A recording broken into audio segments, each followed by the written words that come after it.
Hello everyone.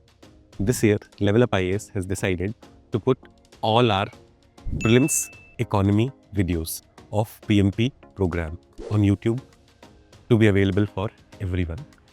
The PDF notes for the same is also available in the Telegram channel given in the description. These videos takes care of all the basics requirement plus PYQ discussions.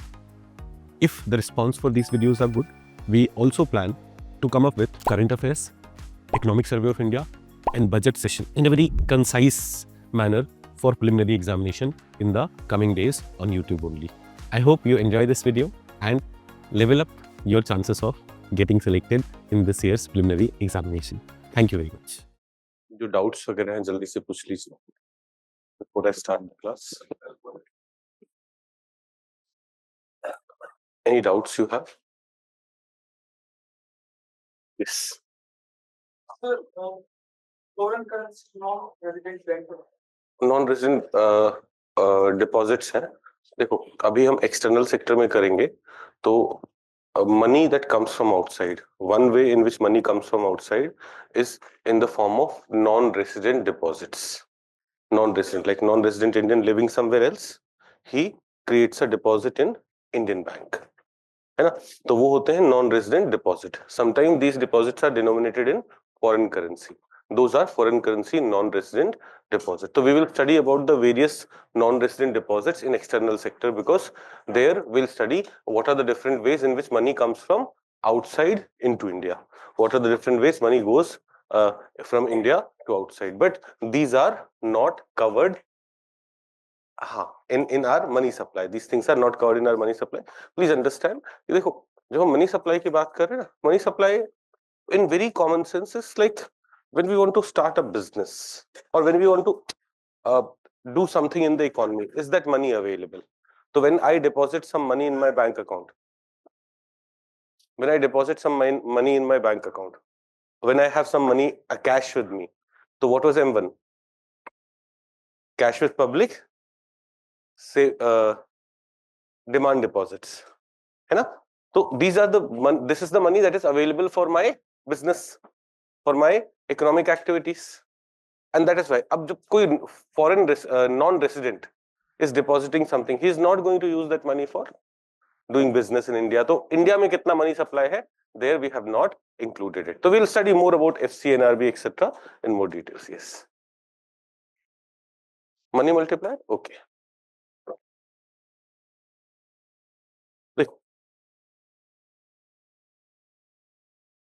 M3 is what? M3 is a measure of money supply, broad money. It is currency with public plus demand deposit plus time deposit. है ना? इसमें net wet सब आएगा, but in very simple terms, this is what it is. Right? Now, when we had calculated it, we saw that it came out somewhere around 400 when our base money was 100. When our base money was 100, कल के example में we did that. So, how many times have base money multiplied is money multiplier? Are we getting it? So, we introduced 100 rupees in the RBI introduced 100 rupees of currency, base money, and how much is the M3 because of that? That is money multiplier. So, we can say M3 is equal to M0 into money multiplier, और money multiplier को कभी हम ये भी लिख देते MB, और MB money multiplier is equal to M3 by M0. This is what we had done yesterday also. This is money multiplier. Now also understand this, in situations where there are lots of banking activities going on, lots of loaning activities going on, there money multiplier would be higher. So in what situation money multiplier would be higher? These kind of questions are also asked, so you should be able to answer it. Any other doubts? Yes.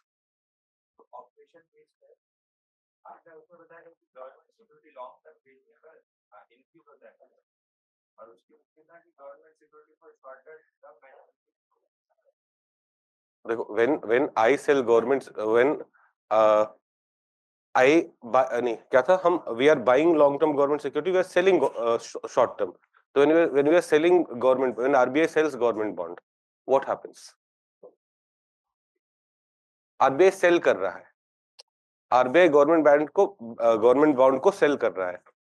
तो first of all, what happens when RBI is selling government bond? What happens? Bond का supply increases, its yield price decreases. Plus, when I am selling government bonds, I am withdrawing money from the economy, but short term. These were short term bonds, so I'm withdrawing money. So ऊपर I supplied money in the economy. Here I'm withdrawing money from the economy. So net addition of the money in the economy is not there immediate terms में. Short term में it will not be like money in the economy has increased as such, but for long term money has increased under operation twist. Why? Because I had bought long term bonds. तो long term के लिए मैंने पैसा डाला है. I sold what? Short term bonds. Okay, so for government when it takes long term loans, long term bonds का yield has reduced. तो government के लिए taking long term loans would be cheaper. Because long term bonds का yield has reduced, corporate bonds may also become more attractive. So government is able to borrow more money easily, corporates are able to borrow more money easily. It helps us in economic revival. Right? Okay, any other doubts? Any other?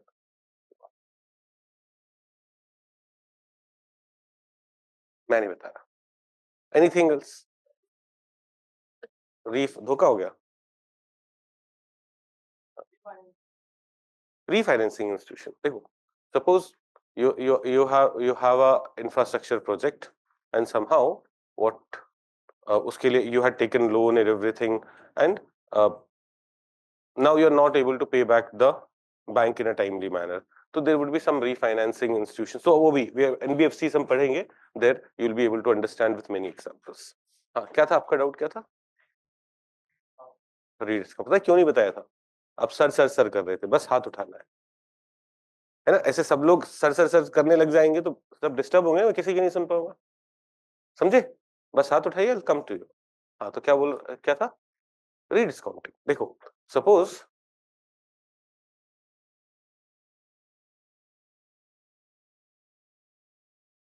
I'm an individual who bought government bonds of 1 crore rupees. So what is the face value of this bond, government bond? 1 crore rupees. So government has said that 30 years later it will give me 1 crore rupees. Okay. Now I can give it back to government only 30 years later. I can get my money back from government only 30 years later. But I need it right now. Let's say I need 1 crore rupees right now. I want to invest it somewhere or I have some expenditure. So I go to a bank. Bank, take my bonds. The bank will say, but I'll have some cut. This is discounting. So rather than giving 1 crore rupees to this individual, bank will say, let's say I'll have a cut of 3%. Bank will only give 97 lakhs. So this individual, he immediately needed money. He got 97 lakh rupees. Bank got bond of 1 crore rupees. Bank got bond of 1 crore rupees, discounting. Ab, suppose bank needs money. Bank needs money, so bank would need to go to RBI. Here RBI, I have some bonds. So now we, as I said, as we told yesterday, the bank rate and this rediscounting thing doesn't work a lot. Now we have LAF mechanism. Under LAF, they could have gone to RBI and said, RBI, give me loan and take my government bond as mortgage.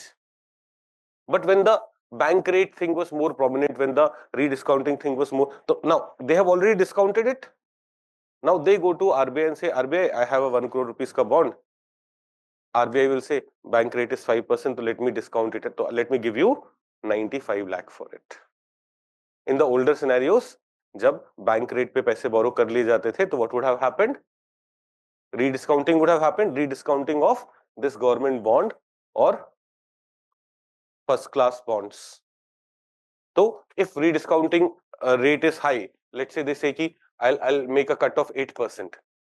SBI will say, I don't want to sell. I don't want. Why would I give you 8% cut? Like why would I only take 92 lakh rupees? They say it's 5%. I'll be more interested. They'll say it's 2%. rediscount rate is 2%, it means I'll give you of 100 crore rupees, I'll give you how much? Oh, sorry, of 1 crore rupees, I'll give you 98 lakh. So in this scenario, there are more chances that I'll be taking this money. When bank rate is lower, money supply is increasing. When bank rate is higher, when it's 8%, what would happen? SBI goes to RBI, I want to get this bill rediscounted, or to get this bond rediscounted. RBI will say, I'll take a cut of 8%. SBI will be like, nahi karwana mujhe. So they'll keep this bond with themselves. There are chances that that would happen. So SBI hasn't got money. So money supply is lower. Bank rate is higher, rediscount rate is higher, money supply is lower. Bank rate is lower, rediscount rate is lower, money supply is higher. Are we getting this? Are we all able to understand it? Okay. Any other doubts? Yes. अरे आपका नहीं, आपके पीछे वाले को. Elasticity वाला concept. Okay. अरे price demand, tax elasticity दोनों अलग अलग चीजें हैं. टैक्स इलास्टिसिटी पहले समझा देते हैं. Tax buoyancy and tax elasticity वाला पॉइंट.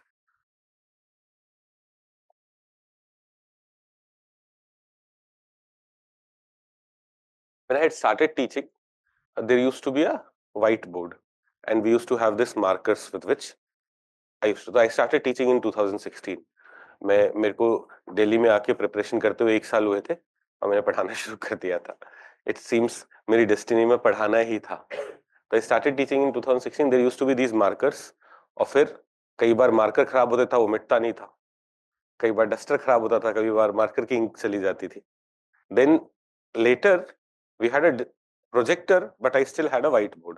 तो नोट्स में प्रोजेक्ट करता था, बट व्हाइट बोर्ड पे मार्कर से ही उससे लिख रहा होता था. But then COVID came and COVID changed everything.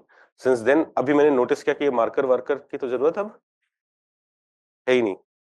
दो इसका इसका इसका capital investment cost is high, है ना. Is it a capital good? In this institution it is a capital good. आपने अगर घर पे लिया था, it would have been consumption good. चलो समझ में तो आ रहा है ना. इस पे like if I spend 3 lakh rupees, if I spend 3 lakh rupees on it, तो क्या हो गया? क्लास तो चल ही रही है ना. क्लास चल रही है, ठीक है. If I spend 3 lakh rupees on it, I'll not be able to claim all this in my expense this year. I'll have to take depreciation, and so on. Okay, so please settle down. यार generator on हो रहा है, कौन गया? जल्दी से करवा दीजिए. हाँ, तो लेट्स कम टू इलास्टिसिटी. पहले हम क्या बात कर रहे थे? Tax elasticity. Tax elasticity basically is without, like let's say government does not make any changes in tax rates etc. Government ऐसे कोई भी चेंज नहीं कर रही है. उस सिनेरियो में with every unit change in GDP, what is the change in tax? That is tax elasticity. That is, let's say government does not make any policy changes, any tax rate changes, and in 2024 FY24 में our GDP का size was let's say 300 lakh crores, and tax was let's say 50 lakh crores. ये 2024 का scenario है. Let's say FY 24 का scenario है.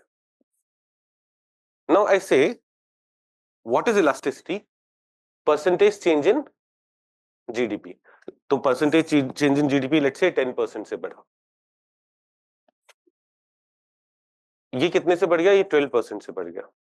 Tax increase to 56 lakh crores, तो that will be 56 lakh will be 12% of 6 lakh will be 12% of 50 lakh, है ना. तो it increased by 12%. This increased by 10%, this increased by 12%.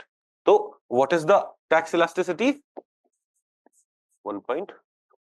Elasticities, government will not make any interference. उसके बाद without that what would have been the change? So elasticity gives you what? In general, with increase in GDP, how much tax increase will take place. अब tax buoyancy also takes into the consideration that government did some changes. Now government cannot keep making changes every year. So tax buoyancy will tell you with respect to last year what has happened this year, but it's not giving you a long term scenario, because every year you cannot keep on increasing tax rate by 10%, right? So tax buoyancy क्या होता? Tax buoyancy में we would have considered that scenario where natural increase, this is a natural increase in taxes, with increase in GDP taxes are increasing. In buoyancy what would have said कि सिर्फ natural increase नहीं, let's say in a particular year government increased the tax rate, so taxes increased that year. Let's say because of government increase in tax rate, naturally it would have come to 56 lakh crores, tax would have increased to 56 lakh crore. Elasticity के time हमने क्या देखा? Elasticity के time we saw tax increased by delta tax is 6 lakh crores and delta GDP is how much? 10% बोला था? 30 lakh crores.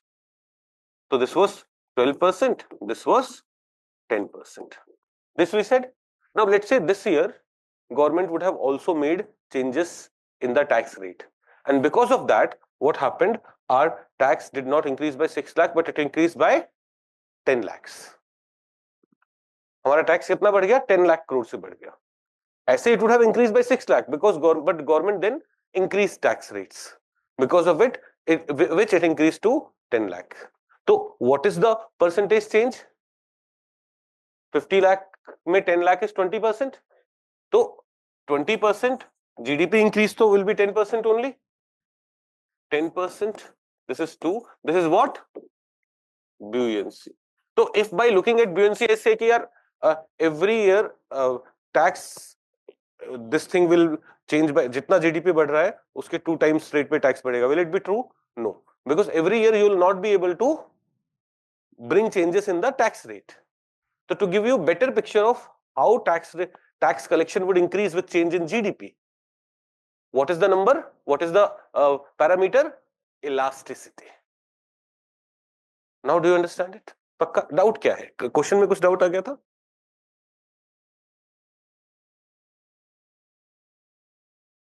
देखो elasticity क्या है? कितना खिंच सकता है कुछ, तो जीडीपी खींचने पे वो कितना खिंच सकता है, दैट इज इलास्टिसिटी, है ना?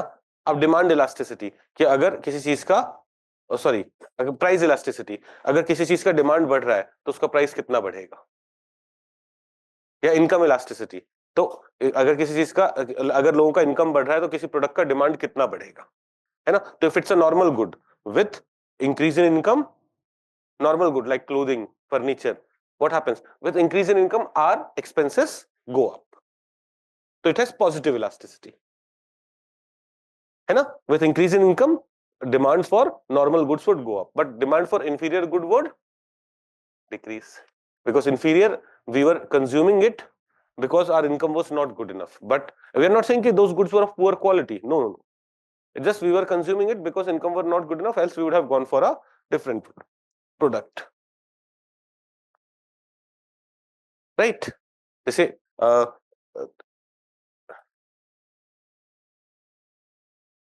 इफ यू नो एक मोटा सा नहाने का साबुन आता है लाइफ बॉय, तो मैं तो लाइफ बॉय यूज करता था, तो life boy was like a common thing. मैं रुड़की गया, मेरे बगल वाला बच्चा उसे हैंड वॉश की तरह यूज कर रहा है कि वो उसके छोटे छोटे पीसेस रखता था, उसको हैंड वॉश बनाता था. मैंने कहा इससे तो मैं नहाता हूँ. बोलता है ये मेरा हैंड वॉश है because he used some different soap. तो you will shift to Pierce or you will shift to Dove. It doesn't mean that Lifebuoy is a bad soap. It is as bad as Pierce or Dove on your skin. ये soap सारे खराब होते हैं for your skin. But people move away from this thing to Dove or to Pierce to Dove or to other such brands. So this could be considered what? You will never see कोई बहुत well off family है उसके घर में Lifebuoy being used. Are we getting it? So it can be considered an inferior good, though its quality isn't bad. सारे साबुन की quality वही खराब है. बात समझ में? इलास्टिसिटी कितना इंक्रीज हो रहा है. Okay, anything any other doubt? चलो टाइम भी हो गया, लेट्स स्टार्ट. अच्छा देयर आर ऑनलाइन वाले मारेंगे मुझे.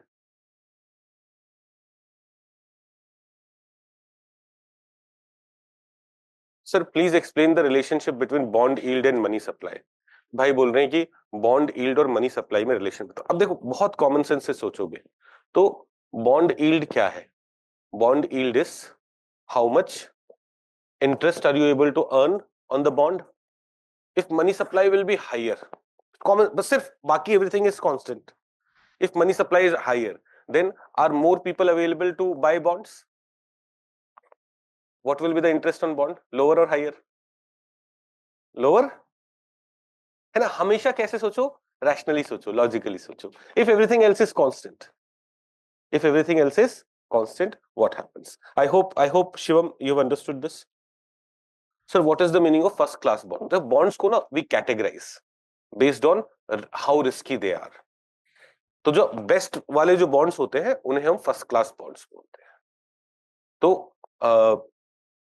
व्हेन आरबीआई को you go and borrow money from RBI and और you get your bills discounted, you can not just get any bill discounted, only the first class bill get discounted. Okay,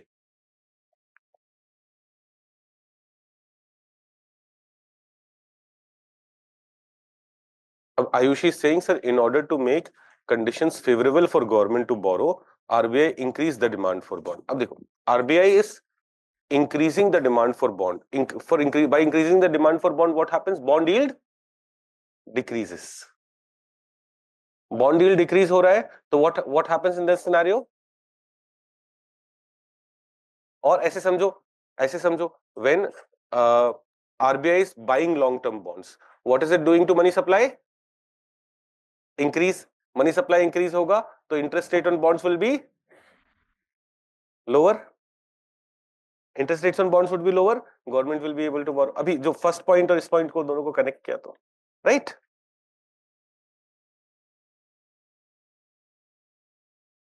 sir किसी object की tax elasticity, बेटा tax elasticity हम GDP level पे major कर रहे हैं, not for any particular product, है ना?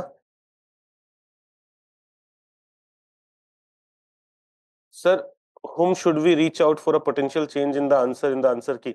इकोनॉमी का है तो मुझे ही रीच आउट कर लो, है ना? I asked in the beginning yesterday also if you have some doubt in economy questions. हाँ, कुछ गड़बड़ है क्या? सॉल्यूशन बताइए मुझे, अभी है? नहीं, लेट्स आफ्टर द ब्रेक बता दीजिए। आज आपको ना एक दूसरा बुकलेट मिलेगा बैंकिंग सेक्टर और एनबीएफसीज का। उसमें banks, all the banks like regional rural banks, commercial banks, payment bank, small financial bank, neo bank, ये सारी चीजें करा रहे हैं, एनबीएफसीज करा रहे हैं और all India financial, those are factual things. तो ब्रेक के बाद वाला सेशन होगा उसमें फैक्चुअल फटाफट कर देंगे, राइट? अभी जो हम करने जा रहे हैं और जो पीवाईक्यूज करेंगे दो थोड़े से कॉन्सेप्चुअल होंगे। Okay, let's go to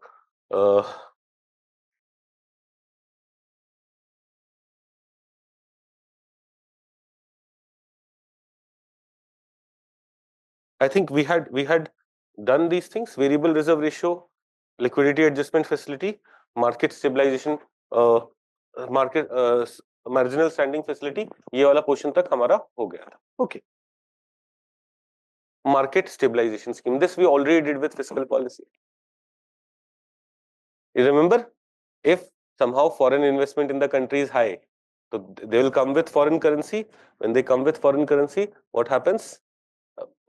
For that foreign currency, RBI will give them domestic currency. So money supply in the economy is higher. Money supply in the economy is higher, can lead to inflation. So here government says, let me borrow the money. Let me borrow the money, I'll reduce the money in the economy. And so money supply वाला काम भी हो रहा है, monetary काम भी हो रहा है, plus I am also able to take care of my deficit. Maybe by borrowing money, I needed to borrow money for that. So it's a fiscal cum monetary provision, right? Yeah, we had studied while covering government fiscal deficit and all those stuff. Special market operations. So when it comes to controlling money supply, or when it comes to monetary functions of the RBI, so we have looked at various tools that RBI uses. Now there are some other tools which have been used recently. One is operation twist. Do we understand what operation twist is? Do we have clarity on what operation twist is? Other was long-term repo operation. Now, long-term repo operation was used in 2020-21, and that's why I have not given you a lot of explanation here, but you should know it. This term has been used by RBI. This term is used in Economic Survey of India, so we must know what long-term repo operation is. Okay, so what is long-term repo operation? I said it is being used in COVID years. COVID years, what are we trying to do? We are trying to increase the money supply or reduce the money supply? Increase the money supply. है ना, Covid भाई सब बंद पड़ा है, we want to increase the money supply, तो there long term repo operation, what was this through which we were increasing money supply? देखो repo, when it comes to repo, this is the rate at which banks borrow from RBI, rate at which banks borrow from RBI, but short term period, 2 to 14 days.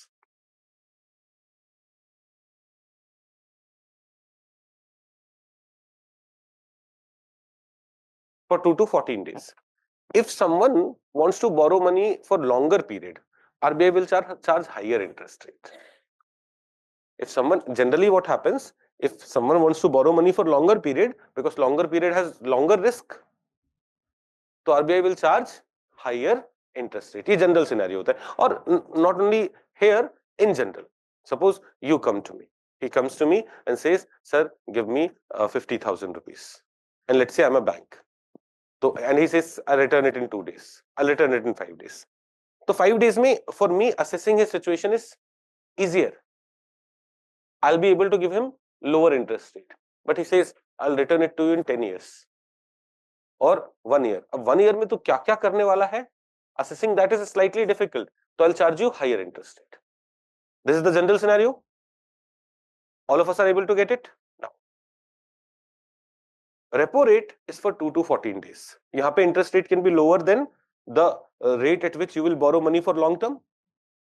But under long term repo operation, RBI says repo rate, that is lower rate pay, I'll give you long term loans. Banks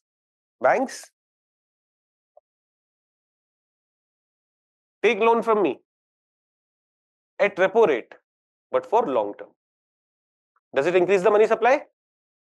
Banks are able to get cheaper loans for long term. Repo rate पे जो loan मिल रहे हैं, those were available for what? Those were available for short term. Now they're saying, rather than charging you higher interest rate, I'll charge you only repo. RBI is saying, rather than charging you higher interest rate, I'll charge you what? Repo rate only for long term loans. So in this way, is RBI increasing long term money supply in the economy? Is it doing that? Yes. Are we understanding this? देखो, elections आने वाले हैं, तब भी power supply नहीं दी जा रही है. क्या चल रहा है? वापस आ गई लाइट, चली गई, फिर से आ गई. कैसे, कब तक चलता रहेगा ऐसा?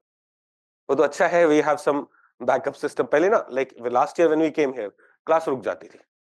मेरी पहली लाइव क्लास हुई इस बिल्डिंग में, मैं मैपिंग पढ़ा रहा था. हाँ याद है, मैं I was teaching mapping. This classroom was full.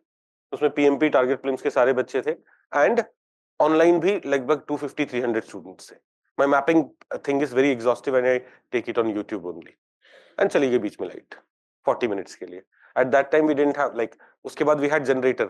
After having generator also we realized that for switching on the generator you will take 2 minutes or there will be a glitch in between. तब तो फिर internet बंद हो जाता है, सब बंद होता है, ऑनलाइन डिस्कनेक्ट हो जाएगा. फिर हमने जनरेटर के बाद यूपीएस सिस्टम लिया, सो दैट सिस्टम बंद नहीं हो रहा है. उसके बाद भी रियलाइज, अच्छा यूपीएस हमने सिस्टम में तो लगाया है, बट इंटरनेट तो फिर भी बंद हो जा रहा है, ऑनलाइन क्लास गेट डिस्टर्ब. फिर हमने इंटरनेट वाला सिस्टम भी पूरा यूपीएस से कनेक्ट किया, so that class doesn't get disturbed. तो देखो, doing business is very difficult in India when infrastructure isn't good. If government could have ensured कि यार 24 hour without any problem electricity supply would be there. वो ऐसा बोलेंगे यार 2 minute के लिए तो गई, अरे 5 मिनट के लिए, अरे 2 मिनट 5 मिनट में हो गया ना बीच में disturbance. This creates problem. Okay. तो long term repo operation, this term से ही will you be able to understand it? Repo rate पे लोन मिलना लॉन्ग टर्म के लिए. लॉन्ग टर्म का interest rate generally would have been higher. Okay, तो these were quantitative methods. Now there are qualitative methods. We had said कि money supply, money in the economy can be controlled by quantitative methods, controlled by qualitative methods. We first started with quantitative. Quantitative में we started with conventional method. Conventional method में we spoke about bank rate, we spoke about open market operations, है ना. Then we came to non-conventional methods जो नए वाले आए हैं, जिसमें liquidity adjustment facilities where we have repo rate, reverse repo rate, SDF and then MSF. सब समझ में आ रही है सब चीजें. अभी when we do PYQs, ध्यान से करना है, गड़बड़ियां नहीं करनी. You should find all these PYQs to be very very easy. You should find यार हमने इतना डिटेल में पढ़ लिया चीजें, एक ही चीज 5-5 बार रिपीट करी है, उसके बाद भी after reading the statement you're interpreting it wrong होगा. ध्यान से इंटरप्रेट करो, सबसे पहले आंसर नहीं करेंगे, सही आंसर करेंगे. Basics, out of 20 questions, what I said, out of 15-20 questions that will be asked in economy, 12 will be from the basic concepts, and that is something that we have to be like ready for. ये गलती नहीं हो, and things would be sorted. Okay, so qualitative or selective methods. In qualitative, we're not controlling the quantity of money in the entire economy. We are controlling where the money is going. We are controlling when someone is able to take loans, what is the credit rating of the person. When I'm taking loan, so when I'm buying, let's say, house, that house is of 1 crore rupees. What is the loan that you can get? Can you get loan for all 100% or can you get loan for only 80%? 20% आपको खुद contribute. So when we make this kind of rule कि 20% आपको खुद contribute करना है, these are qualitative methods. You should have some money to buy home. No, you cannot take home loan for entire 100% of it. All these things are qualitative methods. So regulation of margin requirement. Margin is the amount that has to be contributed by a borrower towards the purpose of which he or she is borrowing. So I'm buying a house. If RBI regulates this, 20% margin requirement should be there. Then if a house is of 1 crore rupees, I'll have to pay 80% का loan मिल जाएगा, 20% I'll have to do myself. Similarly, regulation of consumer credit, minimum down payment. When you take things on EMI, when you buy things on EMI, should there be some down payment? Initially, I'll pay this much. The car is of 12 lakh rupees. I'll pay 3 lakh rupees. Remaining 9 lakh rupees पे loan है. So when RBI comes up with these kind of regulations, these are what? Qualitative methods of controlling money supply. Agar RBI would have said all 100% you take as loan, will more people be borrowing money? Will there be more loans? But this may make the system risky. This may also lead to inflation. So RBI will say no, there will be some margin requirement, there will be some minimum down payment requirement, there will also be regulation of period of repayment. A period of repayment, let's say I'm buying a asset जिसका life is only 5 years. Let's say I buy a laptop. Laptop का life is 5 years. Fortunately मेरा वाला थोड़ा लंबा चल रहा है. But laptop का life is 5 years. Now I'm taking a loan for this laptop जो 15 years का है. That's not something suitable, right? So these kind of things, when what happens, gets regulated by RBI, these are qualitative methods. Or rationing of credit. Rationing of credit में जैसे when RBI comes up with these kind of rules कि यार 40% of the loans will go to priority sector. Priority sector lending norms है, तो you're telling where what is going. Those are mechanisms of rationing of credit. This is also a qualitative mechanisms. Or capital to risk weighted asset ratio. This is a very important. So tomorrow in the first half we'll do some very important concepts. हम Basel norms, capital to risk weighted asset ratios, ये सारे concepts समझेंगे. Non-performing assets, ये सारे concepts समझेंगे. आज in the second half you'll get another booklet which I said will be factual. Banks, types of banks, NBFCs, all India financial institutions, कब बने, कैसे, because when we do PYQs you will see that questions on those things have also been asked. तो हमें वो भी पढ़ना, हमें factual चीजें भी पढ़नी पड़ेंगी. But tomorrow first half में we'll study these concepts, capital to risk weighted asset ratio. तो now थोड़ा सा यहाँ पे before I jump into it, before I jump ahead, let's understand a bit of what is capital to risk weighted asset. Okay, first of all,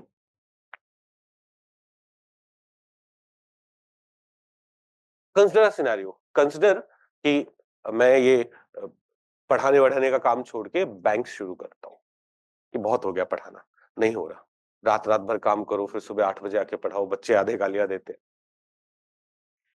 रजाई से निकलते time ये पागल टीचर सुबह बुला रहा है ना, नहीं चाहिए ऐसी बद्दुआ है। बैंक खोलते हैं. If I open a bank, what happens? Let's say I go with 100 crore rupees of capital. I say मेरे पास 100 crore rupees है and I go to RBI. RBI wants to open a bank. अब that number is higher. Now I cannot open a bank with 100 crore. I can open a payment bank with 100 crore rupees of capital. But for small financial bank, the capital requirement is 200 crores. It has changed recently. It has changed recently. अभी 2000 January 2024 में change हुआ है. कल पढ़ेंगे सारे updates. All the current updates are there in your notes, है ना? But suppose I want to start a bank and 100 crore से शुरू कर रहा हूँ. I go to RBI to get a license. RBI बोलेगा तुम्हारे पास capital कितना है? I'll say 100 crores. Okay. My capital is of 100 crores. Fine. This is the money that I'm coming up with. Now I opened a bank where I'm taking deposits.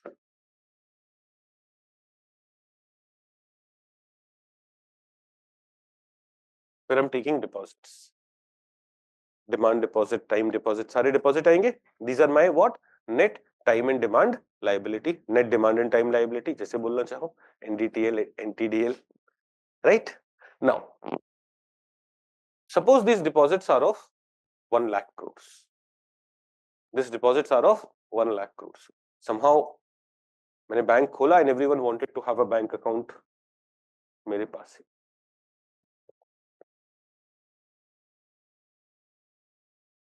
Let's say 22% is reserve ratio, 18% SLR, 4.5% CRR, 22.5% reserve ratio.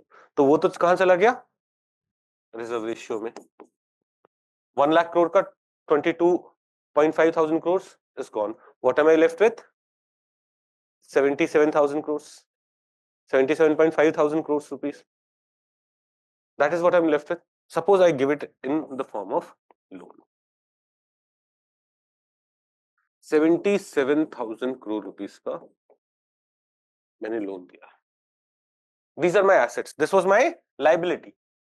Deposits that have come to me is my liability. What is my asset? This is my asset.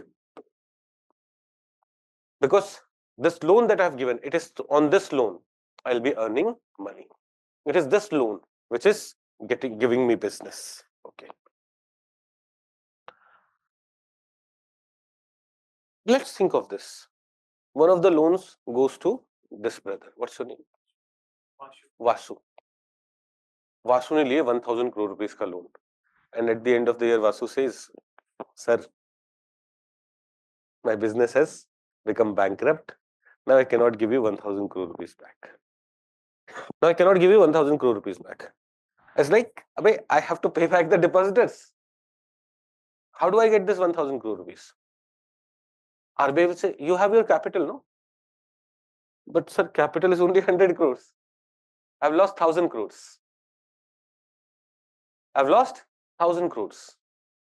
RBI will say, okay, then you will not be allowed to give this much loan. Loan will be somehow connected to the amount of capital that you have, because it is this capital which is available for you during risky situation. Did you understand? There has to be a relation between you come up with only 50 crore rupees ka capital and you are giving loan of 1 lakh crore rupees. This capital will not be able to help you in case of emergencies.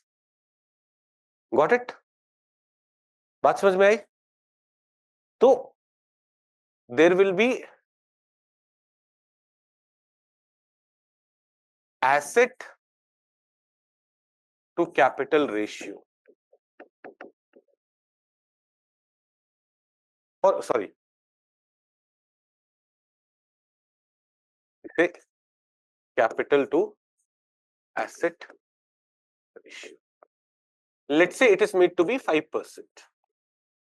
Then if your capital is 100 crores, your asset can be only 2000 crores. 2000 crore ka 5% will be 100 crores. Your asset should not be more than 2000 crores. If RBI fix this capital to asset ratio to what? To 5%. If RBI fix that, then if you are coming up with a capital of 100 crore rupees, your asset cannot be of more than 2000 crore rupees. Because the moment your asset goes beyond 2000 crore rupees, what is happening? Your capital to risk, capital to asset ratio is becoming less than 5%, which is not allowed. So, if capital to asset ratio ka norm by RBI is what? 5%. So, with 100 crore rupees of capital, I will not be able to give 77,000 crore rupees ka loan. Kitna loan de paunga main? Only 2000 crores. Did we understand this? So, through this also, can RBI have qualitative control? Through this also, RBI can have qualitative control. Are we able to get this? Are we able to understand this? Rationally, logically, soch pa rahe ho? Now, but you will say, sir, but no, all this is not risky. I have given 50,000 crores to government. I have given 50,000 crore rupees to government for their bonds. RBI will say, oh, right. 50,000 crore rupees, so that's not risky at all. This kind of lending should be allowed. So RBI said, ki, acha, theek hai. Let's do a capital to risk weighted asset ratio. कितना risky asset है उसका एक ratio. And that for now is fixed at around, RBI has fixed it at around 9% in India. Basel norms mein, so there are effectively it goes to 11.5%. We'll study that. But what is risk weighted asset? Let's first understand that. अब हम पूरे asset का ratio नहीं बोल रहे, क्या बोल रहे हैं?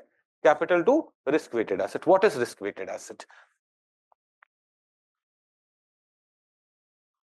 Let's say this bank has given loan to government. Risk 1,000 crores to government. Risk 0. They have given, let's say, 1,000 crores in the form of home loan. And let's say home loan ka risk is 20%. Risk is 20%. Similarly, they have given corporate loans. How much? 1,000 crores. And risk is 30%. Overall risk is 30%. So when I'll, dekho, what is my total asset? 3,000 crores. 1,000 crore, 1,000 crore, 1,000 crore. My total asset is 3,000 crore. But my risk weighted asset, when I weight by risk, 1,000 into 0. 1,000 into 20%. 0, 1,000 ka 20%, 200 crores. And 1,000 ka 30%, 300 crores. So my risk weighted asset is 500 crores. So if my capital is 100 crore, capital to risk weighted asset, 100 divided by 500, which is how much? 20%. My capital to risk weighted asset ratio right now is 20%. So if RBI makes a rule, it should be not less than 10%. Am I fulfilling that thing right now? Can I give more loans? Yes. My capital to risk weighted asset ratio is still higher. So tomorrow we'll study this in more detail. Tomorrow, हमारा पूरा first half will be on capital to risk weighted asset ratio, Basel norms. Are we fulfilling Basel norms or not? What are norms in India? Then NPAs, how government is ensuring banks are remaining safe and all. Tomorrow we will study all those things. But this is also variable capital risk weighted asset ratio is another mechanism by which what happens, money supply, etc. is controlled. This is a qualitative method. Okay, then there are some direct actions. Central bank issues certain policy decision from time to time on the prevailing situation in the economy. Moral suasion. Moral suasion में banks persuade, central bank persuades other banks. You should be giving more home loan, you should be giving more loans for this purpose. And then publicity. It denotes the publication of weekly and monthly statements of assets and liabilities of commercial banks. So those commercial banks whose situation isn't good, that's also transparently made available to customers, to people. So what this leads to is banks trying to ensure that they're working properly, they're not taking a lot of risk, so that their customers will be able to trust them and their business could continue. But if this was not published, those kind of things would not have happened. Okay, so these are various ways by which what happens, RBI money supply को qualitative method में, there were some quantitative methods and there are some qualitative methods जिसमें RBI controls. I hope ये सारी चीजें समझ में आई हैं. I hope today when we solve PYQs or when you solve older PYQs, आप 1980s 1990s के PYQs कभी देखोगे तो when it will come to basic concepts we will have complete clarity. बात समझ में आ रही है? Okay. Now we'll go to the next topic, RBI and inflation targeting. One of the functions of RBI is what? Targeting inflation. Okay, so देखो, generally when we go all over the world or anywhere in the world, the purpose of monetary policy, अब RBI देखो, fiscal policy was what government was doing. Fiscal policy dealt with that. Monetary policy is about money policy और वो RBI control करता है और central bank control करता है all over the world. In different countries, monetary policy is the responsibility of central banks. So the monetary policy is generally focused on regulating the supply of money in the economy. We have seen RBI's monetary policy is also focused on that. It regulates the supply of money in the economy for achieving GDP growth, stable business cycle, price stability, and exchange rate stability. Like fiscal policy, it's an integral arm of public policy. It cools down economy when economy is overheated, and it boosts economy when economy is going down. So it's like fiscal policy में counter cyclical fiscal policy हम follow करते हैं. So when economy is not doing well, government will increase its expenditure. यहाँ पे भी when economy is not doing well, through monetary policy will try to increase the money supply. How? Will reduce CRR, will reduce SLR, will reduce repo rate, will reduce reverse repo rate, will reduce SDF, will reduce MSF. All that thing will lead to increased money supply. Now, expansionary monetary policy क्या होगा? ये term समझ रहे हो? अब what is the monetary policy of India today? What is the central bank in India doing today? What is the central bank in India doing today? So earlier in the past, before 2016, हम पूछते अगर central bank से कि what do you target? Under your monetary policy, what do you target? Do you want to increase growth of India? Or do you want to control the exchange rate? Or do you want to control the inflation? आपके लिए सबसे important क्या है? इन तीनों में से सबसे important क्या है?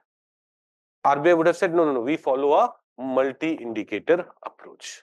What is multi-indicator approach? I'm focusing on inflation also, growth also, exchange rate also, and sometimes even balance of payment.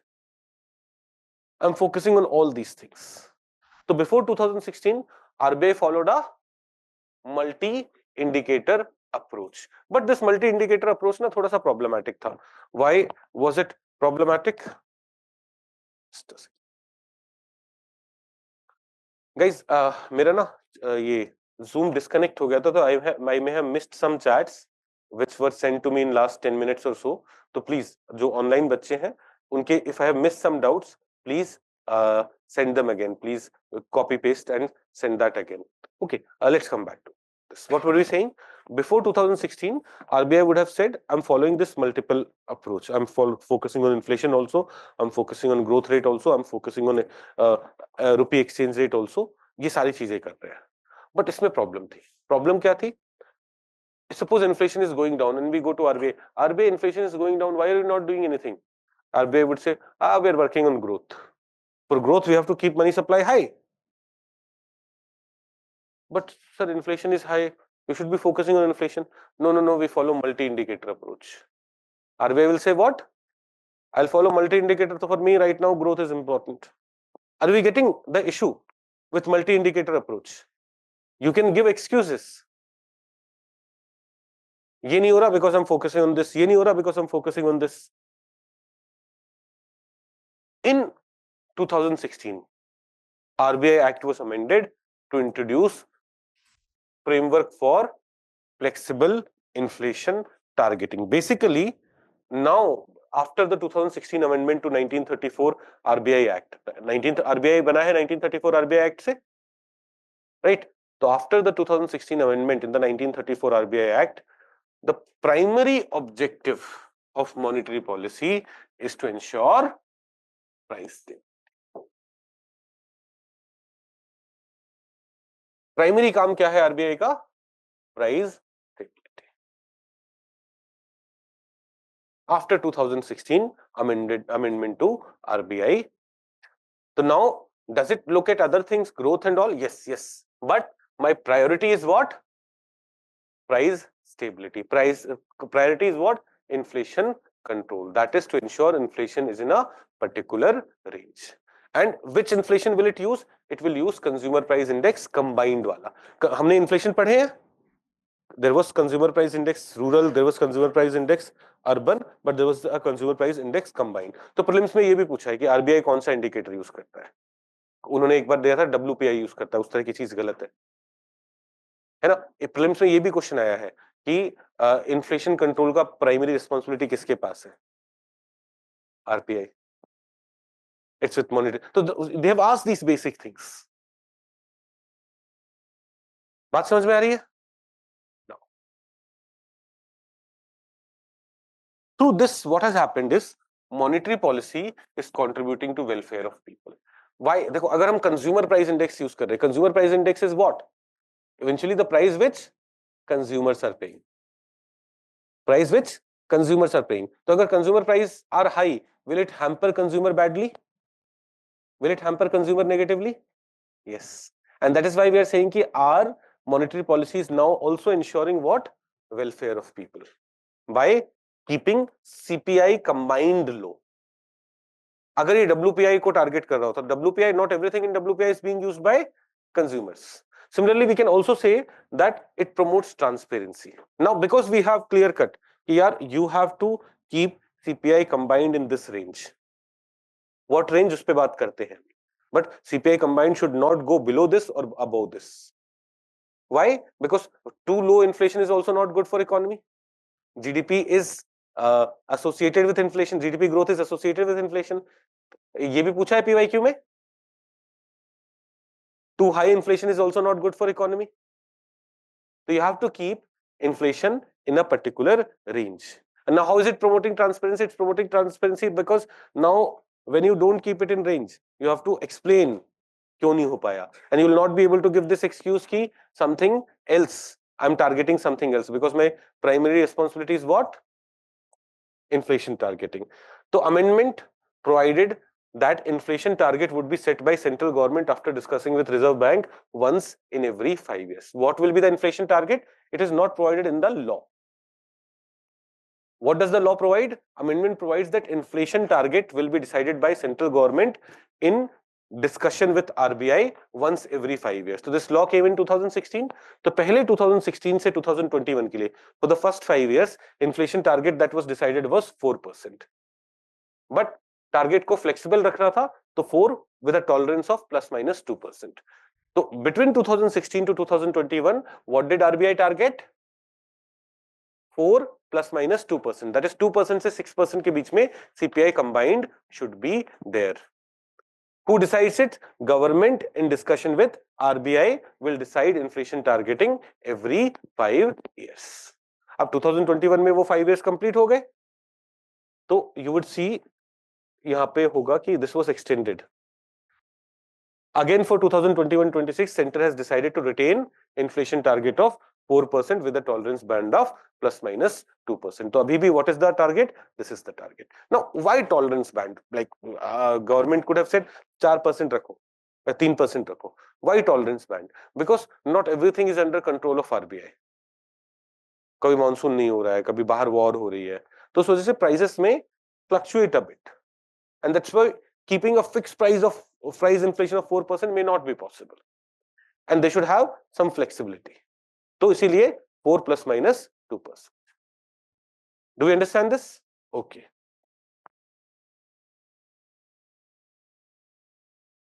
Section 45ZB of the RBI Act also provides for 6-member monetary policy committee. इस पे भी exam में questions आए.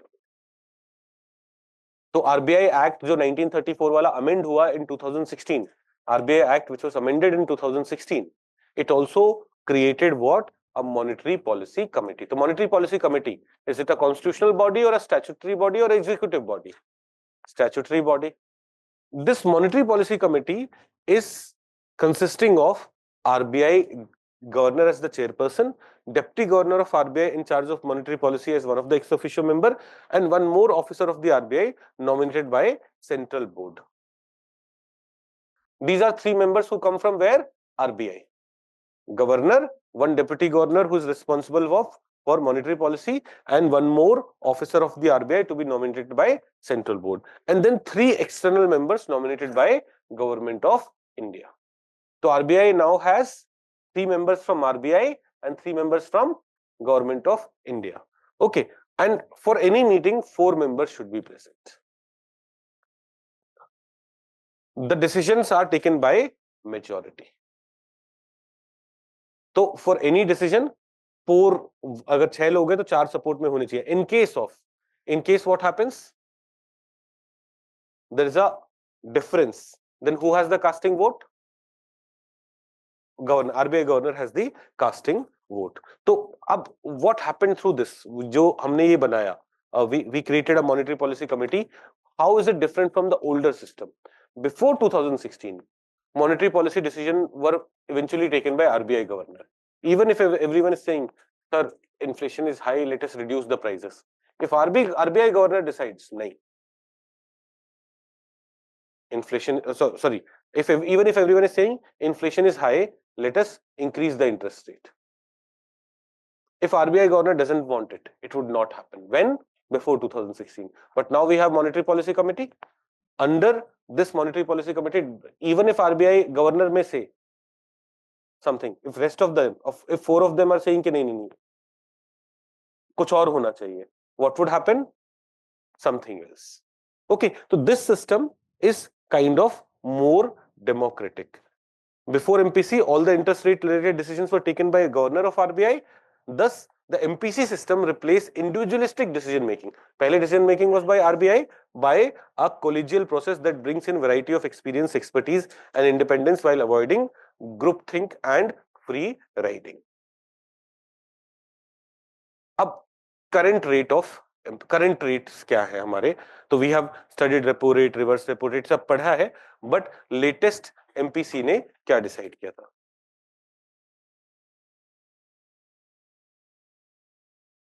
Now, Gunjit is asking, sir, can the capital be increased to ensure that ratio is fulfilled? Yes, you can increase the capital. है ना? You can increase the capital and then you can increase your business. Sir, despite RBI's overwatch, why banks go bankrupt?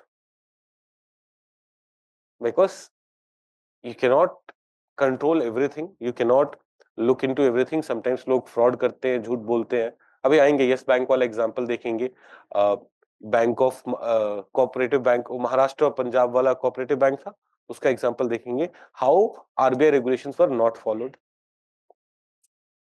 Sir can the capital be increase? हाँ, ये तो हो गया.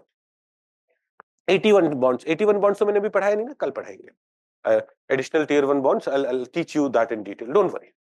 देखो, आपको अभी तक तो ये तो समझ में आ गया होगा कि we're covering all the relevant things. ऐसा नहीं मैं ये बोल के नहीं छोड़ दे रहा ये इंपॉर्टेंट नहीं है, बस मैं इंपॉर्टेंट चीज पढ़ाऊंगा.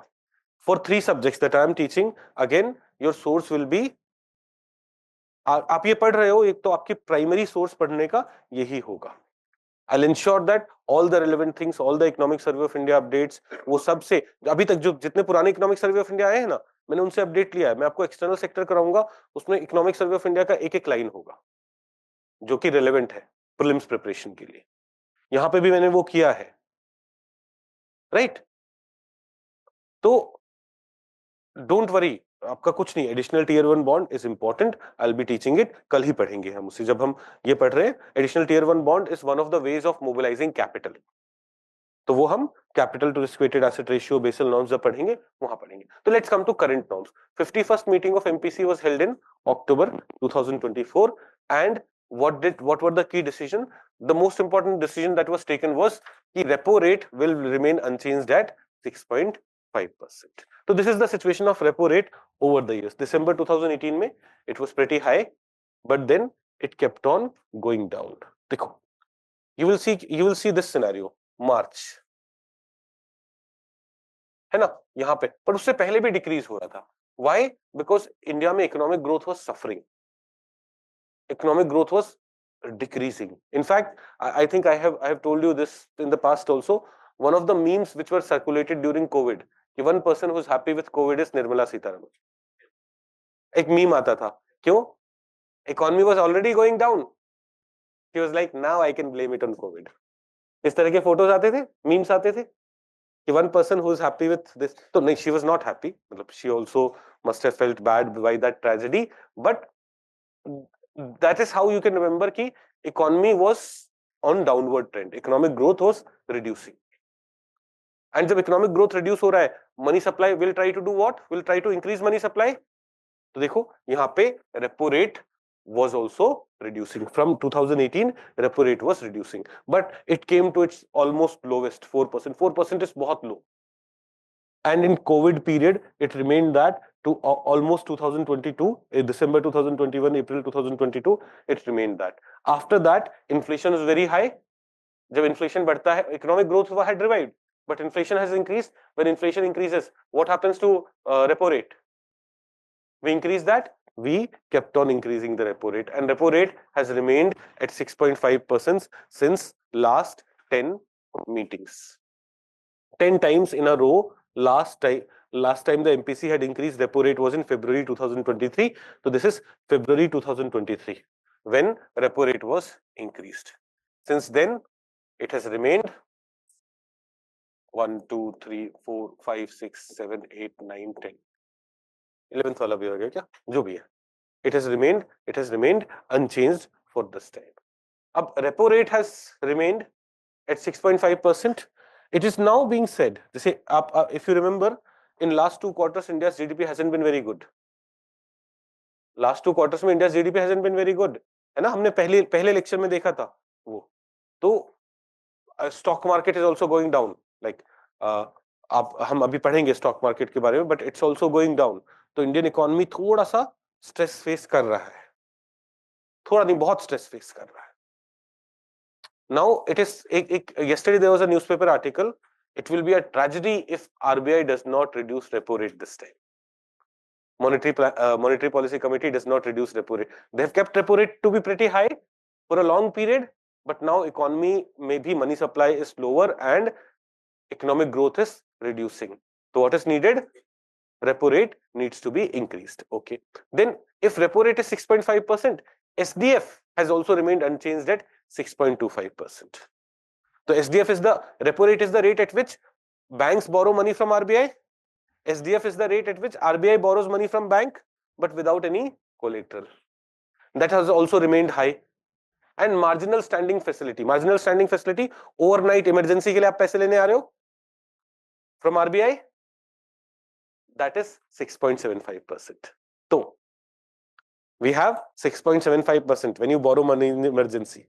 6.5% 2 to 14 days repo rate. 6.25% if you have to deposit money with RBI. CRR we are not using. Sorry, CRR बोल रहा हूँ. Reverse repo. Reverse repo we are not. CRR we are using. Reverse repo we are not using. तो अभी हमारे liquidity adjustment facility का floor क्या है? SDF. Please note, CRR as a tool exists and RBI at its discretion may use it. And because CRR they are not using, so they have not kept on changing the rate. Sorry, CRR फिर बोल रहा हूँ. Reverse repo rate RRR, triple R, है ना?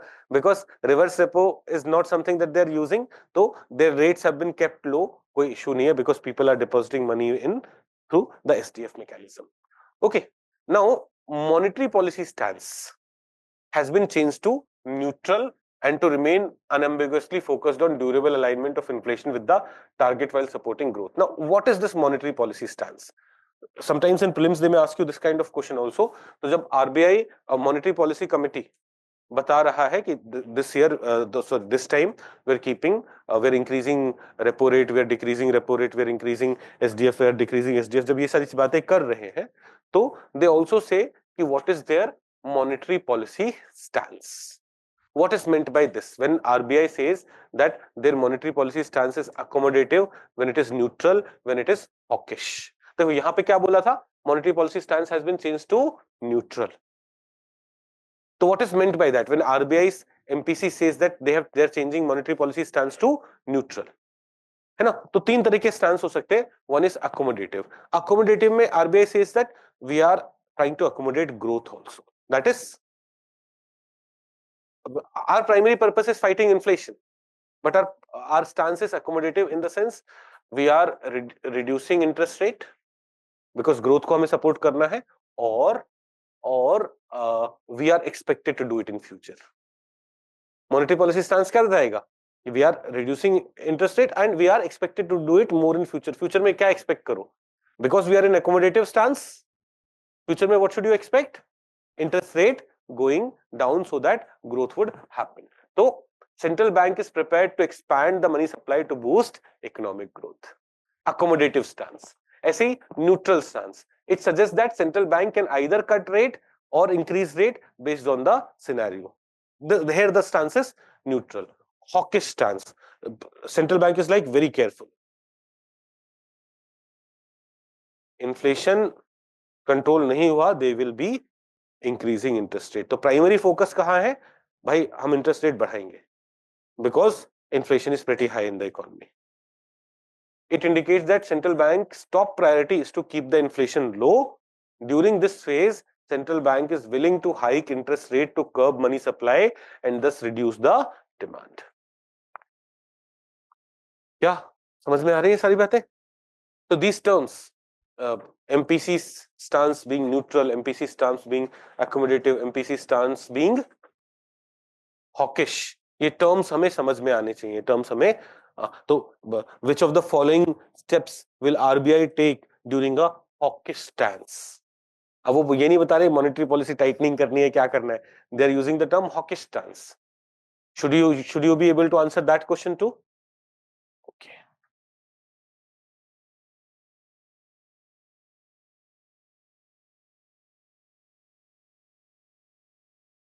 RBI का flexible inflation targeting, how it functions, when was it introduced, how MPC functions, MPC के तीनों stance क्या है, latest MPC का data क्या है. Do we have clarity here? तो अभी आपसे कुछ वैसे भी सवाल पूछे जा सकते हैं कि current repo rate क्या है और repo rate has remained unchanged. अब chances of this being asked in exam is very less, but still you should know कि repo rate has remained around 6.5% since 2023. Right? Now, issue of stickiness in lending rate. Let's understand this also a bit. What is this issue of stickiness? अब देखो,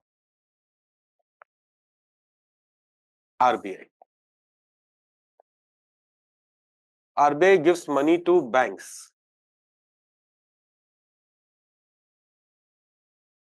SBI, ICICI, SDFC. These are amongst the biggest banks in India. Which of them is the biggest? ज्यादा loan portfolio SBI का है, but market capitalization SDFC का. SDFC is one of the top 10 banks of the world now. SDFC Bank और SDFC का merger. So there used to be two entities. One was SDFC Bank and another was SDFC. SDFC was a housing finance wala entity. In 2023, they have been merged. So now SDFC in terms of market capitalization is one of the top 10 banks in the world. कल top 8 था. हाँ, तो one of the top 10 banks in the world. बात समझ में आई? So SDFC, ICICI and SBI are the biggest banks. Now what RBI expects is, yeah, RBI saying कि I'm giving you loan at, let's say, repo rate. and repo rate is 6.5% right now. Fine, ये scenario है. I'm giving you loan at repo rate. Repo rate is 6.5%. This is also known as policy rate. Repo rate is 6.5%. Now tomorrow RBI decides, yeah, economic growth is not well. We have to increase money supply. We have to increase money supply. RBI reduces repo rate to 6%. Expectation is what? Expectation is SBI जो loan दे रहा था 9% पे, SBI will reduce that loan to, or banks will reduce that loan to 8.5%. Yeah, when banks will be giving cheaper loans, more businesses will be taking loans. Economic revival, economic growth बढ़ाने में help करेगा. Expectation is this: when I reduce interest rate, you reduce your interest rate. But sometimes there is a stickiness here. Stickiness means the interest rate remains stuck at 9% only. While banks are borrowing cheaper money, but they are not passing it ahead. This is the issue of stickiness in the bank lending rates. Did we understand this? पक्का issue of stickiness है क्या? ये समझ में आया? फिर तो then RBI will say, यार, how do I increase money supply then?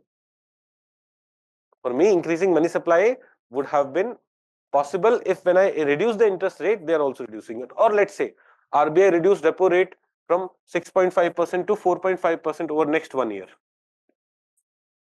RBI अपना repo rate गिराता गया. अभी हमने देखा था 2018 to 2020 में repo rate 6.5 से it had come to 4%.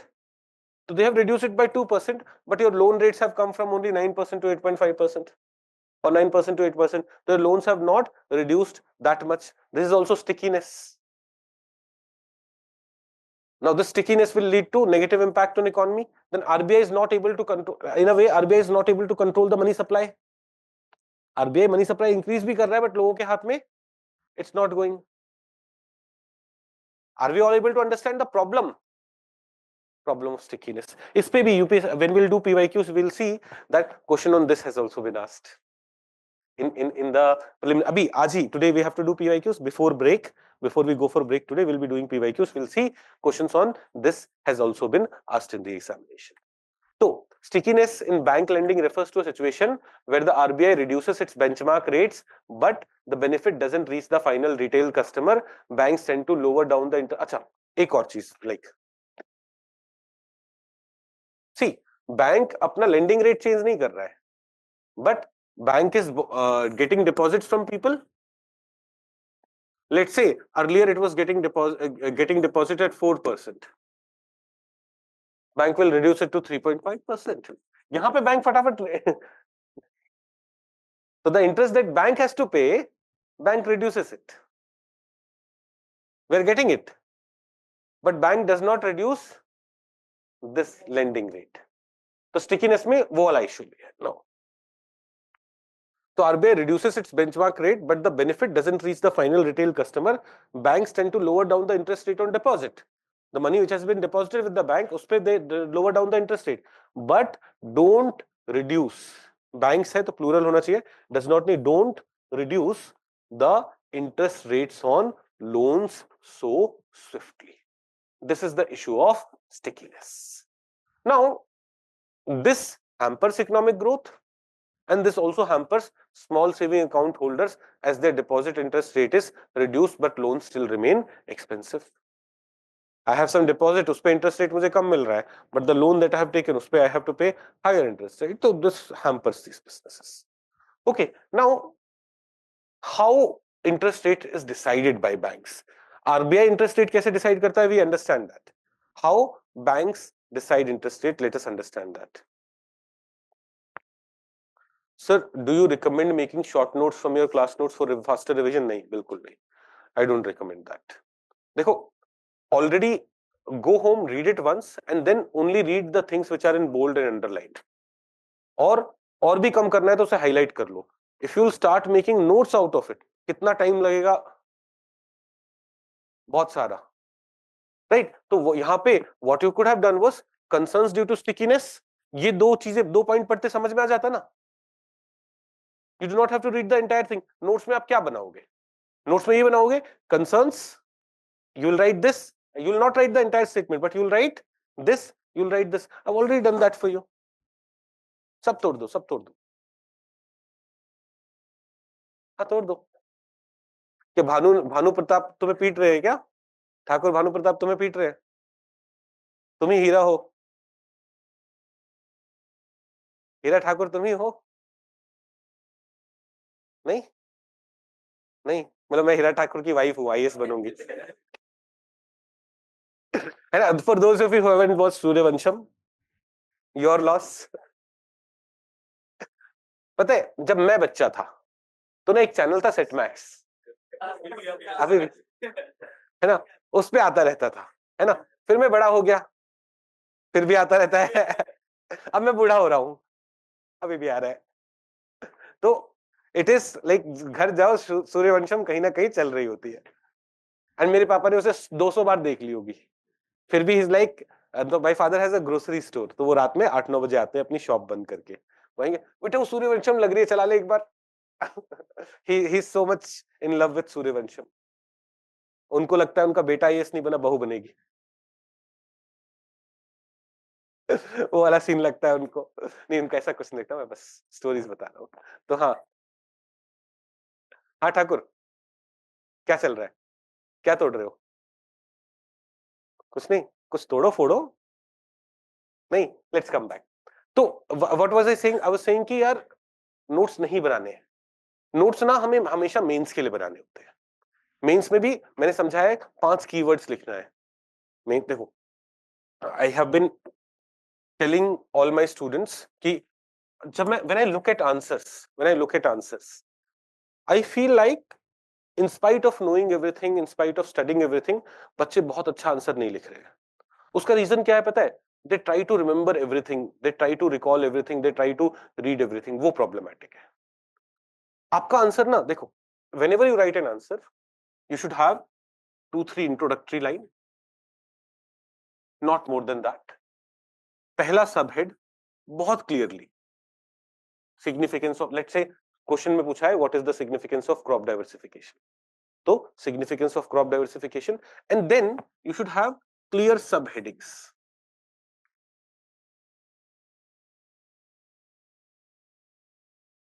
अब प्रॉब्लम पता है यहां आती है, students have read crop diversification a lot but they try to read everything, they should always recall these 5 keywords. Significance में 5 कीवर्ड्स मुझे लिखने हैं, एक्सपैंड आप कर दोगे, एग्जामिनर ने पूरा रीड भी नहीं कर, it is these 5 keywords and this is what I want students to remember, read, recall, revise भी ये 5 keywords करने हैं, not the whole thing. And देखो I have given mains notes in my own way. What I ask students is देखो वो मेरा natural thinking process था in which the points have been written. You don't make it right like that. आप पढ़ो इसे but then rough copy लेके बैठो कि क्रॉप डाइवर्सिफिकेशन के significance, think the way you think and write down those points, फिर go back to these notes and see सारे points important वाले कवर कर लिए क्या। अब वो जो 5 कीवर्ड्स है ना वो यहां पे आप बगल में लिख लो, 1 2 3 4 5. When my answer comes, when I have to write an answer on what crop diversification, these are the 5 keywords. Revise क्या करूंगा, ये 5 keywords, not the whole notes. तो व्हेन स्टूडेंट्स राइट आंसर यहां पे they will be writing all the important points. आपको लगता है मैं सोच के I have studied crop diversification a lot, सोच के खुद लिख देंगे, सोच के लिखोगे अच्छा ही लिखोगे बट ना it will not be perfect, it will not be like when you have given 30 minutes on it and prepared these 5 points, it will not be like that. So you will get 4 out of 10, 4.5 out of 10, but why not 6 out of 10 or 7 out of 10? इतना अच्छा answer लिखो ना कि examiner बोलेगा क्या करूं, इसकी presentation अच्छी है, इसका मतलब एक like even if I did not want to read it I could see, आप आगे भी लिखोगे, you may have 2 lines of explanation for every point or just 1 line, but ये इतना इंपॉर्टेंट नहीं होता। क्या इंपॉर्टेंट होता है, एग्जामिनर को क्लियरली हेडिंग, दिस हेडिंग, सब हेडिंग, सेकेंड पार्ट हेडिंग, सब heading, no matter how bad your handwriting is, No matter how bad your handwriting is, when you will write this like this, visibility of your answer will improve. And for this I want students कि अपना notes के बगल में वो 5 keywords, 5 significance, 5 challenges, 5 way forwards. Your answer should be these 25 keywords. Your preparation of crop diversification should be intro, 2-3 keywords वहां पे, significances 5 keyword यहां पे, challenges 5 keyword, way forward 5 keyword. These 15, 20, 25 words should be what? Should be your 25 words आप 1 minute में revise कर सकते हो. Crop diversification 1 minute में रिवाइज, बिकॉज वहां पे ना you have to yourself recall and write. You will not have any options. You will not have anything like that. And preferably, ये ना जो आपको जैसे for some of you are part of mains masters program where I myself have taught you, and I have given you notes like this only. मैं फिर भी चाहता हूं आप बगल में वो कीवर्ड्स लिखो, उसी नोट्स में बगल, अलग से कहीं नहीं बनाना. And while revising, just revise these keywords. If you're not able to understand these keywords, their expansion, then you go for other aspects. तो मेंस में you should have your notes. Optional के notes तो एकदम short form में available होने चाहिए. GS के भी होने चाहिए, जीएस के, बट जीएस में ऑलरेडी मैंने ऐसे सिस्टमैटिक नोट्स दिए हैं मेंस वाले बच्चों को, हर टॉपिक के सिलेबस वाइज, पीवाईक्यू वाइज जा जाके. तो उसके बस बगल में ये बना लो and focus on writing answers, कि क्या इस कीवर्ड को आप एक्सपैंड कर पा रहे हो, क्या राइट एग्जांपल, यहां पे आगे क्या है, एग्जांपल है, डेटा है, वो सब you should be able to recall just by the keywords. तो आपका main source of study is this, but revision is through these keywords. When you are revising it, crop diversification India में क्या है, अच्छा यार इकोनॉमिक सर्वे ऑफ इंडिया का डेटा है, you should be, it should be able to come to you just by this keyword. If it's not able to come to you, look at this data here. But next time जब revise करोगे फिर से कि क्या बस मैं इस keyword के बाद अपने आप वो डेटा रिकॉल कर पा रहा हूं, because in exam तो you'll have to recall it, no? So this is how you need to study for mains. Prelims के लिए इसी नोट्स को मैंने ऑलरेडी चीजें अंडरलाइन करी है, बोल्ड करी है. You can use a highlighter in after 2-3 reading to highlight और भी इंपॉर्टेंट चीजें जो कि लाइक यूर लाइक सर ने बहुत सारी चीजें अंडरलाइन कर रखी है, बोल्ड कर रखी है, बिकॉज सर तो टीचर है ना, उन्हें मेरे को ये सारी चीजें आराम से आ गई हैं, मेरे को बस 2-4 चीजें रिमेंबर करनी है. I will only highlight that because those are the things that I forget, otherwise everything is easy. तो एंड रिविजन ना इसी से करो, दो, बिकॉज स्टूडेंट्स जब आप नोट्स बनाने लग जाओगे आपको बहुत समझ आएगा, और क्या निकालोगे. मैं ऑलरेडी जैसे ना मैंने जीएस फाउंडेशन बैच में बहुत सारी क्लासेस लेके पढ़ाया है, मैं रात में बैठ के इसे भी हटा देता हूँ, इसे भी कम कर देता हूँ, इस पैराग्राफ को हटा देता हूँ, समझाना नहीं है इनको, बस कीवर्ड दे दूंगा. ये बच्चे क्रैश कोर्स वाले हैं, इनको बस ये कीवर्ड दे देता हूँ. फाउंडेशन वाले बच्चे they are new, they start from scratch, for them I have to explain everything elaborately. आपके लिए ऑलरेडी मैं कोशिश हो रही है कम से कम करके दूं, but when you will make notes out of it, अपना इसी को कॉपी कर लोगे दोबारा, and you will spend a lot of time there. So don't spend that much time. Revise. And then there is a thing called picture memory. Picture memory क्या है, जब ना एक ही सोर्स से आप बार बार पढ़ रहे हो ना, तो ये पैराग्राफ आपने पढ़ा, नेक्स्ट क्या है आपके दिमाग में ना कहीं फिट हो जाता है वो, and it's easy to recall. But then you have these notes, you will make your own notes, short notes, दो पिक्चर्स है. For your brain, recalling what will come next will be थोड़ा सा difficult. तो one source, why do I ensure कि यार एक source से बच्चे की तैयारी होनी चाहिए, so that बच्चा should not need to look at multiple things and thus वो एक ही चीज बार बार रिवाइज कर रहा है तो क्या होगा, अब्सॉर्ब करेगा. दूसरा रीजन वाई एक ही सोर्स बार बार रिवाइज करना चाहिए, when you have multiple sources, do you know what happens, हम सबसे ना ऊपर वाली सबसे बड़ी वाली चीजें सब सारे नोट से पढ़ लेंगे. Let's say for history you have 4 books, modern India के लिए आपके पास 4 बुक्स है, आप चारों बुक्स से क्या पढ़ लोगे ज्यादा, पता है क्या है, जो सबसे बड़ी वाली चीजें हैं. बट जो अंदर घुस के जो चीज पढ़नी है वो किसी से नहीं पढ़ोगे, because you have 4 books. But if you are following only 1 book, अब whenever you read a book you find something new, something interesting. Same book को आप चौथी बार पढ़ोगे, 5वीं बार पढ़ोगे ना, 5वीं बार रीड करते टाइम यू विल फील ओह ऐसा था. तो same source again and again, मैं पीछा नहीं छोड़ने वाला आप लोगों का. I'll keep on giving you updates. मुझे लगता है कुछ भी मिस हो रहा है, कुछ हो रहा है, वो मेरी जिम्मेदारी है. You ensure आपको जो दिया गया है आपको वो सारी चीजें आती है. Fine. You don't worry about क्या मिस हो रहा है क्या नहीं हो रहा. मुझे मैसेज कर दो, मैं देखूंगा. ठीक है. तुमने आज तक मैसेज तो किया नहीं मुझे. काम का मैसेज नहीं करते हो तुम. काम हो जाता है. Happy Diwali, happy Holi, happy Valentine. नहीं, वैलेंटाइन में नहीं करते तुम. मुझे क्यों करोगे, है ना. चलिए, आई होप ये डाउट की should we be making notes and all. Will you have a mains answer writing course after prelims before mains. बेटा अब प्रीलिम्स के बाद देखेंगे. हाँ, we will have it, but let's come back to this. तो we understood the problem of stickiness, why it is negatively impacting the economic growth and everything. So how do banks decide their interest rate? किस interest rate पे charge. तो देखो, before liberalisation, privatisation, globalisation reforms, before LPG reforms, banks के पास control था ही नहीं. Before 1991, lending rate was regulated by RBI, but it was after 1995, after 1991, deregulation happened. In 1994, lending rate for loans above 2 lakh for deregulated. That is, आपको businesses को बड़े loans, 2 lakh rupees was a huge amount then. ना, 2 lakh rupees is perhaps today's 20 lakh rupees. तो आपको businesses को loan देने हैं. That was deregulated. Banks को decide the lending rate based on the risk perception and commercial judgement. And here bank were supposed to declare a prime lending rate, the rate at which they would charge their most credit worthy customers. तो basic अब देखो क्या scenario है. Before 1991 everything is regulated by RBI. Before 1991 things are regulated by RBI. After 1991 पहले क्या हुआ, bigger loans were deregulated.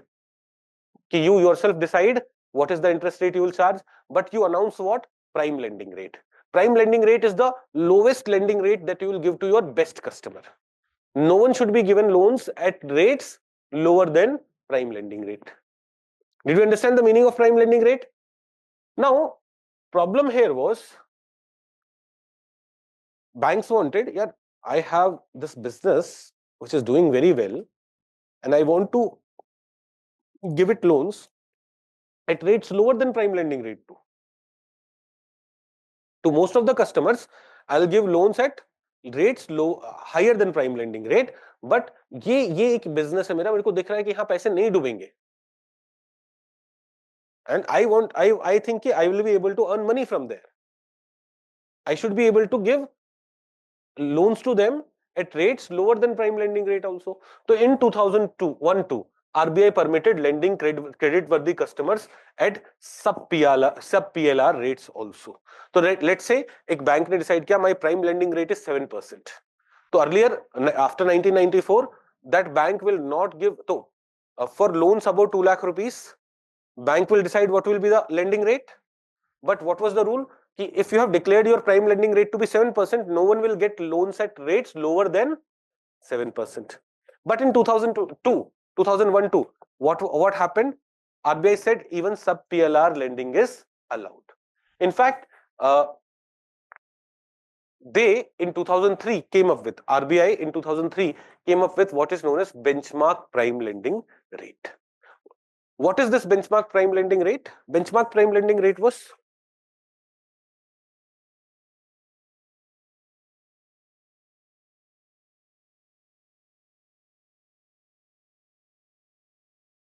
let's come back to this. We move to benchmark prime lending rate system. अब देखो यहाँ पे benchmark क्या होता है कि this is the benchmark. जो customers अच्छे वाले हैं उनको we can charge interest rate lower than this. Though customers who are not good, to them we'll charge rates higher than this. तो पहले prime lending rate was what? You will charge customers only higher than this. That was prime lending rate. In 2002, prime loans at rates lower than prime lending rate was allowed to some customers. Now in 2003, RBI is coming with benchmark prime lending rate. The banks would fix BPLR with the approval of their board. However, RBI, so now BPLR was treated as reference for lending. Clients with good credit will be offered rates below BPLR, and those with risky credit will be offered higher rates. This was benchmark prime lending rate. Now, who will fix this benchmark prime lending rate? Bank themselves will fix benchmark prime lending rate. But RBI stipulated that the rate be influenced by repo rate and CRR apart from the individual bank's policy. That is, if your repo rate is reducing, then the rate at which you are getting money is reducing. So the rate at which you should be lending money should also reduce. So RBI wanted that this should be somehow linked with it. ये हुआ नहीं reality में. Stickiness का problem continued. BPLR, benchmark prime lending rate system was misused. बहुत सारे बड़े customers, rich customers were being given loans at very low interest rate, and smaller businesses kept on getting loans at higher rate, or वो problem remained.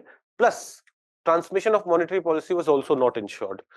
Like while RBI had said कि यार इसे CRR, repo rate इन सबसे थोड़ा सा sync में रखना, but this was not done. Banks were deciding their benchmark prime lending rate themselves, and there were issues when RBI reduced repo rate. It actually not transformed into reduced interest rate for businesses. This was benchmark prime lending rate. Later, RBI came up with base rate system.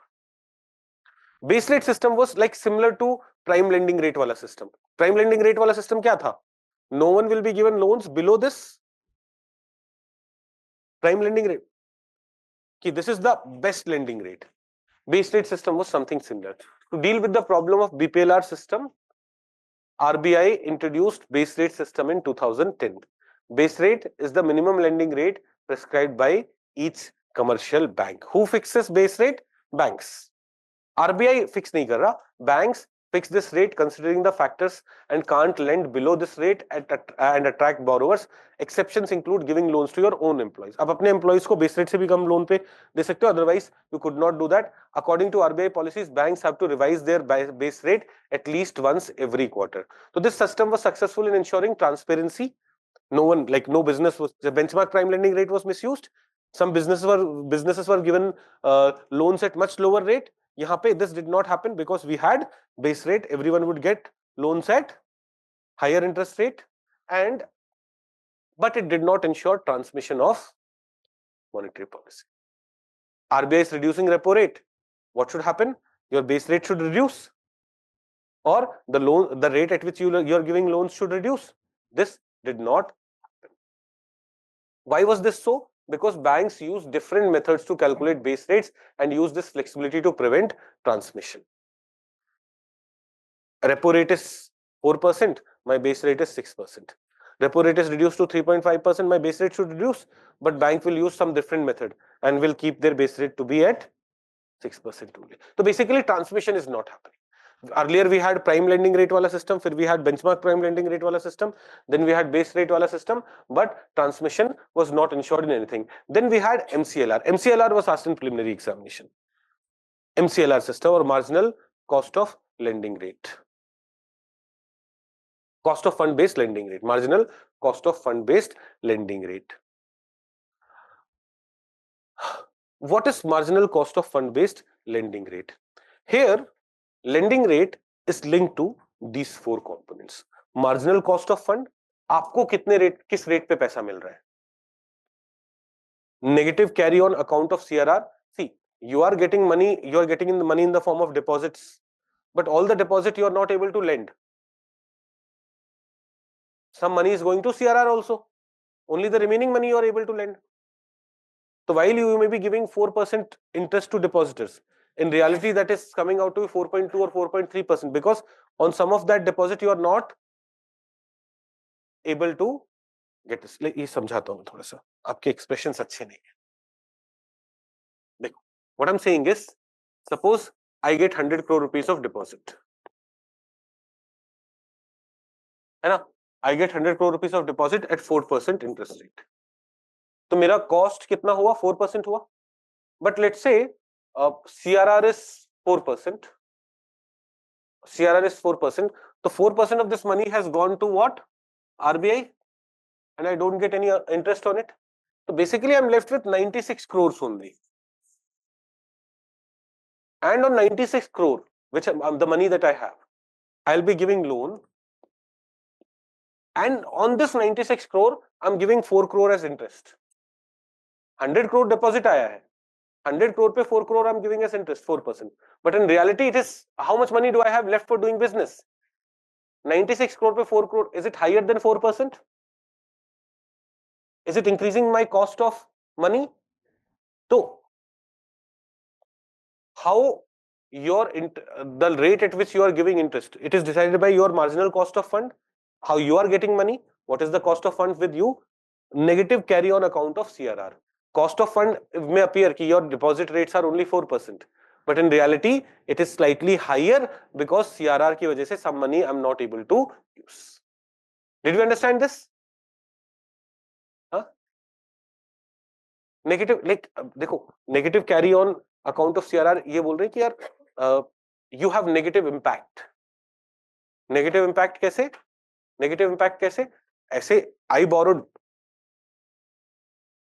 I borrowed money at 4%. So your marginal cost of fund should be 4%. But in reality, it's not 4%. The fund that you have available is only 96. On 96 crore pe 4 crore you are paying as interest. 100 crore pe 4 crore would have been 4%. 96 crore pe 4 crore is higher than 4%. So let's say it goes to 4.1%. Let's say it's 4.1%. So 0.1% is this negative carry on account of CRR. Negative impact on your borrowing rates because of CRR. Got it? Then operating cost. ये पैसा तो आपका cost है, आप किसको दे दोगे? Depositor को दे दोगे या आरबीआई को दे दोगे when you borrow money from RBI. ये negative effect because of CRR. But then you also have to pay rent, you have to pay your employees, तो उनका भी कॉस्ट आएगा. And then tenure premium. What is tenure premium? I had explained this to you. If the loans are longer, risks are higher, there you charge higher interest rate. So let's say my marginal cost of fund is 4%. My marginal cost of fund is 4%. Negative carry on is 0.1%. Operating cost is 2%. 0.1%. Operating cost is 2%. Tenure premium is based on how long the loan is. For different loan, different tenure premium would be there. So my interest rate would be 4 plus 2, 6, 6.1, 6.1 plus tenure premium. How am I deciding my interest rate now? Banks को क्या बोला? Banks, you follow MCLR system.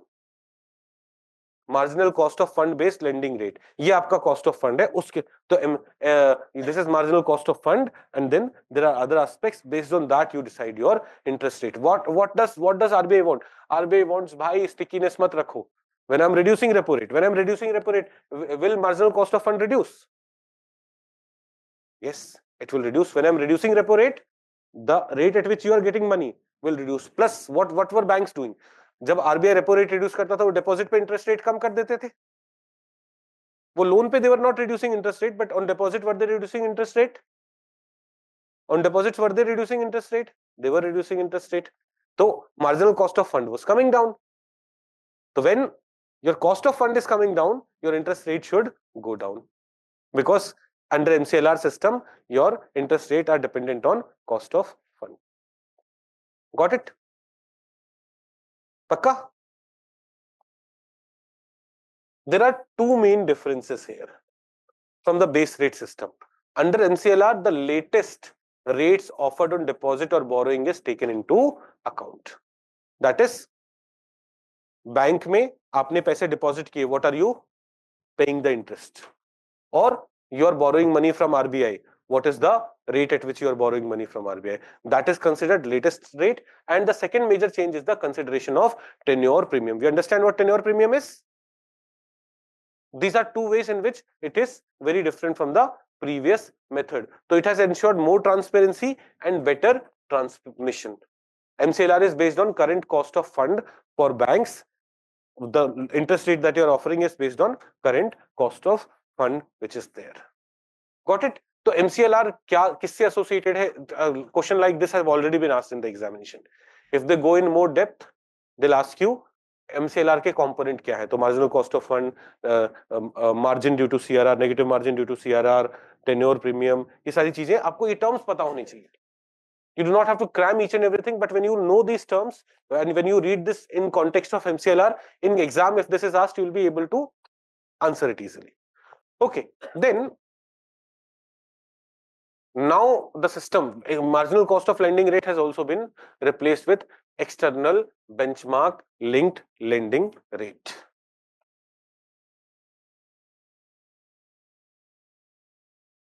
External benchmark based lending rate. इसमें interest rate कैसे decide होगा loan का? External benchmark plus spread margin plus risk premium.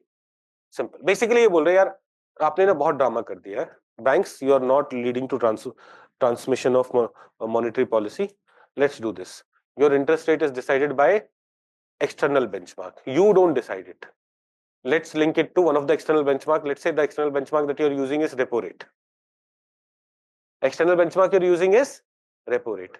So interest rate will be decided by repo rate plus spread or margin. Like repo rate is 4.5, but you may have operations and everything. So uske liye you need spread or margin that you want plus risk premium. Risk premium, a customer who's risky, whose credit rating is poor, will have to pay some more interest rate. A customer who is good, risk associated is not there, he may have to pay slightly lower interest. So that flexibility is available through risk premium. Banks, you decide your loan rates by what mechanism? External benchmark mechanism, where loans will be external benchmark का क्या rate है? Let's say, so one of the external benchmark that banks can use is repo rate. So repo rate plus margin or spread requirement plus risk premium. Risk for long-term loan is higher, तो उसका component. Risk to those customers whose credit rating is lower, that aspect. You consider all those things. So RBI made it mandatory for all banks to link floating rate loans. Those loans जिसका rate float करेगा, floating rate loans to retail customers and loans to MSMEs to an external benchmark from 1st of October 2019. So what is the system that is being followed now? External benchmark. Now, do we have MCLR loans right now? So yes, someone may have taken loans at that time. उसने MCLR में loan लिया होगा. And if that person has not got it transferred to external benchmark based lending rate, उनका MCLR system चल रहा है, marginal cost based lending rate system चल रहा है. But now what is the system for giving loans to what is the system of deciding rates for giving loans by banks? External benchmark. देखो 1st of October से it is linked, it is supposed to be there for retail customers, all banks to link floating rate loans to retail customers and to MSME sector. Bank can choose from one of the 4 external benchmark. Which benchmark do you want to choose? You can decide, but you have repo rate as one of the benchmark, 3-month treasury bill yield. That is 3 महीने का जब government treasury bill issue कर रहा है, what is the interest rate on it? 6-month treasury bill yield or any other benchmark interest rate published by Financial Benchmark India Limited. Use any of these benchmarks. But interest rate will be decided by what? Benchmark rate plus margin, spread plus risk premium. Benchmark rate change हुआ. Does for customer rates change? Adoption of multiple benchmark by the same bank is not allowed within a loan category. आपने अगर repo rate choose कर लिया है, तो next time you will not choose anything else. In the same, like आपने for example retail customers के लिए repo rate is the benchmark that you have chosen, then you stick to repo rate. In the same category, multiple benchmarks will not be allowed. Banks are allowed to decide on the spread over the external benchmark. Credit risk premium can change only when borrower's credit assessment undergoes a substantial change. So there were 3 components: external benchmark, spread. The bank can decide how much spread they want. And that is fine. Why? Because the purpose of RBI is what? Purpose of RBI is a transmission हो. तो आप अपना spread decide कर लो, ठीक है. But external benchmark तो change होगा ना? Accordingly, your interest rate would change. And third component is what? Risk premium. Risk premium will only change if the credit assessment of borrower undergoes a substantial change. ऐसा नहीं होना चाहिए था कि I have given you loan eight 8% interest rate because 5% was repo rate, 2% was my margin and 1% was your risk. Now repo rate is reduced to 4%, so your loan पे interest rate should reduce to 7%. But banks may do this. मैं इसका risk premium 1% से 2% कर रहा हूँ. This would be problematic. So what they have said is, what RBI said is, no, this is not allowed. You can change risk premium only when there is substantial change in the credit rating of the customers. Got it? So banks have linked their external benchmark lending rate to the RBI's repo rate. Most of the banks have done this. Why? Repo rate, faster transmission, etc. So the share of EBLR loans in total advances was 39.2% in December 2021, according to RBI, and it is going up. As more and more loans are coming up into play, more loans are going by external benchmark based lending rate, and this was recommended by Janak Raj committee. हम अब shift हो गए external benchmark based lending rate पे, but वो recommendation किसने दिया था? जनक राज committee ने. he had said all floating rate loans advanced from April could be referred to one of the 3 external benchmark. तो इनके रिकमेंडेशन थोड़े डिफरेंट थे. इन्होंने 3 एक्सटर्नल बेंचमार्क बोले थे. Eventually when we have shift to external benchmark lending rate, it has gone to what? Only 2 external benchmark, but this was there. Okay. अच्छा, priority sector lending बाकी है क्या? Let's come to the topic of priority sector lending. Now,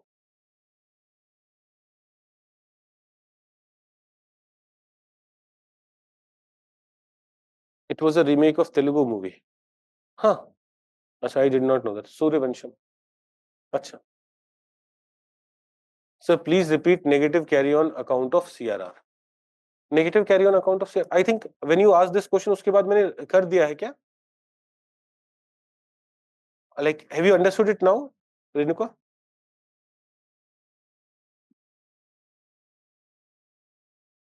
Tenure premium for long-term loan, interest rate would be higher. Okay, Renuka has understood this. Let's go to priority sector lending. So PSL पे भी questions have been asked in the PYQs. PSL is another area where question, and PSL remains in news as well. Priority sector lending. देखो,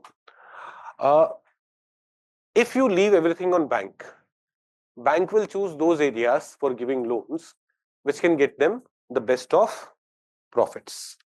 If you leave everything on banks will choose those areas which can get them best of profit. But for country's economic growth and development, we may need to divert loans towards, let's say, agriculture sector, infrastructure sector, renewable energy sector, etc. They may not be very profitable, and banks naturally would not. If banks were left to decide कि आप अपना loan खुद decide करो, banks would have not gone in these fields, these areas.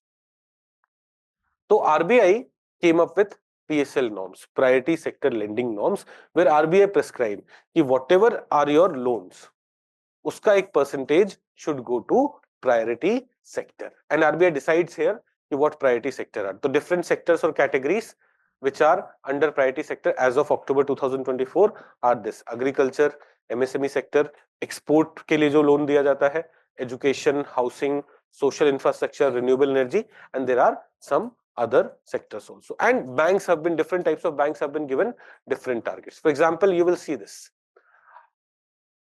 Total priority sector lending कितना करना है? For different banks, different targets are there. Domestic commercial banks, domestic वाले, but excluding regional rural banks and SFBs, because for regional rural banks and SFBs we have a different target. So domestic commercial banks, SBI, SDFC, ICICI, ये domestic commercial banks है, 40% of their overall loans they should be giving where? In the priority sector. जैसे CRR SLR था, जितना आपका deposit है उसका एक percentage has to go to RBI और has to go to a highly liquid system. यहां पे क्या है, आप जितना लोन दे रहे हो, the loan that you are giving, if you are giving 100 crore rupees of loan, 40 crore should go to what? Priority sector. Okay, 40% should go to, 40% of bank credit should go to priority sector. For which kind of bank? Domestic commercial bank, excluding regional rural banks and SFBs, because in case of regional rural banks and SFBs the target is 75%. Regional rural banks are also commercial banks. SFBs, small financial banks, are also commercial banks, but there the target is 75%. So 75% of their loan should go to priority sector. Okay, तो पहला point, priority sector lending norms के target क्या है? Commercial banks के लिए it is 40%. Regional rural banks and SFBs के लिए it is 75%, and foreign banks with less than 20 branches. अब देखो, domestic commercial banks and foreign banks with more than 20 branches are already here. Their target is how much? 40%. आपका total loan का priority sector में कितना जाएगा? 40% जाएगा. But foreign banks with less than 20 branches, for them also 40% loan has to go to priority sector. 40%, out of which up to 32% can be in the form of lending to export, and not less than 8% can be in any other priority sector. Basically, those foreign banks, अब फिर से समझो, suppose a foreign bank is there and it has opened its branch in Delhi. अब दिल्ली में उसने अपना पहला branch खोला है, less than 20 branches है, तो let's say it has only one branch. If you'll ask it 40% loan दो तुम priority sector पे, fine. But of this 40%, 18% should go to agriculture. Where will this bank find lender for borrower for agriculture? तो इनको ही बोला गया है, जो foreign banks which have less than 20 branches, आप 32% तक पैसा किसको दे सकते हो? एक्सपोर्ट क्रेडिट को. लेट्स से यूएस का कोई बैंक है, इंडिया में आया है ना, तो आप एक्सपोर्ट के लिए लोन दे सकते हो up to 30%. 40% you have to go for priority sector lending.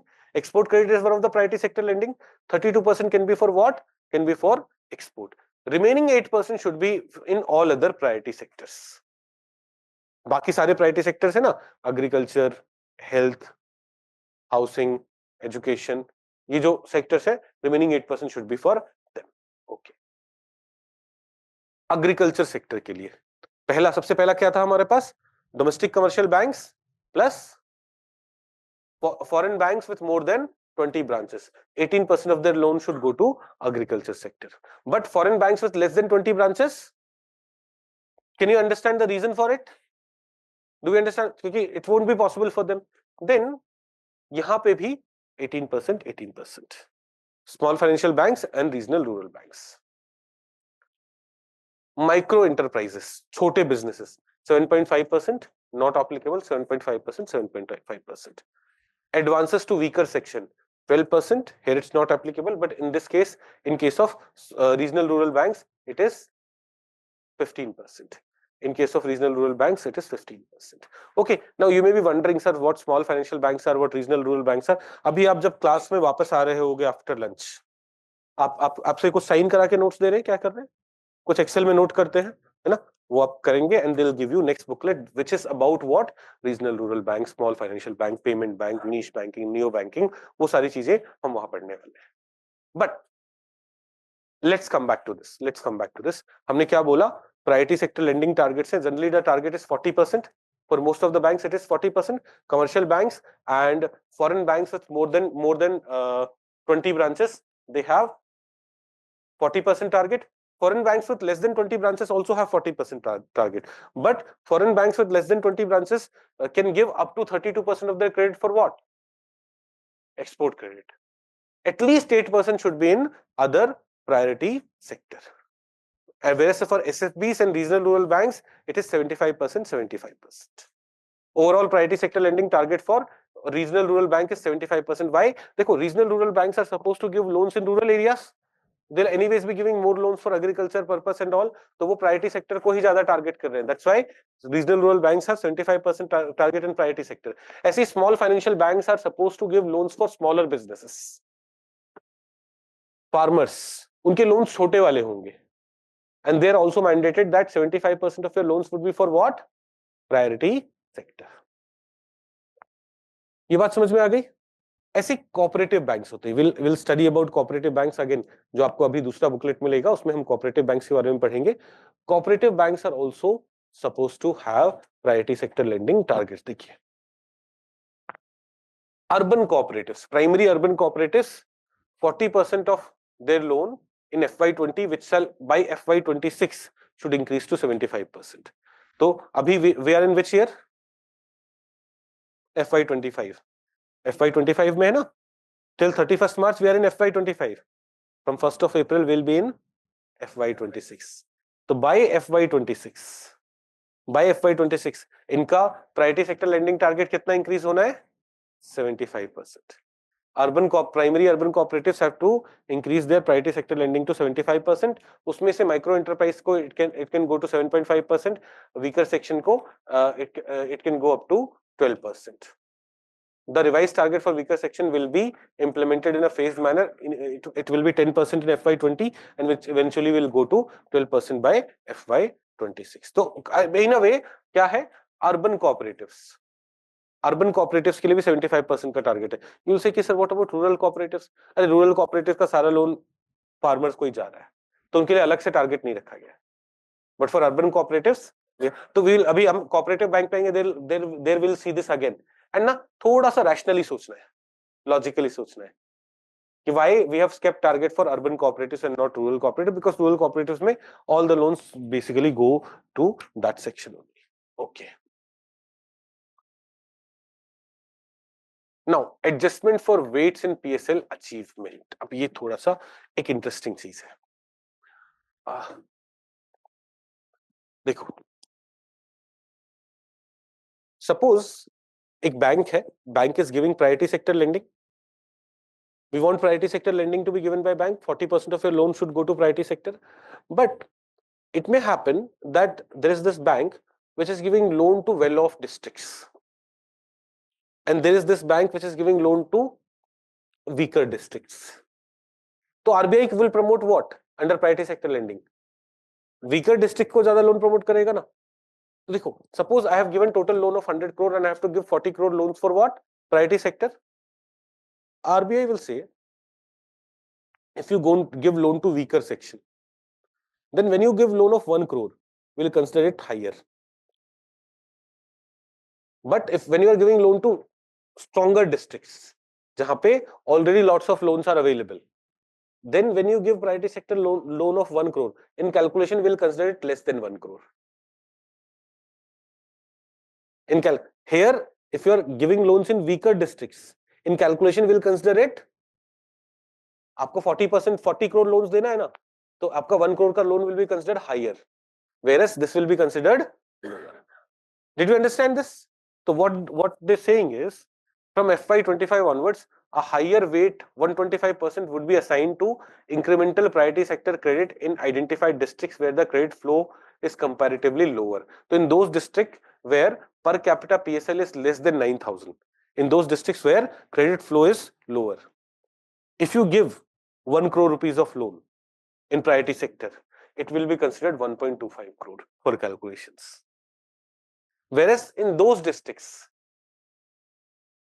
where priority sector lending per capita is high, 42,000 hai, it's greater than 42,000. There, when you give 1 crore ka loan, it will be considered only 90% or 90 lakh ka loan from FY25. Do we understand this? Do we get this? Nahi? Kya? Are we understanding the rationale behind it? जहां पे per capita PSL is less, banks are being said, give more loans there. If you give loans there, we'll give it higher weightage. Now, agriculture sector is also categorized into 3 categories: farm credit, agriculture infrastructure, ancillary activities. और सबके लिए अलग-अलग sub targets are there. What is included under weaker section? So these are the groups which are. So weaker sections are also part of priority sector. These are the groups which are included in weaker section. एक बार prelims में ना ये detail में question अभी 2-3 years back they had asked a very detailed question. उससे attempt करने की ना कोशिश नहीं करनी चाहिए. Because if we start studying everything in so much detail, what would happen? We'll not be able to study anything properly. And that is why sometimes they'll go into too much depth somewhere. We may ignore those things. हमें ऐसे भी, if we make 60 questions right करने 60 questions. We may skip 10 questions, 15 questions out of 85 questions, 90 questions that we attempt. 60 questions right करने. देखो, if you attempt 90 questions and if you have to make 60 questions right, तो हर 3 में से एक गलत हो सकता है ना? 90 में से 60 should be right, तो हर 3 में से एक गलत हो सकता है, फिर भी you will be doing very well. है ना? बात समझ में आ रही है? You'll be scoring around 100. नहीं 100 ही, हाँ, you'll be scoring around 100. And that is why we should not get worried when something in depth घुस के पूछा हुआ है, क्योंकि आपने इस साल ये पूछ लिया, अगले साल कुछ और पूछोगे, हम हर चीज में घुसने लगे तो हमारे बेसिक्स प्रिपरेशन खराब हो जाते हैं. If we start going in depth of everything, what happens? Our core areas suffer. We have seen students doing that. मेरा एक स्टूडेंट है, अभी वो SDM है यहाँ पे उत्तर प्रदेश में. In 2020 I remember उसने क्या किया, एग्जाम से एक महीने पहले किसी कोचिंग का टेस्ट दिया जो कि इंटरनेशनल रिलेशंस पे था. उन्होंने इंटरनेशनल रिलेशन पे बहुत सारे क्वेश्चन बना रखे थे, and out of 100 question he was able to answer only 5-10, and he was like कि तो मेरी प्रिपरेशन बहुत खराब है. मैंने उसे समझाया इंटरनेशनल रिलेशन से सवाल नहीं आते, कोचिंग वाले पागल है. जिन्होंने वो पेपर बनाया, इंटरनेशनल रिलेशन से क्वेश्चन नहीं आते, क्वेश्चन कहां से आते हैं? इंटरनेशनल बॉडीज से आते हैं. मैंने उसे समझाया, वो नहीं माना, और उसने 15 दिन लगाए इंटरनेशनल रिलेशंस की मैगजीन लाके उसे पूरा पढ़ने का, and he was able to complete it, international relations, पर नॉट अ सिंगल क्वेश्चन के. और उस चक्कर में उसने क्या कर दिया, अपना साइंस का रिवीजन, एनवायरनमेंट का रिवीजन, हिस्ट्री का रिवीजन, जो एग्जाम से जस्ट पहले करना चाहिए था वो नहीं किया. तो अगर एक आधा पूछ भी लिया एग्जाम में, छोड़ देंगे यार, पूरा आईआर थोड़ी पढ़ने बैठेंगे एक सवाल के लिए. इंटरनेशनल बॉडीज पढ़ेंगे, मैपिंग पढ़ेंगे, इंटरनेशनल मैपिंग पढ़ेंगे. अभी yesterday I was looking at the newspaper article where Trump was saying कि गल्फ ऑफ मेक्सिको को गल्फ ऑफ अमेरिका बना दो, कुछ ऐसा बोल रहा था. हम पढ़ेंगे गल्फ ऑफ मेक्सिको के बारे में सब, है ना? मैपिंग में we will do that, but don't run behind हर चीज के घुस के वाले सवाल में जाना कि देखो ये तो पूछ लिया तो उसमें आना ही चाहिए. नहीं, जरूरी नहीं है. ओके, तो दे हैड आस्क्ड कि what are included in weaker section, एक बार रीड करना, बट मैंने भी कभी ना इसे याद रखने की कोशिश नहीं करी है. Now achieving PSL targets through on lending, there's something known as on lending. तो देखो, SBI has to achieve PSL targets of 40%. So what SBI can do, SBI can give money to some NBFC which is focused on agriculture only. So SBI when gives 50 crore rupees to that NBFC is focused on giving loan to agriculture, तो SBI can say कि मेरा priority sector loan target has been fulfilled. तो it means giving loans by use of borrowed money. तो अच्छा, achieving PSL targets through on lending. For example, NBFCs borrow money from SBI and then give loan to farmers, MSMEs, etc.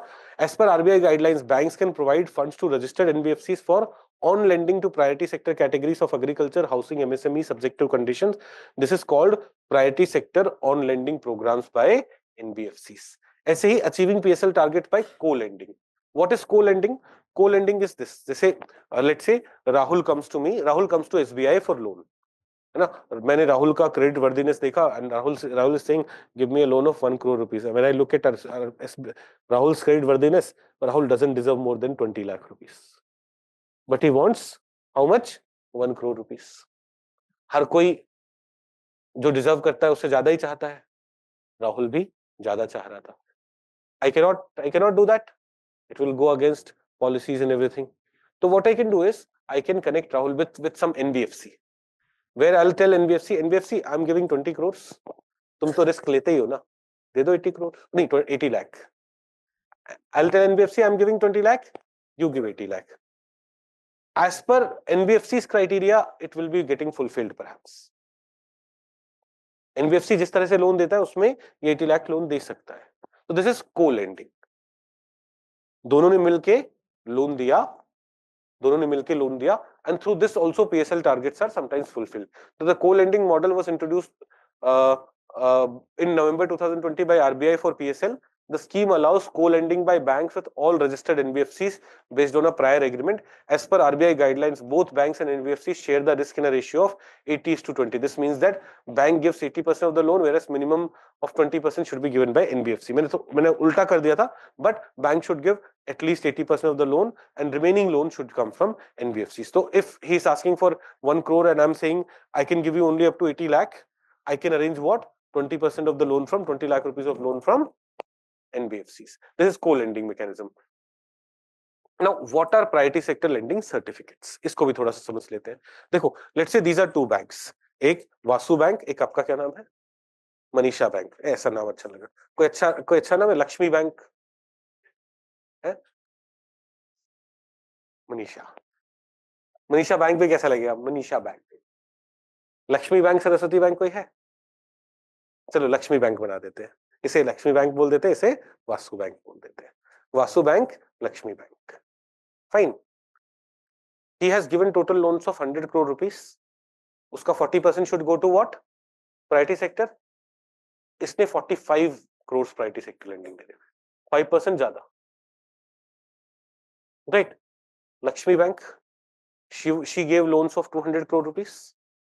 She was supposed to give 80 crore loans. 200 crores का 40%, 80 crore to priority sector.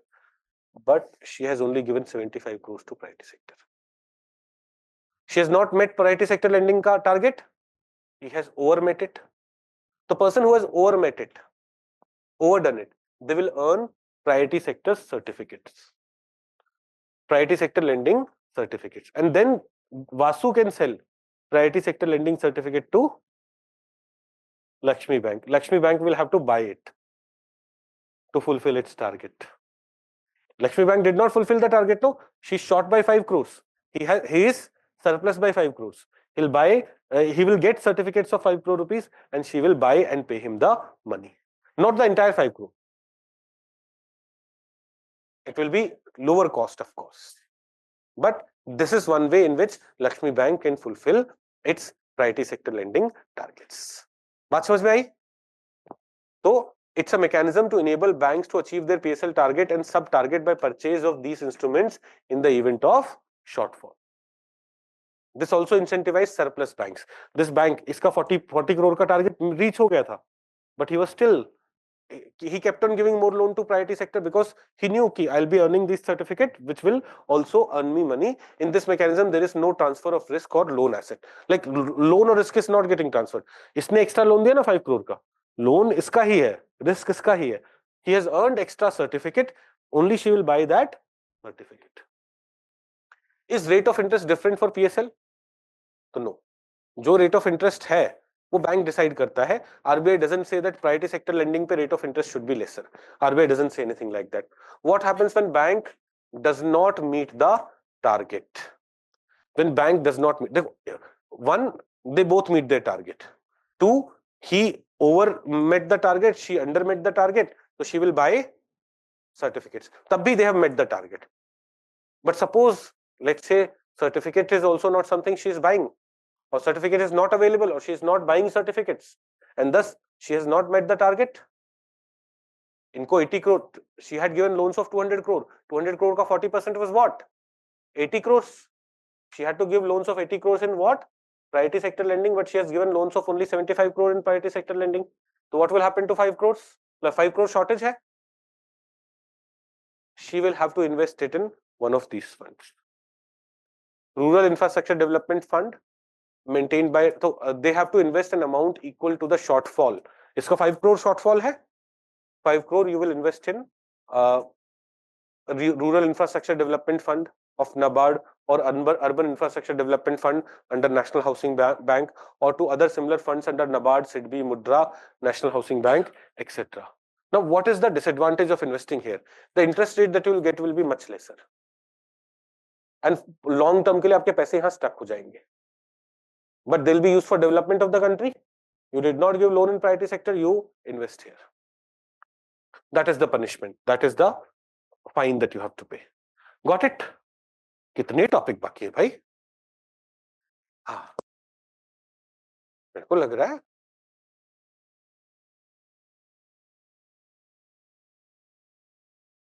Soft land. तो we understood priority sector lending. अब देखो priority sector lending में जाके एक तो मैंने आपको सारे अपडेट्स कराए. FY25 के क्या टारगेट्स हैं, FY25 में विच डिस्ट्रिक्ट 125%, 90%, वो सब समझाया. तो I have gone to the website of RBI and priority sector lending से रिलेटेड जो भी लेटेस्ट सिचुएशन था वो किया है. तो आपको प्रायोरिटी सेक्टर लेंडिंग से रिलेटेड करंट अपडेट्स ये सब करने की जरूरत नहीं है. Okay, we will, if anything else would need to be added, we will do it in the target prelims phase. आपको और कुछ नहीं करना, ये already are you not finding कि बहुत हो गया है ना? You will not have this feeling कि मैंने जीएस फाउंडेशन में बहुत डिटेल में पढ़ाई नहीं करी तो मैं कुछ मिस कर रहा हूं, नहीं करोगे. थोड़ा फास्ट चल रहे हैं हम यहाँ when compared to GS foundation batch. GS foundation में I have to explain everything from scratch, from zero. बच्चों को इकोनॉमी का कुछ नहीं पता है. But I'm not doing this कि I'm missing out on something important. अगर कुछ important है तो आपको पढ़ाया जा रहा है. Okay, GS फाउंडेशन में जब मैंने इकोनॉमी पढ़ाना शुरू किया, I started with what is meant by economy. What is economics? Macroeconomics, microeconomics.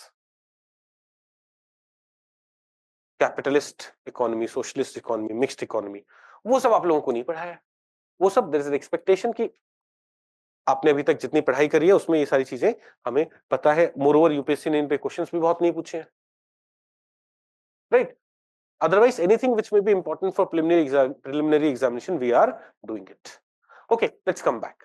Some important terms related to monetary policy जो न्यूज में रहते हैं. One is soft landing. एक टर्म एक इकोनॉमिक सर्वे ऑफ इंडिया वगैरह में यूज हो रहा है, वो होता है soft landing. Now what is soft landing? देखो,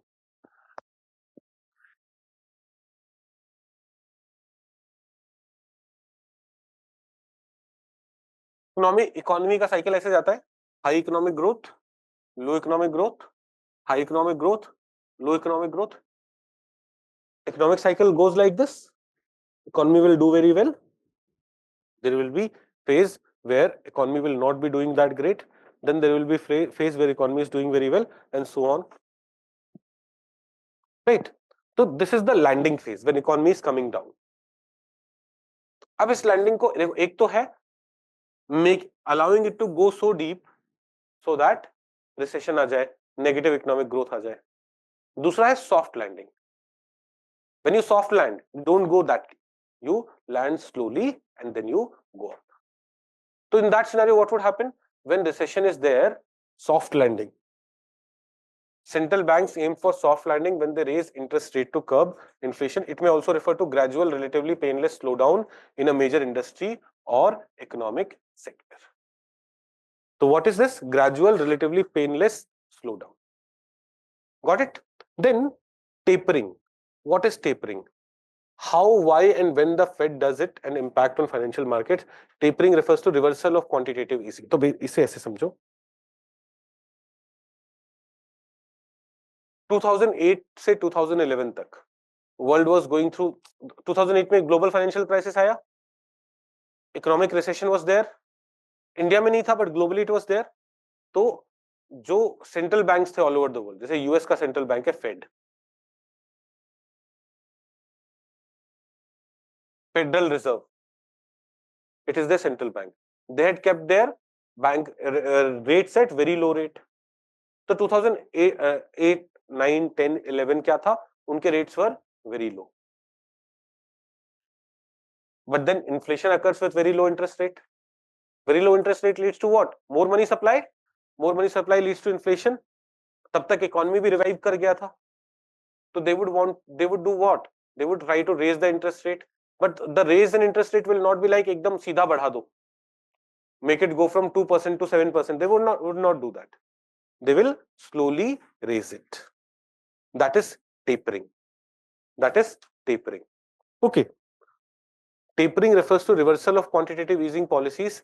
Reversal of quantitative easing was what? Quantitative easing का मतलब क्या हुआ?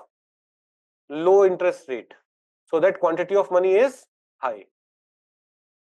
Tapering is what? Reversal of quantitative easing. That is high interest rate. Implemented by central bank and intended to stimulate economic growth. It refers to reduction in central bank's assets. It is the first step in the process, either winding down or withdrawing from money stimulus program. पहले recession के time money stimulus program होगा, interest rate would be very less. First step in reversing that is tapering. Communicating openly with investors regarding the direction of central bank's policy and future activities help to set up market expectation and reduce market uncertainty. Financial markets may experience a downturn in response to tapering, known as taper tantrum. Now, what we are saying here is, देखो, 2008 और हाँ 2008 की बात. Interest rates are very low. Money supply is high. For 2-3 years, let's say money supply is high. Money supply is high, so people will take a lot of money. They'll invest in stock market, everything. उन सब में भी stock prices are high. But then government says we're going for tapering, or our central bank says we're going for tapering. Tapering means what? ये money supply जो बहुत ज्यादा है, अब मैं इसे कम करूंगा, मैं इंटरेस्ट रेट इंक्रीज करूंगा. Now in that scenario, businesses also know, everyone knows कि now interest rate is going to increase, money supply is going to decrease, stock market में availability of money will also reduce, and there may be a decline there. Stock market में जब investment में reduce, there may be a decline. Financial market may experience a downturn in response to tapering, known as taper tantrum. कि tapering की वजह से financial markets may be saying downward trend. This is known as taper trend. So if US central bank does tapering, India may face following impact. कैसे? If US का central bank tapering कर रहा है, तो US में availability of money is reducing. US से a lot of investment comes to India also. That may reduce. Downturn in stock market, depreciation of rupee, and imports becoming expensive. कैसे? Downturn in stock market, you understand? US से पैसा कम आ रहा होगा, US से less money would be coming to India, there will be downturn in stock market. When less money is coming to India, how did money come to India? Money came in the form of dollars. So dollar का supply will reduce. Dollar का supply will reduce, so dollar will become expensive. If dollar become expensive, rupee depreciates. Depreciation of rupee. If rupee depreciates, does our import become expensive? Import becoming expensive. बात समझ में आ रही है? एक और term जो हमें पता होना चाहिए, that is Cantillon effect. What is Cantillon effect? थोड़ा सा इसे समझते हैं. Cantillon effect is this. देखो, COVID lockdown occurred. RBI reduced interest rates, money supply increased. RBI reduced interest rate, money supply increased. Right? Do we all agree to this? Okay, fine. Money supply increased. But think of 4 people. Mukesh Ambani, एक shopkeeper, normal shopkeeper, एक rickshaw puller, and rickshaw puller is also earning, and एक person living on the side of the road and doing some manual work. और ऐसे सोचो, मुकेश अंबानी एक छोटा business वाला, एक शॉपकीपर, एंड देन एक manual labourer. Think of this 4 people. चारों के बारे में सोचो. सोचो, सोच लिया? पक्का? व्हेन रेपो रेट रिड्यूसेस, सबसे पहले लो इंटरेस्ट रेट में पैसा किसको अवेलेबल हो? मुकेश अंबानी. अभी not everyone has got access to money, तो prices of things have not increased. Prices of things would increase when everyone has access to money. But उससे पहले किसको पैसा मिल गया? मुकेश अंबानी को. तो person who is rich, person who is more powerful, when quantitative easing takes place, that person gets hold over money, cheaper money, faster. उस time things are still not that expensive, is able to get cheaper assets faster. This cheaper money will reach last to whom? Last person. Manual labour को मैं उससे काम करवा रहा हूं, मैं उसे ज्यादा पैसे दे दूंगा क्योंकि मेरे पास ज्यादा पैसे हैं. He anyways were not, but by that time has everything become expensive? So does he get any advantage of increased money supply? Who gets most advantage? Person very close to the banking sector. This is Cantillon effect. This is the or abhi मैं technically I'll read the entire thing, but this is the overall idea. Right. Prelims में ऐसे terms आ जाए तो हमें मतलब ऐसे परेशान नहीं होना है। तो it's an economic theory that explains how changes in the money supply affect prices of goods and services and distribution of purchasing power. Since new fiat money is injected into an economy at a specific point, its effects are felt by different people and industries at different times. The Cantillon effect says that first recipient of the new money has an arbitrage opportunity of being able to spend money before prices have increased. As the new money flows from central bank to private banks, to investors, to ordinary citizens, price gradually begin to reflect in the money supply. By the time ordinary citizens experience the increased money supply, they will be buying goods at higher prices. Thus, the flow of new money through the economy is beneficial to parties that receive the fund first and less beneficial to those that receive it later. यही idea है Cantillon effect. Do we get this? Liquidity trap.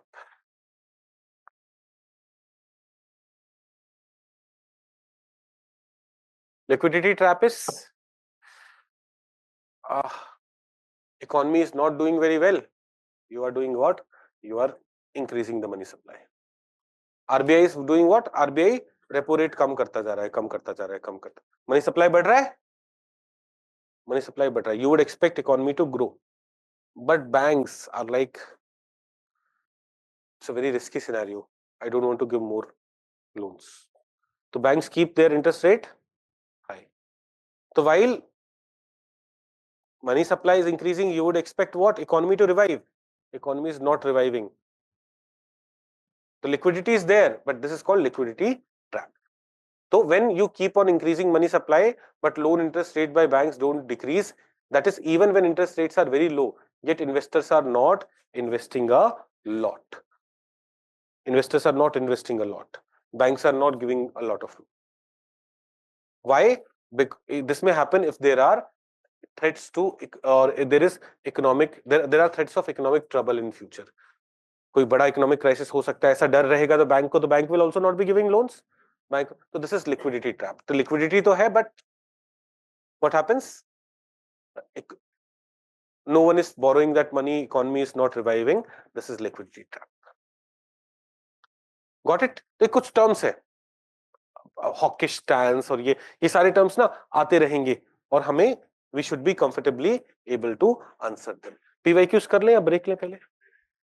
मेरे को लगा बोलोगे कर लेते हैं, break के बाद नई चीज पढ़ेंगे. ब्रेक लेते हैं. कितने लोग ब्रेक लेना चाहते हैं? बहुत कम है, चलो कर लेते हैं. नहीं कर ले ब्रेक. व्हाट डू यू से? तुम तो नालायक हो, तुम तो बोल ही दोगे.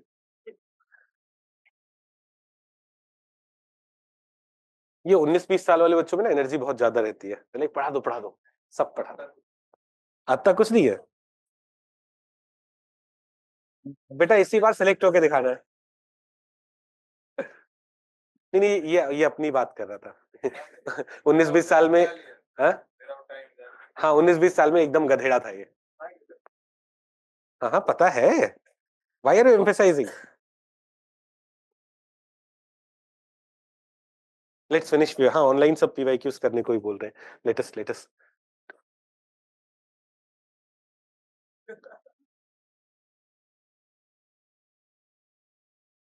क्या करोगे ब्रेक लेके, बताओ.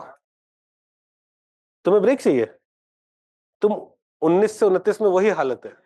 29 के नहीं, 25 के हो, जो भी हो. ऐसे नाराज हो जाएगा, सर मेरे को 29 का बोल दिया, मैं सारी लड़कियों को 22 बता रहा था.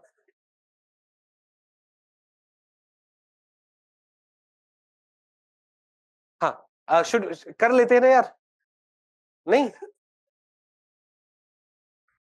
चलो let's take a break then. Hello friends, I hope you enjoyed the economy video. In this series, between 10th of March and 17th of March, we'll be releasing 2 videos every day and ensure that your entire syllabus of the basics of economy for preliminary examination is getting completed. Please share your feedback in the comment section and do share this video more and more so that more students would be able to reach it and we would also be able to reach more students. In the feedback section, in the comment section, we have seen some requests for science module, environment module as well.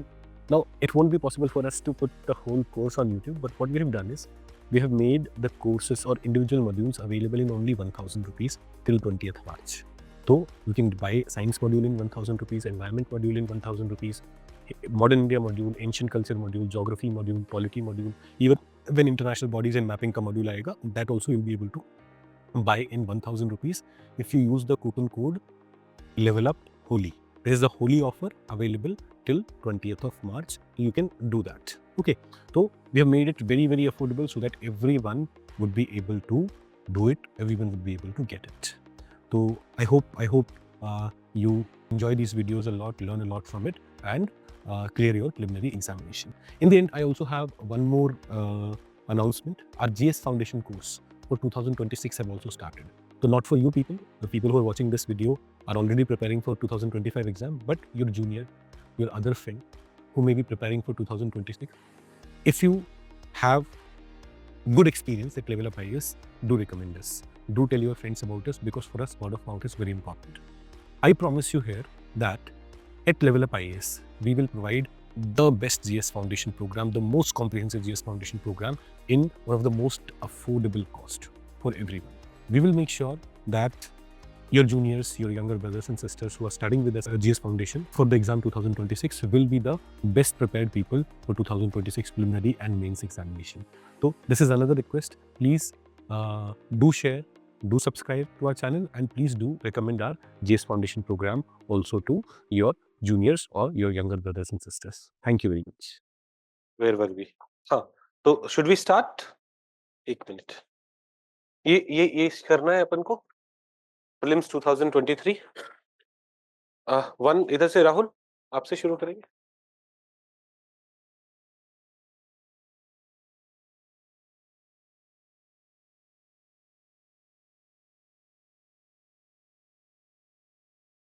Thank you.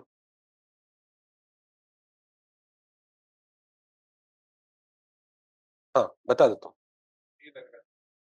उसने तुम्हें ऐसे दिखाया और तुमने वही बता दिया, मतलब ध्यान तो रखो. मेरा भी डी है. कैसे डी है? What is the answer? A होगा? श्योर? तुम्हारा दोस्त तुम्हें हेल्प करने वाला दोस्त नहीं है, दुश्मन है. एक तो गलत बता रहा है. सही कैसे डी होगा? In the post pandemic recent past many central banks worldwide had carried out interest rate hike. हमने अभी देखा आरबीआई 4% से 6.5% गया.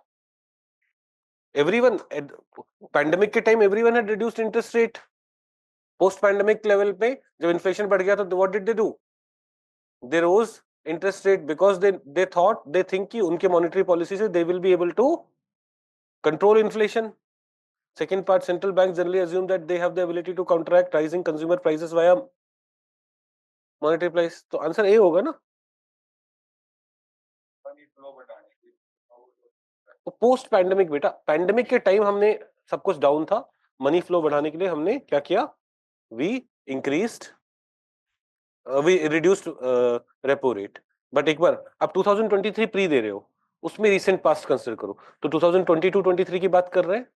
There everyone had increased interest rate. Right? Answer will be A. दोस्तों के चक्कर में मत पड़ो, खुद से ध्यान दो. ठीक है. Question number 2. Question number 2. एक सेकंड दे दीजिए मुझे. Statement 2 is not exact reason. बेटा it is kind of exact reason. कहाँ गए हम? हाँ, it is kind of exact reason. Why have they increased money supply? Because they assume that by controlling money supply they'll be able to fight inflation. इसीलिए inflation को fight करने के लिए तो they have reduced money supply. Right? तो 2 is the correct reason. Okay, next, second. आपका नाम भूल गया. सचिन. सचिन.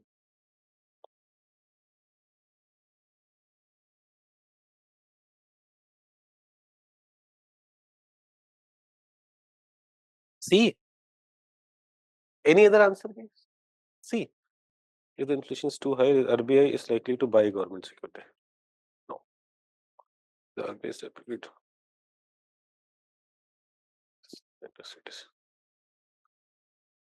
हाँ, C. C. I also agree. C. इतनी जल्दी कर लो। C everyone is comfortable with C, any doubts? Question number 2 answer is C. अच्छा मैंने यहाँ बदला भी नहीं ना, I am sorry. Question number 2 answer is सी।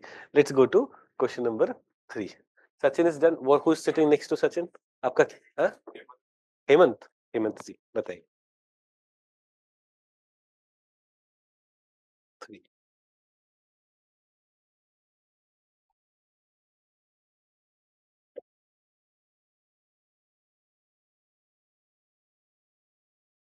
अभी ना we haven't not studied external commercial borrowings, वो हम कहां पढ़ेंगे? एक्सटर्नल सेक्टर में पढ़ेंगे।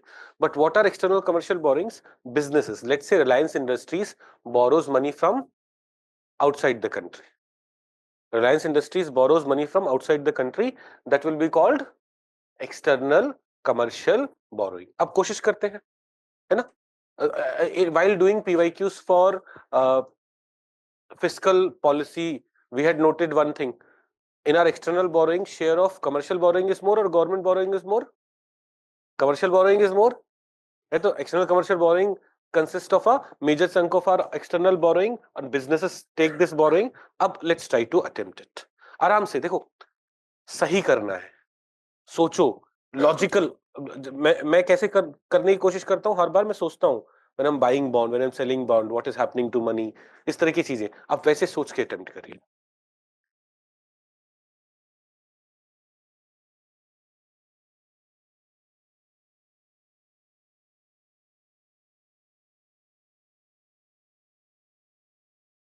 दोनों को मुर्गा बना देना उनमें।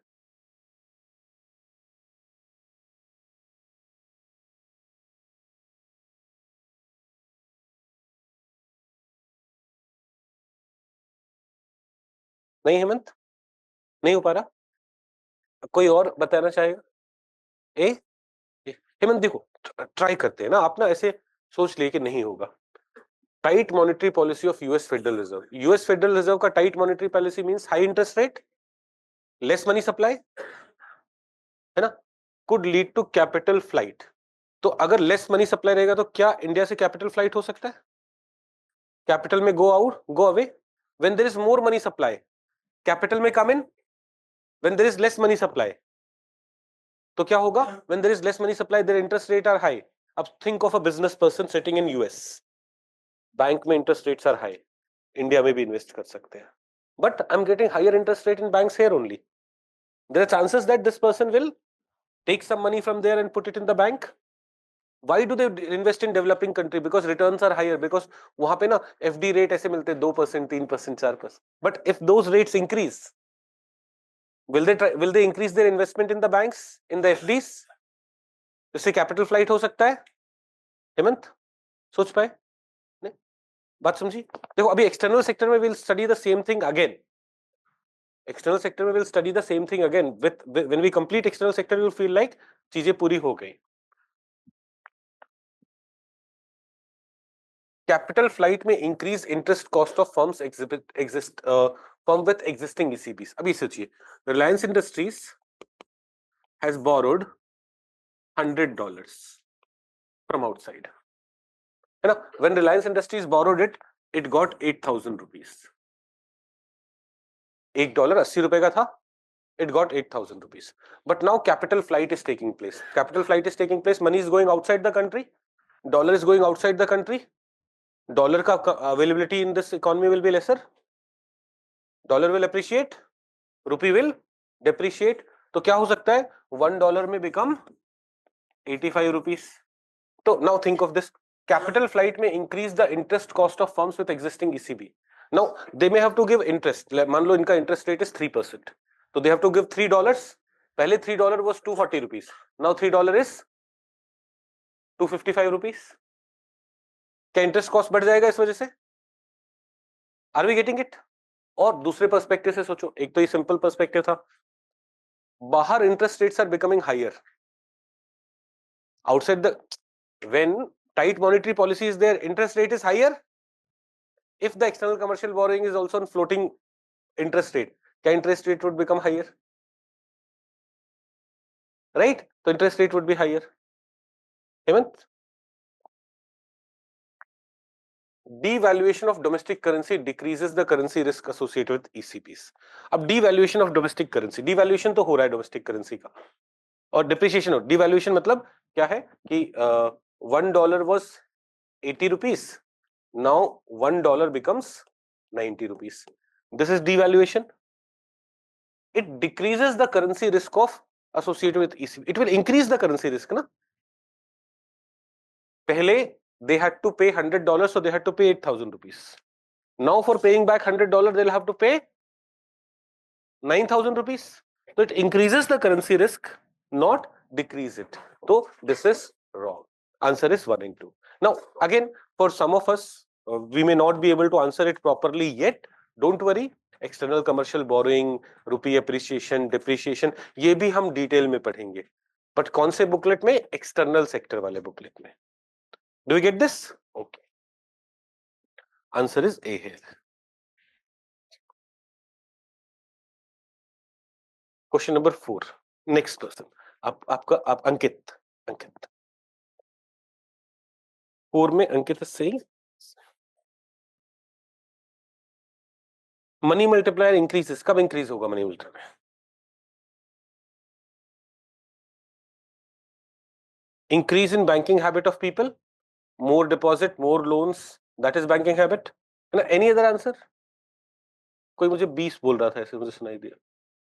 नहीं? Everyone is saying C. Okay. Question number 4 answer is C. Question number 5.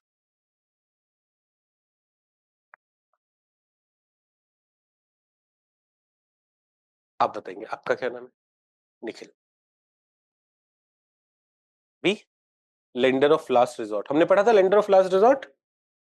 Bank के पास आखिरी ऑप्शन क्या होता है? Bank has last option of going to RBI. We had even kept it in bold in our notes when we had spoken about that, है ना? तो in India, central banks function as lender of last resort because they provide liquidity to the banks having temporary crisis. Answer is B. Nikhil? Fifth का answer is B. Is everyone comfortable? Okay.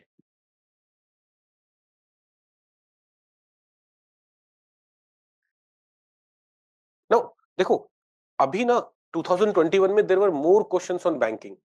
But अभी हमने banking पूरा किया नहीं है. अभी हमने क्या कंप्लीट किया है? Money supply, monetary policy. That's why I have not included. अभी जब मैं बैंकिंग वाले बुकलेट्स खत्म कर दूंगा, I will give you more questions on this. जो अभी हम सेक्शन कर रहे हैं ना, monetary policy, money supply, banking, digital रूपी, दिस इज द एरिया जहां से सबसे ज्यादा क्वेश्चंस आते हैं. You will see highest number of question and a highest time will go in which sector? The sector that we are doing right now. Money supply, monetary policy, banking में हम types of bank, cooperative bank, ये सारी चीजें पढ़ेंगे. Digital money, UPI, सबसे ज्यादा question exam में इस वाले सेक्शन से आएंगे. ओके, तो डोंट अज्यूम कि every year only one question is coming. No, one question is coming from the part that we have already covered. We will need to cover more things. जैसे मेरे पास यहाँ पे बहुत सारे क्वेश्चंस और भी हैं जो मैंने फ्यूचर लिख के छोड़ा हुआ है, क्योंकि जब मैं वो पढ़ा दूंगा वो सेक्शन, तब आऊंगा मैं. अभी आपको एक और बुकलेट दिए तो बैंकिंग वाले क्वेश्चन इसके बाद हो रहे होंगे. ओके, तो let's come to question number 6. Question number 6. Vasu, आप बताएंगे.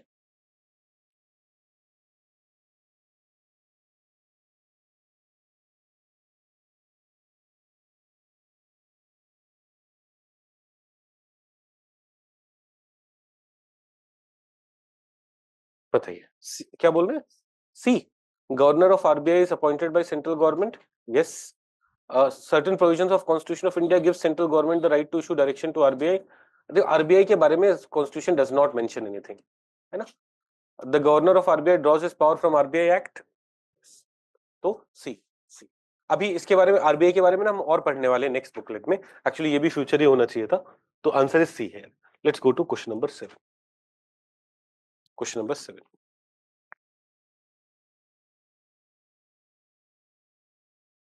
Question number 7. कौन? वासु हो गया. इधर लक्ष्मी.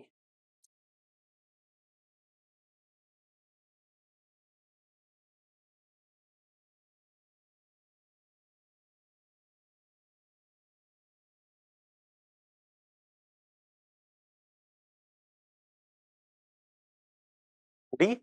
अनचेंज्ड. डिमांड डिपॉजिट से आपने विड्रॉ कर लिया तो आप कैश इन हैंड बढ़ गया, डिमांड डिपॉजिट कम हो गया. तो overall money supply is what? अब देखो यहाँ पे they have not said M1 या M3, पर सब में सेम इंपैक्ट होगा। M3 क्यों नहीं है? अबे एग्रीगेट मनी सप्लाई में M1 is narrow money, M3 is broad money. पर चाहे कुछ भी हो, M1 हो, M3 हो, M2 हो, कुछ भी हो, answer will be D. Why? Because of the term immediate here. Immediate effect. Okay कौन मुझे सारी चीजें एकदम फटाक से रिवाइज करवा देगा मनी सप्लाई वाली? सबसे पहले most simple method that we had studied,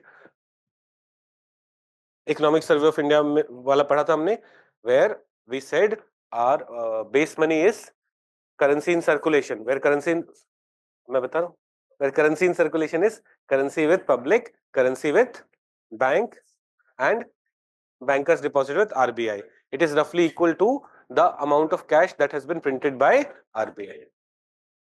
Right? ये था base money. Then M1 currency with public plus demand deposit. M3 M1 plus time deposit. सबसे सिंपल हमने ये याद रखने को कहा है. We have said कि most of the questions would be doable by this. We go to older method जहां पे पोस्ट ऑफिस वगैरह का before 1991 we had M1 M2 M3 M4, we had M1 M2 M3. तो M1 was तो M0 तो same है ना? M1 is currency with public, demand deposit and other deposits with RBI, other deposit with other demand deposit with RBI, not bank deposit with RBI, other demand deposits with RBI. NABARD may have some deposit with RBI etc. ये तो अपना M1 था, sorted है. M2 में M1 plus post office का demand deposit. तुम time deposit पे आ गए. गलती नहीं, धीरे आराम से करना है पर सही करना है. M2 was M1 plus post office का demand deposit. M3 was M1 plus time deposit, post office नहीं डालेंगे यहाँ. M4 was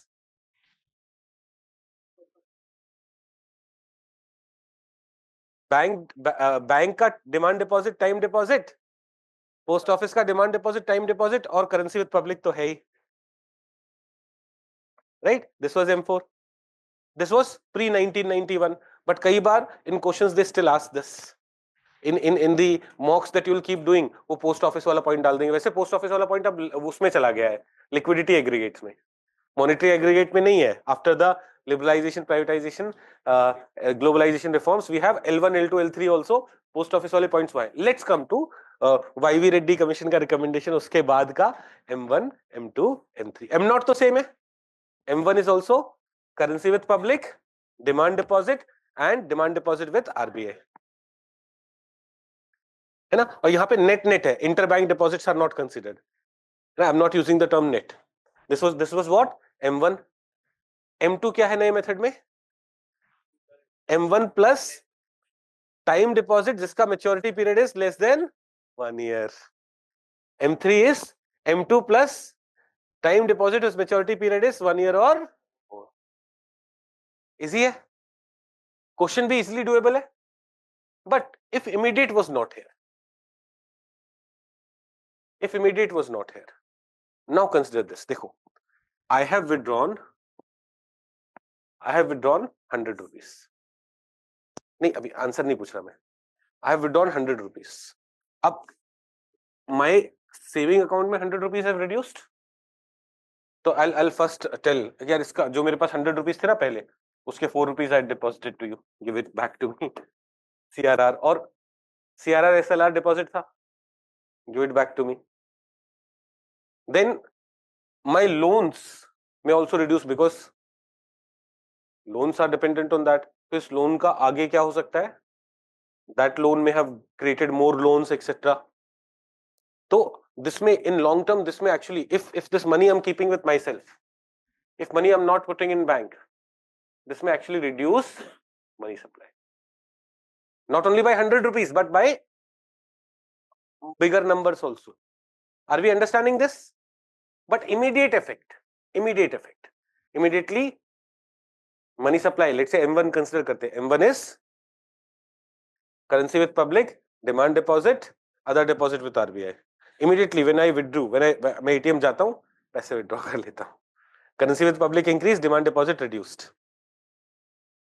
immediate effect is nothing. Got it? Easy question, simple question.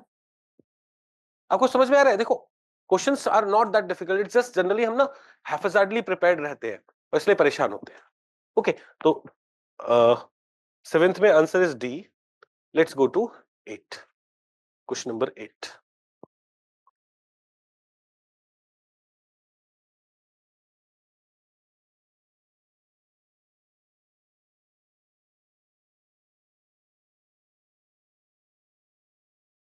Lakshmi का हो गया. आपका क्या नाम है बेटा?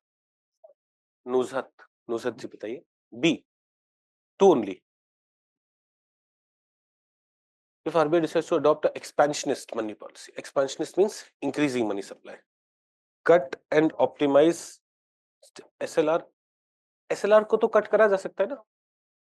अच्छा, हाँ, नॉट डू.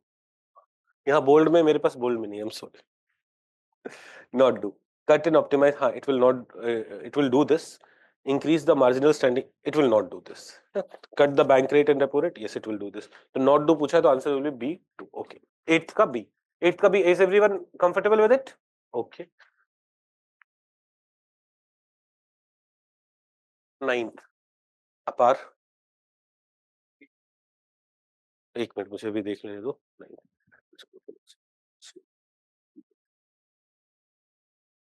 हाँ, क्रेडिटर मना नहीं कर सकता इस मनी को लेने के लिए. बी. 9th का B. Is everyone comfortable here? Sure? Okay, 9th का बी. लेट्स गो टू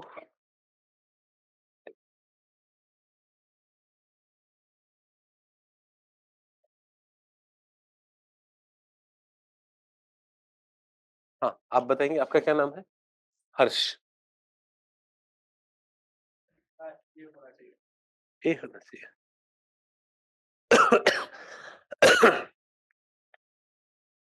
हाँ, ए सिंपल ना. आरबीआई से benchmark interest rate is decided. It's a 6-member body. 3 कहां से आते हैं? आरबीआई से, 3 गवर्नमेंट से, right. And it's chairperson is RBI governor. तो 2 and 3 are wrong for that reason. Answer is A. 10th का ए. ओके. 11. 11 हर्ष. तनुजा त्रिवेदी. नहीं नहीं, जो मेरे को याद रहेगा मैं वही बोलूंगा. 11.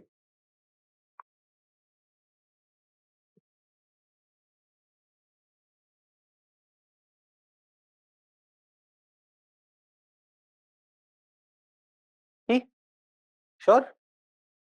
उसकी तरफ देखो जो बोल रहा था छोटे बच्चों को कुछ नहीं आता. जवाब दिया उसने तुम्हें तमाचे से. तुमने पहला सवाल बेसिक वाला गलत किया है.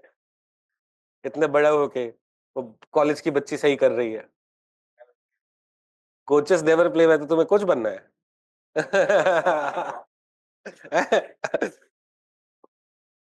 11th का C. C is right. The guidelines help improve the transparency. हाँ देखो, एमसीएलआर से ट्रांसपेरेंसी तो इंप्रूव हुई है ना. उससे भी बेटर है external benchmark based lending rate. These guidelines help ensure availability of bank credit at interest rate which are fair to borrowers as well as banks. Yes. So C should be right. Is everyone okay with it? देखो MCLR पे they have asked थोड़ा सा superficial question अभी. Next time if they ask it, they will go in a bit depth. External benchmark lending rate पे you should understand तीनों concept. External benchmark, spread or premium, and then risk premium. ये 3 components होंगे, इन तीनों को समझना है. तो 11th का C. 12th. 12th बेटा आपका नंबर बताइए.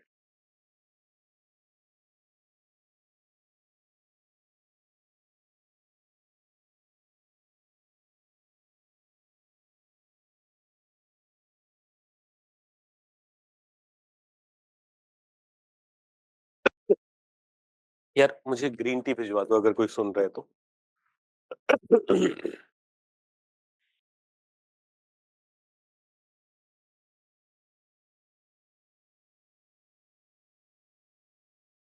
एसएलआर रिड्यूस होता है 50 बेसिस पॉइंट्स.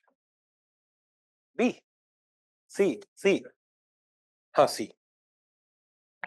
बी कैसे हो जाएगा बेटा? एफआईआई में ब्रिंग मोर कैपिटल. बाहर से ज्यादा पैसा यहाँ आने के लिए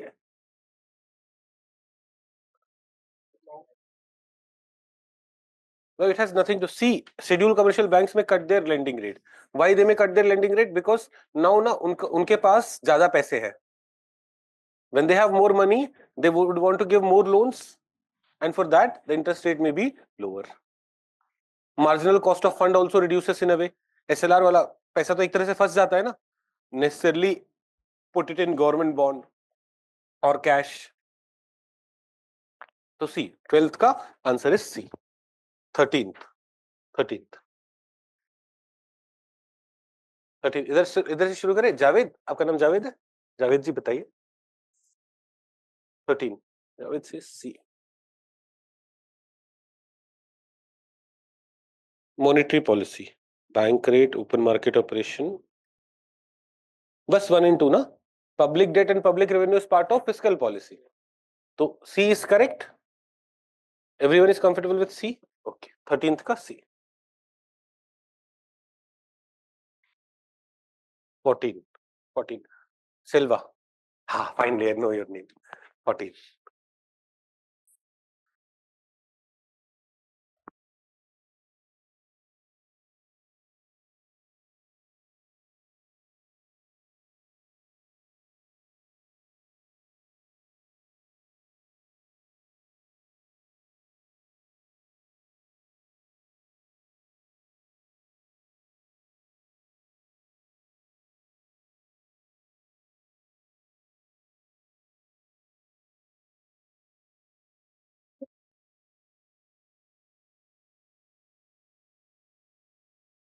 सिल्वा, मुझे तुम्हारा नाम याद हो गया, तुम्हें आंसर नहीं आया. हाँ, C sure.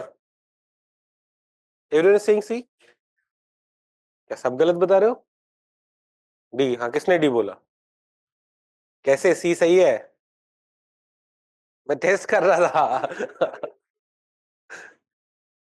If the interest rate, अरे इंटरेस्ट रेट डिक्रीज होगा तब तो सेविंग का इंटरेस्ट रेट डिक्रीज होगा, people will be less interested in financialisation ना. डी तो गलत है ना. तुम्हारा इलास्टिसिटी नहीं बाकी भी गड़बड़ है. D is wrong, right. अब सी पे आने से पहले ए पे, decrease the consumption expenditure. Interest rate increases, people have more money, consumption expenditure will increase और डिक्रीज? इंक्रीज, है ना. तो 1 is wrong. Can we understand that? 2 देखो, increase the tax collection of the government. Tax collection कैसे बढ़ जाएगा? है ना. There is no correlation here. More अगर people had kept money in their banks, interest rate पे टैक्स मिल रहा होता, वो भी नहीं हो रहा है. लॉन्ग टर्म में इट में lead to more economic growth and more tax collection, but that's not very prominent. But increase the investment expenditure in the economy. अब सोचो, if interest rates are low, more loans would be available. If interest rates are low, more loans would be available. I'll take loan and start business. Investment expenditure are going up, right? So C is the answer. 14 में C is the answer.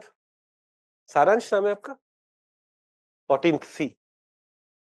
15th next. What is your name? Om. हंसी क्यों? तो A is the answer. Marginal standing facility rate, MS, and net demand and time liability. Banking sector. हाँ, क्या बात कर रहे हैं. 16. Consider the following liquid assets. 16. Huston, ओम के बाद व्हाट्स योर नेम बेटा? आशा. Ayesha. Consider the following liquid assets. Correct sequence of these assets in decreasing order of liquidity. मतलब सबसे ज्यादा liquid first and decrease.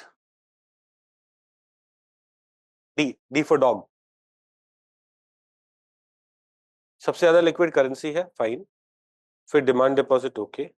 Saving deposit, time deposit. Yes, I think D. Is everyone sorted with D? No doubts? Okay. 16th answer is D. Okay. 17 next person बेटा. Alisha, answer बता दो. 16th का she is saying C. Open market operation. अच्छा sorry, 17 का she is saying C. Open market operation, purchase and sale of government security by RBI. Simple easy questions ना, अपन operation twist कर रहे हैं, ये अभी तक यही है। 17 का सी, ओके, 17 का सी ना, हाँ 18 का, 18 का let online students answer it. Online बच्चे अभी I can see around 50 students online, let's see how many answers I get from online students. 18th, अच्छा बहुत आसान वाला आ गया।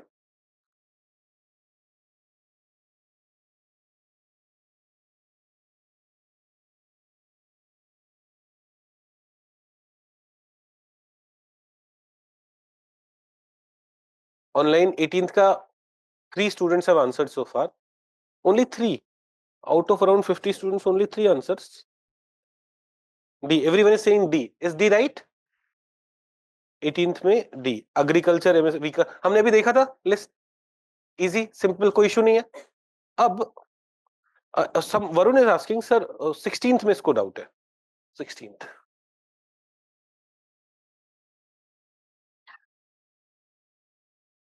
डिमांड और सेविंग, देखो I told you know, currency तो आपके हाथ में, then you have current account. Current account में you don't get any interest, so this is highly liquid because see you're not getting any interest, so keeping money in bank is of no use, so you'll be like जब भी जरूरत है निकाल लोगे, right? But saving में you get some interest, not as high interest as FD, but when most of us have saving accounts, तो हमारे saving account में अगर 1 लाख रुपए हैं तो 3-4%, 3-4% interest is given. If you convert this 1 lakh rupees into FD which becomes time deposit, their interest rate may be 7-8% higher, but it has some interest rate.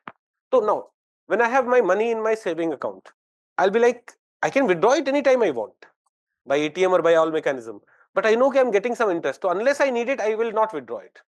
But in case of this money I'm not getting any interest, so I'm like अरे निकाल लो, एक दिन बाद चाहिए अभी निकाल लो, तो it is more liquid in that sense. तो currency, current account, saving account and then FD, time deposit. Now current account and saving account together sometimes are called as demand deposits, है ना? तो जब हम डिमांड डिपॉजिट की बात करें तो दिस में also contain current and both saving, तो current can be more, current can be more liquid and that for that reason तो हम यहाँ पे वी हैव सेड कि सेविंग से ज्यादा बेटर क्या है, मोर लिक्विड है डिमांड डिपॉजिट्स। ओके 16th का ये हो गया। Okay let's go to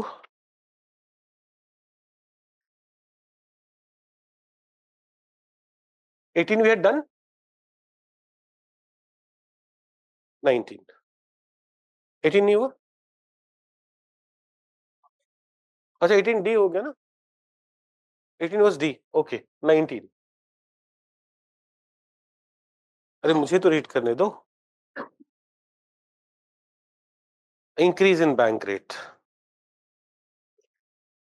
increase in bank rate, tight monetary policy, क्या पूछते हैं? 18th का D, D simple easy, okay 19th का D, I am sorry 19th का डी,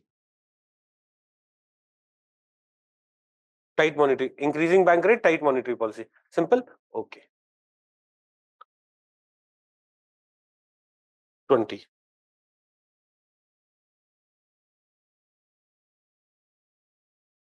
20 नेक्स्ट पर्सन, आपका नाम,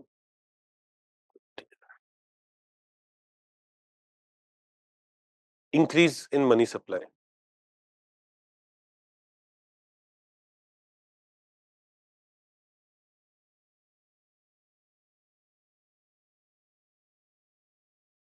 which of the following measures would result in increase in money supply in the economy? Okay, one, purchase of government security from public by central bank, when RBI purchase government security it adds money, okay. Deposit of currency in commercial bank by public, banking activity increase होने से money supply बढ़ता है, हाँ क्या, अरे banking activity increase होगा तो money supply बढ़ेगा, नहीं है अभी पहले टू की बात करते हो, आंसर में बाद में जाएंगे। शुड टू बी देयर, हमने अभी ऊपर देखा बैंकिंग एक्टिविटी इंक्रीज होगा तो मनी सप्लाई बढ़ेगा, We also understood this कि when we were withdrawing 100 rupees, immediately there was no impact. But long term में money supply में decrease when we are withdrawing. Did we understand it? तो जब हम ये 100 रुपए डिपॉजिट करेंगे, will bank give it in the form of loan to someone? They may deposit a part of it. ऐसे ही तो समझाया था बेटा पूरा. क्या? Interpretation कैसे हो गई? Which of the following measure would result in increase in money supply? M1 M3 बढ़ेगा कि नहीं 2 होने से? अरे नहीं, देखो जब आप शॉर्ट टर्म की बात करोगे इमीडिएटली बराबर है, बट वो 100 रुपए जो बैंक के पास गए हो गया, अब उस बैंक ने किसी को लोन दे दिया, आपका डिपॉजिट तो 100 रुपए है ही, वो लोन में भी चला गया, क्या इसके इन हैंड करेंसी बढ़ गई? मनी सप्लाई बढ़ा ना इस, हाँ लॉन्ग टर्म में बढ़ा ना, तो लॉन्ग मतलब परचेज ऑफ गवर्नमेंट तो 2 भी हो सकता है. ओके 3 पे आओ, borrowing of government from central bank. Central bank से गवर्नमेंट बोरो कर, will it also lead to increase in money supply? Yes, है ना. Central bank, this is most inflationary in nature. Okay, sale of government security to public by central bank, नहीं public से फिर पैसा ले लिया जा रहा है, तो ये 4 में not be there, but ideally answer should be 1 2 and 3. Ideally अगर 1 2 एंड 3 एन ऑप्शन होता तो what would we have gone for 1 2 and 3, but वो नहीं है, तो what will we choose 1 and 3, best option, right. तो देखो जरूरी नहीं है यूपीएससी का क्वेश्चन हमेशा एकदम परफेक्टली सही हो, बट हमें समझ के करना है ताकि we do not have to keep fighting with you, your paper is wrong, in your paper these many mistakes are there, reconduct the exam, right? We do not have, भाई आप एग्जाम कंडक्ट कर रहे हो, हम clear करने के लिए पढ़ रहे हैं, प्लीज समझो इसे. देखो always in this exam 10 lakh people will fill the form, 5 lakh people will appear for the exam, 10,000 बच्चे सिलेक्ट होंगे ना, 98% of the students will be unhappy, while there will be some faults of UPSC too, but always most of the people will be unhappy. हमें rather than unhappiness दिखानी है, अरे paper ही खराब था यार, मैंने तो अच्छे से, और जैसा भी पेपर है उसमें 2-4 मिस्टेक्स भी, कोई बात नहीं, हम रिमेनिंग में तो इतना अच्छा करें कि will be clearing the exam.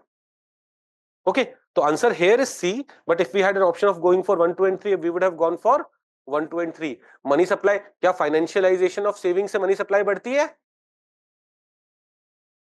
Saving rate बढ़ता है, ये तो पढ़ा हुआ है हमने सब, right. 20 answer is C for now. One by one, let Nikhil answer. Let Nikhil ask his question. देखो इसे अब फिर से लॉन्ग टर्म सोचोगे, सेंट्रल बैंक से पैसा ले लिया गवर्नमेंट ने, और गवर्नमेंट ने आपको सब्सिडी के फॉर्म में दे दिया, गवर्नमेंट ने कंस्ट्रक्शन वाले को दे दिया, कैसे भी दे दिया, इवेंचुअली मनी सप्लाई बढ़ गई ना. इसीलिए तो लॉन्ग टर्म बोला ना, जब आप अपना 100 रुपए डिपॉजिट कर रहे हो तब भी तो लॉन्ग टर्म की बात करी थी ना. ये नहीं, इसीलिए आपका आप जो बेस्ट इंटरप्रिटेशन सोच रहे हो उस हिसाब से आंसर कर लो.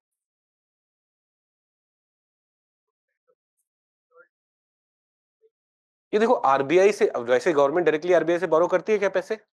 नहीं करती है, बट अगर वो कर रही है तो what does it lead to increase in money supply? Is it most inflationary in nature? Is it one of the most inflationary thing in nature? Yes, वो तो हमने पढ़ाई है. इन्फ्लेशन कब बढ़ेगा? जब मनी सप्लाई बढ़ रही होगी. Deficit monetisation was very inflationary in nature, ये डेफिसिट मोनेटाइजेशन ही तो है. Yes, someone else was saying something. Yes, हो गया. अच्छा, ओके. तो answer is C, understood. Okay, 21. फिर से आराम से सोच के आंसर करना है. आप तो बीच में सो भी रही हो, हाँ कभी कभी सो जाती हो आप. 21, क्या आपका नाम क्या है? अर्चना, रचना. 21.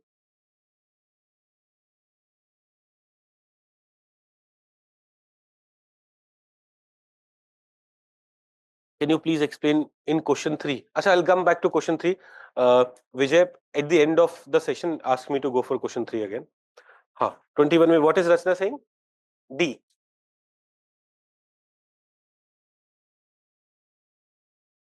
RBI acts as bankers of bank. This would imply other banks retain the deposit with RBI. RBI lends funds to commercial banks in times of need. RBI advises commercial bank on monetary matters. Yes. D. Banker का यही काम है ना? तो D. अरे RBI उनको advisory नहीं provide करती रहती है, ये करना चाहिए नहीं करना चाहिए, इससे आप अच्छे रहोगे, इससे आप खराब रहोगे, करती है ना। आपका बैंक, जब आप कोई बिजनेस शुरू करने जाओगे, you will go for a loan, bank आपको एडवाइस करेगी ना, sir don't go into that. Bankers do that. Bank will also suggest you, sir take this health policy, don't take this health policy, they do suggest you. आपका जो भी representative होगा, bank represent, they will provide you that. Okay, तो answer is 21 का answer is D. Okay,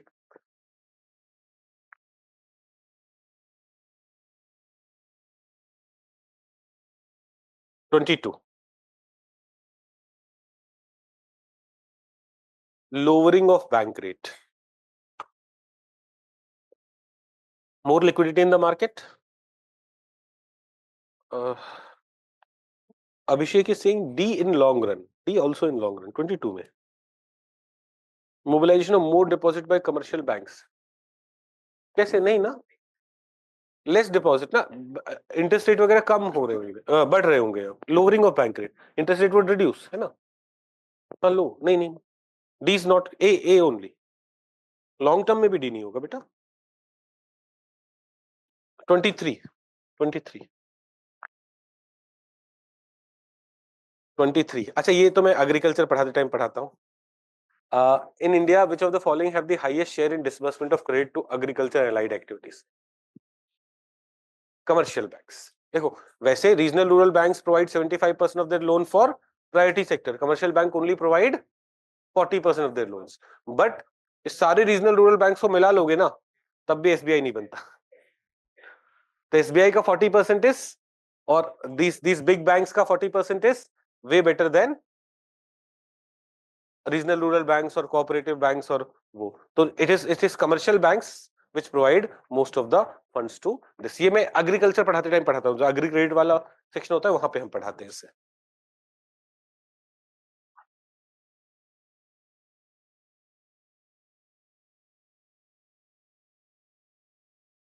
When the Reserve Bank of India announces an increase of CRR, A,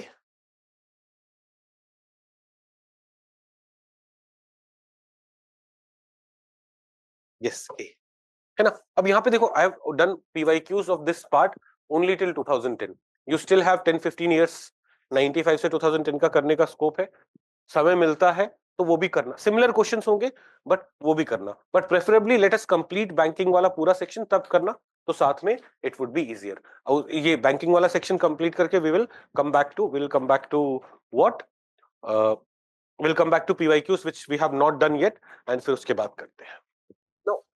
Next 1.5 hours are going to be very boring because these are factual things, but factual भी पढ़ना है, but ये फटाफट भी हो जाएगा because these are factual। थोड़ा ध्यान देंगे, पढ़ेंगे। Tomorrow again in the morning, tomorrow as I told you, we'll study about capital to risk weighted asset ratios, non performing assets, bad banks, है ना। all those things are more important, more relevant and conceptual also, so you will enjoy it a bit more, but abhi ke liye, for now let us start with these facts। so when we hear the term financial intermediary, intermediary is who? Intermediary is someone jo beech mein aata hai। so financial intermediary is an entity which mobilizes resources from people who have extra resource। I have some saving, intermediary will mobilize that and will give it to someone who needs it। तो lender और borrower को connect करता है intermediary. तो banks and other such, and when this intermediary is dealing with financial thing, this is financial intermediaries. तो banks, insurance companies, stock market, all these are what? These are financial intermediaries।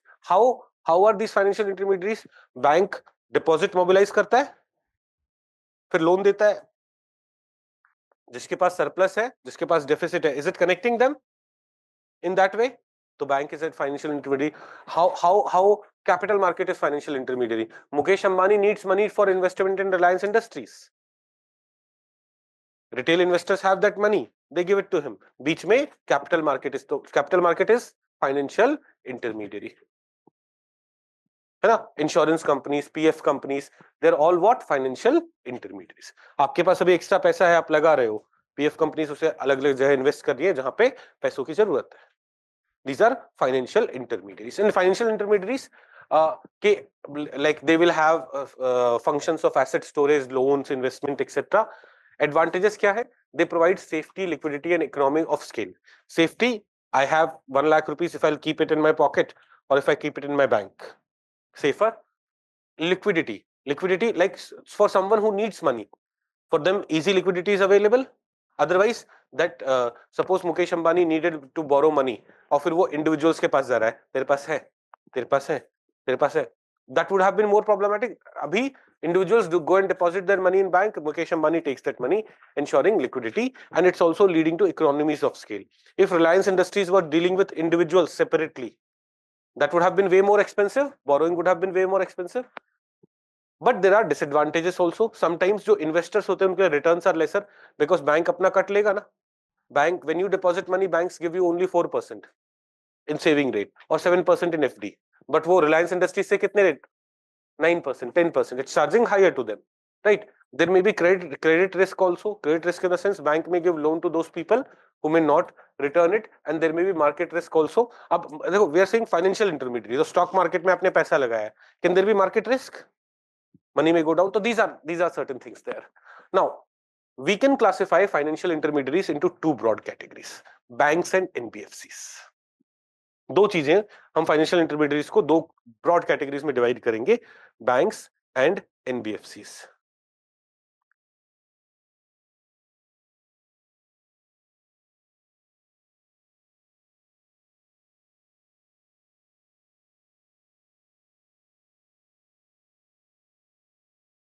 We all have used banks.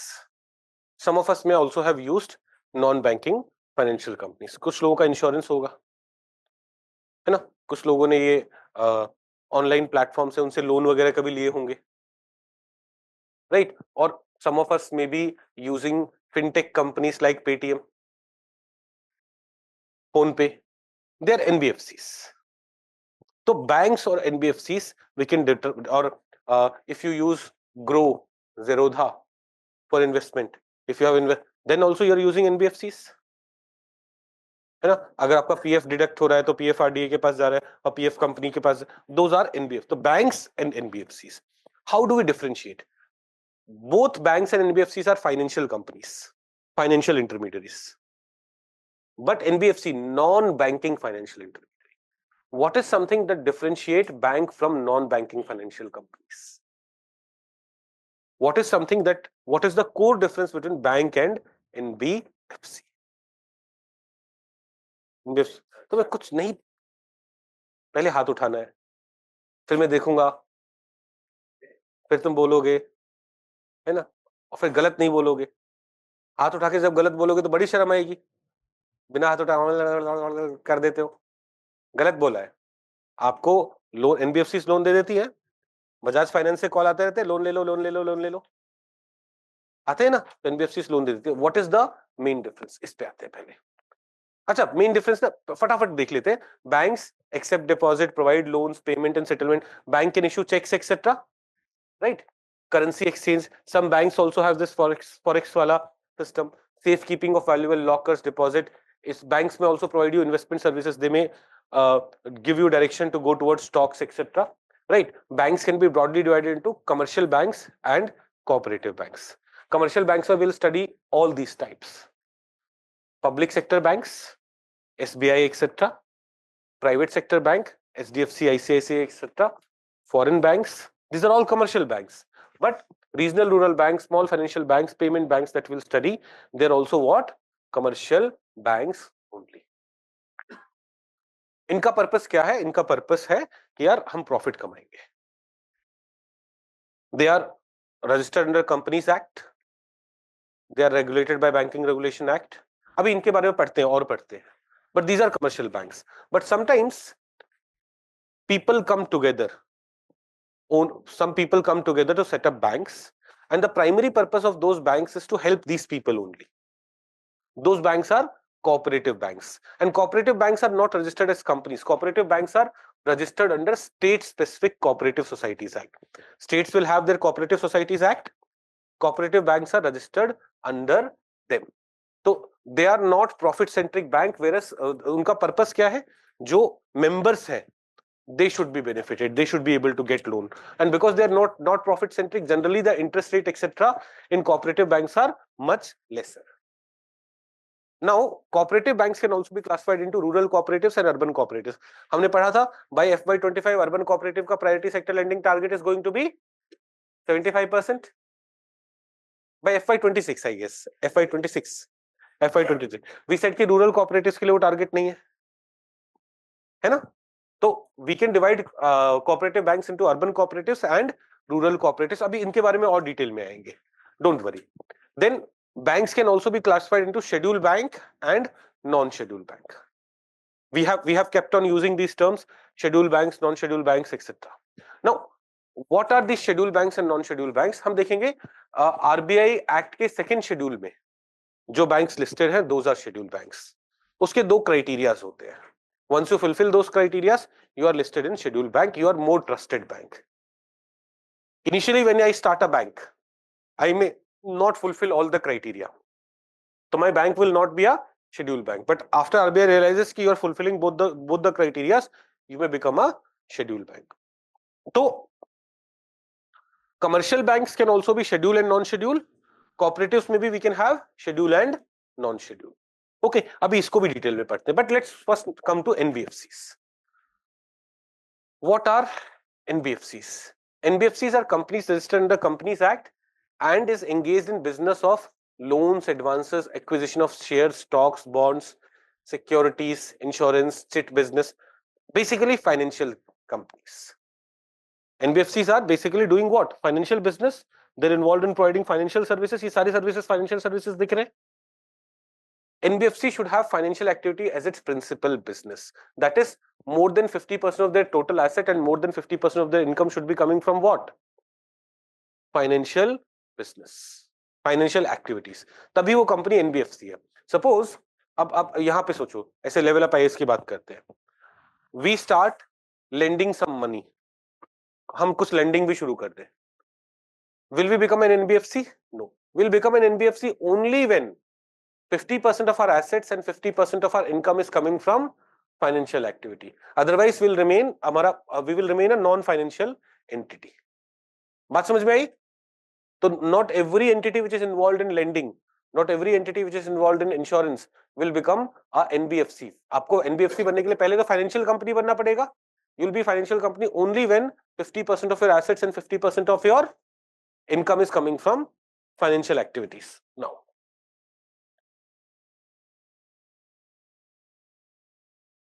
what is the difference between NBFC and bank? ये हमें समझना था. Otherwise, you would see, sir, banks भी तो वही कर रहा था, lending, loans, कुछ कई बार some types of deposits too. Yeah? Bank was also doing that, and NBFC maybe you listed the same thing. Yeah? What exactly is difference between bank and NBFC?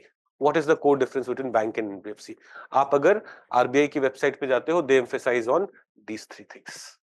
One, NBFC can't accept demand deposit. NBFC may take time deposit. There are some deposit taking NBFCs. There are some deposit taking NBFCs. उन्हें हम बोलते हैं NBFC D. Deposit taking NBFC D. So NBFC may take deposit, but no NBFC will take demand deposit. Demand deposit is a core banking service which is only to be provided by banks. Do you understand this? First, NBFC don't form part of payment and settlement system. अब आप NBFC कभी ना आप ये नहीं देखोगे Bajaj finance द्वारा issued check. It's an NBFC. You will not see LIC check issue कर रहा है. LIC will issue check of corporation bank और SBI और जिसमें भी LIC का बैंक अकाउंट होगा. But कभी life insurance corporation is a NBFC? Is it providing financial services? Insurance is a financial service. Yes, it's an NBFC, but it doesn't form part of payment and settlement system which bank is forming part of. ये बात समझ में आई? Second difference. And third, deposit insurance facility of Deposit Insurance and Credit Guarantee Corporation is not available to deposits of NBFCs. Now, can NBFCs take deposit? They cannot take demand deposit, but they can take deposit. Time deposit तो ले ही सकते हैं. Now, देखो, अगर suppose I have 1 lakh rupees in my name a bank, PNB. PNB में I have 1 lakh rupees deposited and tomorrow PNB shuts down. मान लो PNB बंद हो गया. What will happen to my 1 lakh rupees? So there is this company, Deposit Insurance and Credit Guarantee Corporation. ये आपको देगा वो 1 lakh rupees. Because it provides for what? Deposit insurance. जितने banks हैं, बैंक्स में जितने अकाउंट्स हैं, अकाउंट्स में अप टू 5 लाख रुपीस तक का क्या है? Deposit insurance is there. So there is a facility of deposit insurance. Abhi we'll study deposit insurance in more details. Don't worry. But banking sector has deposit insurance facilities for them. NBFCs don't. तो bank और NBFC में क्या difference है? पहला, banks can take demand deposit, NBFCs cannot. दूसरा, banks are part of payment and settlement system. Banks can issue checks, etc. NBFCs cannot. And while NBFC may take some time deposit, but NBFC will not get benefit of deposit insurance through Deposit Insurance and Credit Guarantee Corporation. 3 core difference between banks and NBFCs. 3 core difference between banks and NBFCs. हमने पढ़ा है पहले, हमने कई बार ये term सुने, bank क्या है, NBFC क्या है, but sometimes differentiating them becomes very difficult. Before we came here, when we look at just the definition of banks and NBFCs, bank क्या करता है? Investment service, safekeeping, currency, exchange, payment and settlement, providing loans, accepting deposit. हमने NBFC में भी बोला, NBFC is also accepting some deposit, but कौन सा deposit? Time deposit. NBFCs are also providing loan. There are car loan companies, there are home loan companies, they are NBFCs, they are not core banking companies. तो differentiation क्या है? Differentiation वो 3 points है. Are we all able to understand this? तीनों points सोच पाओगे? First, no demand deposit in NBFC. Second, NBFCs are not part of payment and settlement system. Third, NBFCs don't get benefit of deposit insurance through Deposit Insurance and Credit Guarantee Corporation. समझ में आई बात? Okay. I'm sorry.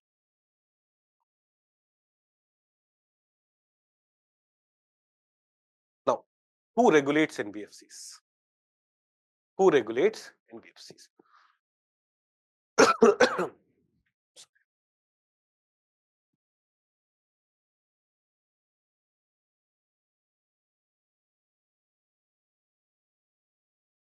लग रहा है इसी चलाने का time आ गया.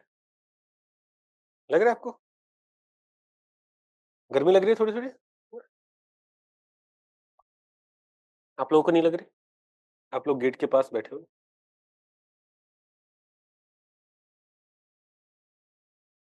चलिए, what were you talking about? Who regulates NBFCs? तो देखो, वैसे NBFCs are regulated by RBI, but point is, अब जेरोधा है, ग्रो है ना, वो सब कैपिटल मार्केट में इन्वेस्ट कर रहे हैं. अब कैपिटल मार्केट को तो कौन रेगुलेट करता है? सेबी रेगुलेट करती है. ऐसे LIC इंश्योरेंस, और इंश्योरेंस को इंश्योरेंस कंपनीज रेगुलेट करती है. वो insurance regulatory and development authority of India regulate करती है ना. ऐसे ही PFRDA है, pension fund regulatory development authority, वो पेंशन फंड वाली कंपनीज को रेगुलेट करती है.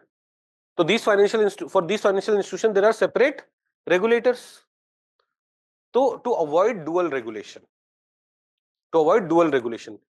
if there are regulators available for certain NBFCs, those would be regulated by those regulators. बाकी सबको RBI will regulate. Did we understand?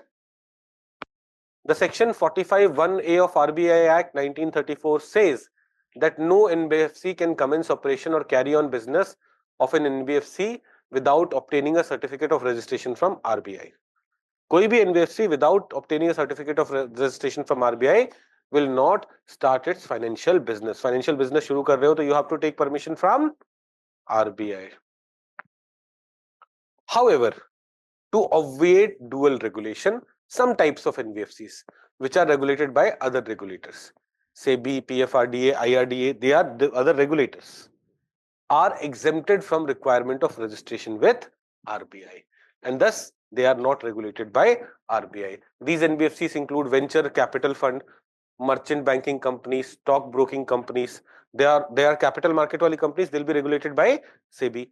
Insurance companies having a valid certificate of registration issued by IRDA. The insurance companies will not be regulated by RBI. So, are we able to understand banking sector और NBFCs में क्या difference है? पहला. Then regulations.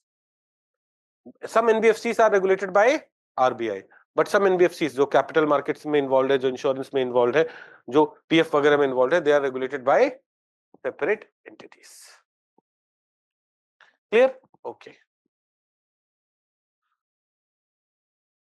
Banking sector. अब हम banking sector से deal करते हैं. देखो, in banks we dealt with, we have listed down public sector banks, private sector banks, commercial banks. उसके बाद we spoke about regional rural banks, small financial banks, payment bank. ये 6 थे. एक एक करके let us understand each of these things. But before that, let's understand the regulator. Let us understand the RBI. थोड़ा RBI को background से पढ़ लेते हैं. अब पता है, sometimes they ask these kind of questions. In 2018 or 19, they gave you ऐसे 3-4 statements. Nationalization of Air India. क्या कहते हैं? ऐसे 3-4 statements थे. Arrange them in chronological order. Now you don't prepare for those questions separately. You will study them. जैसे आप जब disinvestment पढ़ रहे हो तो आप पढ़ोगे कि कब nationalization हुआ, या यहाँ पे आप nationalization पढ़ रहे हो.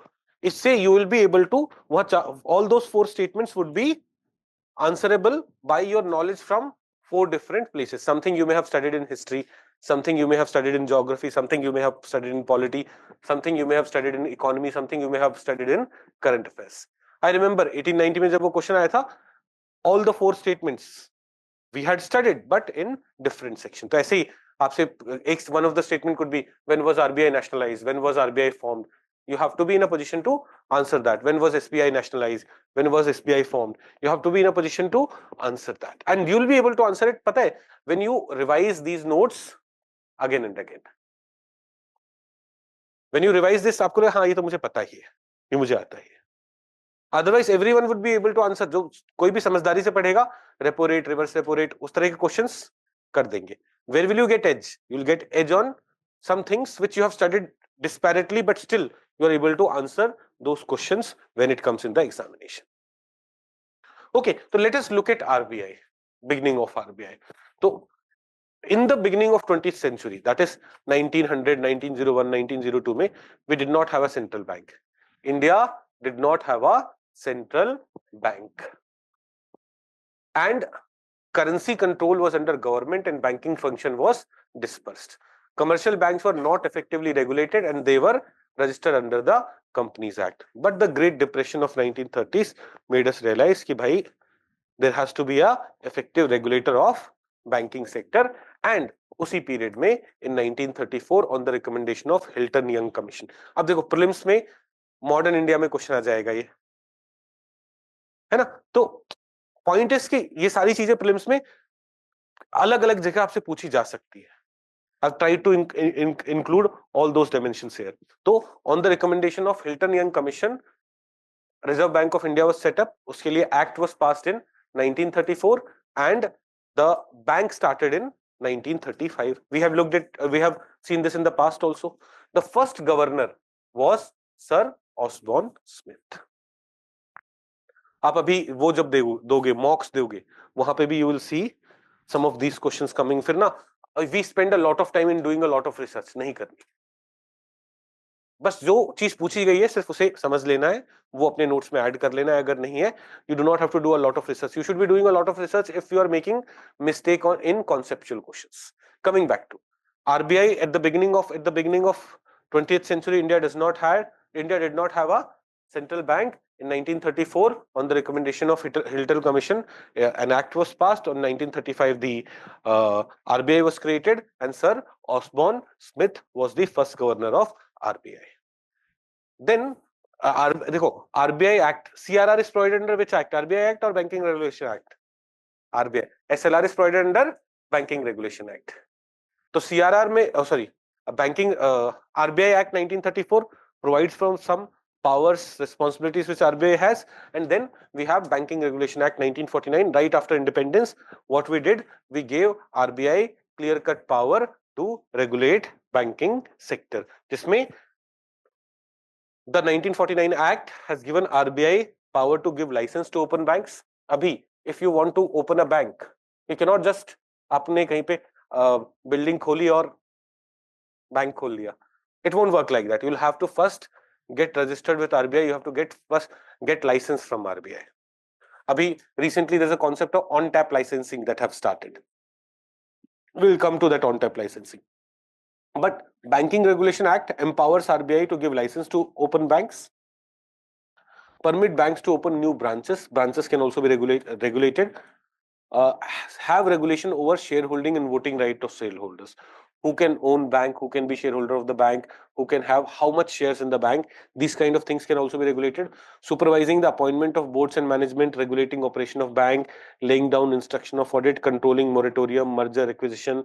When banks are merged, वहां पे भी RBI has some control, or issuing directive in the interest of public good on the banking policies, etc., imposing penalties. These are all the things which RBI has been empowered with through the Banking Regulation Act 1949. ये दो act है. And then there is also a 1965 amendment through which even cooperative banks were brought under the regulation of RBI. इससे पहले cooperative banks were not under the full regulation of RBI, but this Act 1949 Act was amended here to bring cooperatives also under its regulation. बात समझ में आ रही है? Banking Regulation Act amended in 1965 to bring cooperatives also under its regulation. In 2020, Act was amended to bring cooperative banks under the supervision of RBI. Earlier, cooperative banks पे supervision state governments का होता था. But now what has happened?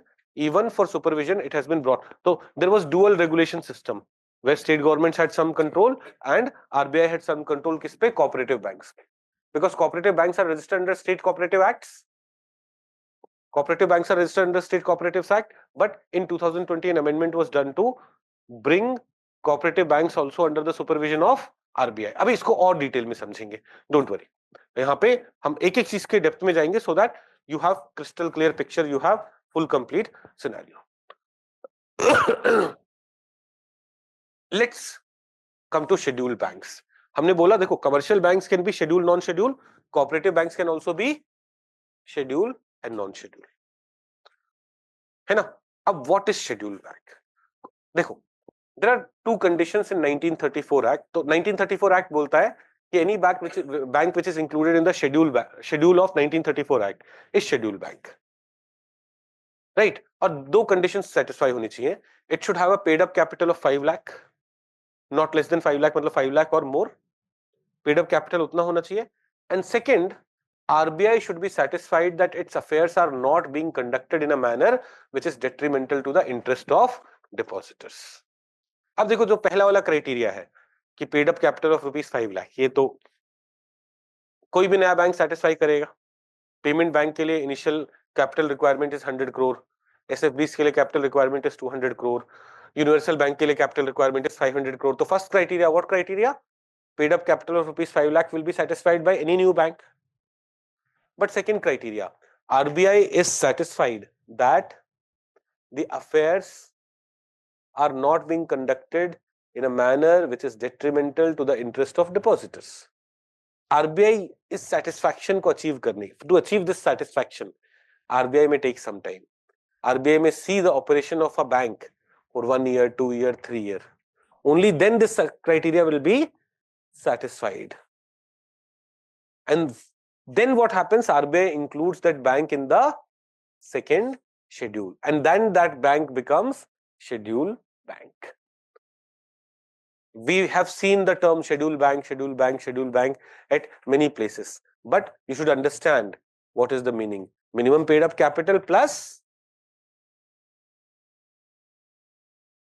RBI satisfied that the bank's affairs are run in such a way that depositors' interests are not detrimented. ये दो criteria होंगे. Did you understand? तो जैसे payment bank बना, एक पेटीएम पेमेंट बैंक बना था. अब पेटीएम पेमेंट बैंक जब बना, it did not become a scheduled bank then and there. RBI took some time to include it in the second schedule. So both commercial banks as well as cooperative banks can be either schedule or non-schedule. Initially, you start as non-schedule only, and then when RBI is satisfied, it adds it to in the schedule category.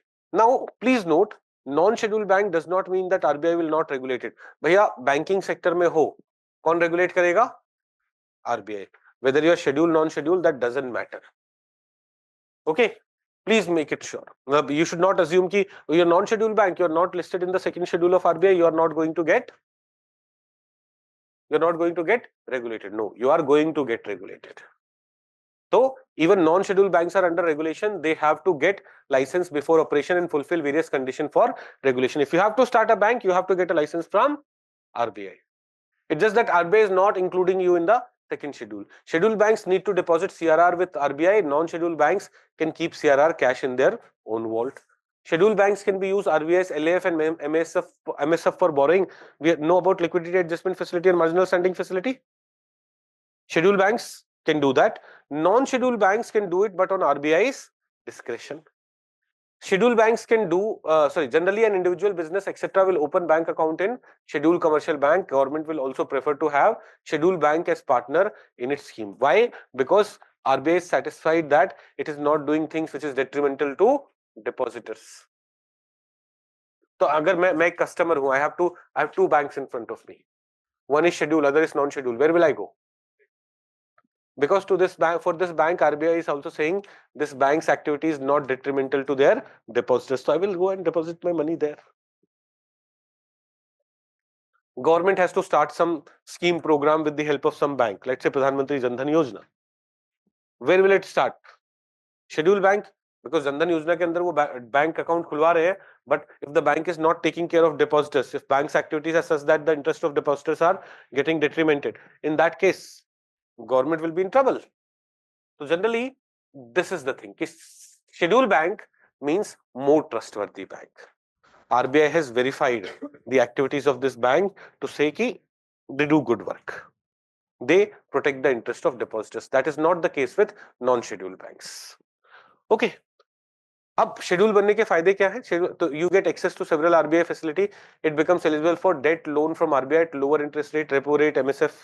Whereas non-schedule में you'll have to do what? You'll have to depend on RBI's discretion. Scheduled banks automatically acquire membership of the clearing house, facilitating smoother and faster check clearing and other interbank transmission. Non-scheduled bank do not automatically become member of the clearing house of RBI. You may be thinking, actual चीजें पढ़ रहे हैं, पर क्या करें? पढ़ना पड़ेगा. When you will do PYQs, अभी देखो MCLR ये सारी चीजें PYQ में आई हुई है ना. वैसे इनसे भी जो हम बैंकिंग सेक्टर पढ़ रहे हैं ना, इनसे भी क्वेश्चंस आए हुए हैं. So we have to study this factual aspect also, other than studying the core fundamental aspect. Okay. So we are done with RBI. RBI में दो major acts हैं, RBI Act 1934 and the Banking Regulation Act 1949. We understood वाला part. अब RBI Act के अंदर there is a second schedule. If a bank is listed there, they are known as scheduled bank. If bank is not listed there, they are known as non-scheduled bank. Scheduled bank has to satisfy two criteria. The initial paid up capital should be 5 lakh rupees and RBI should have verified that their activities are not detrimental to the interest of depositors.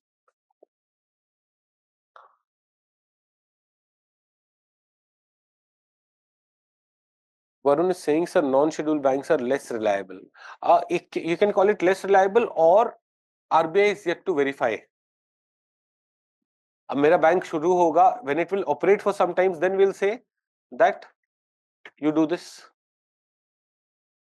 है ना. But if you से कि नहीं पहले you become schedule then you start taking deposit, then how will I verify? Verification whether my activities are in the interest of. Verification that my activities are in the interest of.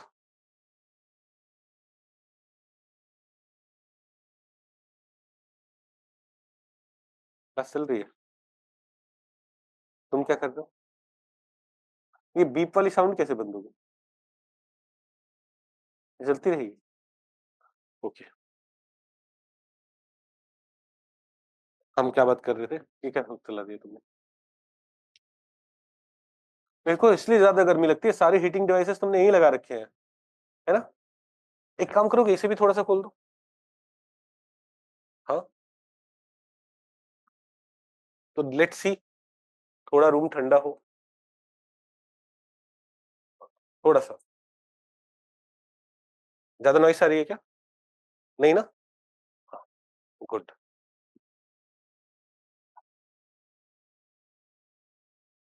Police वाले आ रहे हैं, ambulance है. Okay, let's come back. What were we talking about? हाँ, तो it's not that they are not reliable. ऐसा भी एक, one is they are not reliable.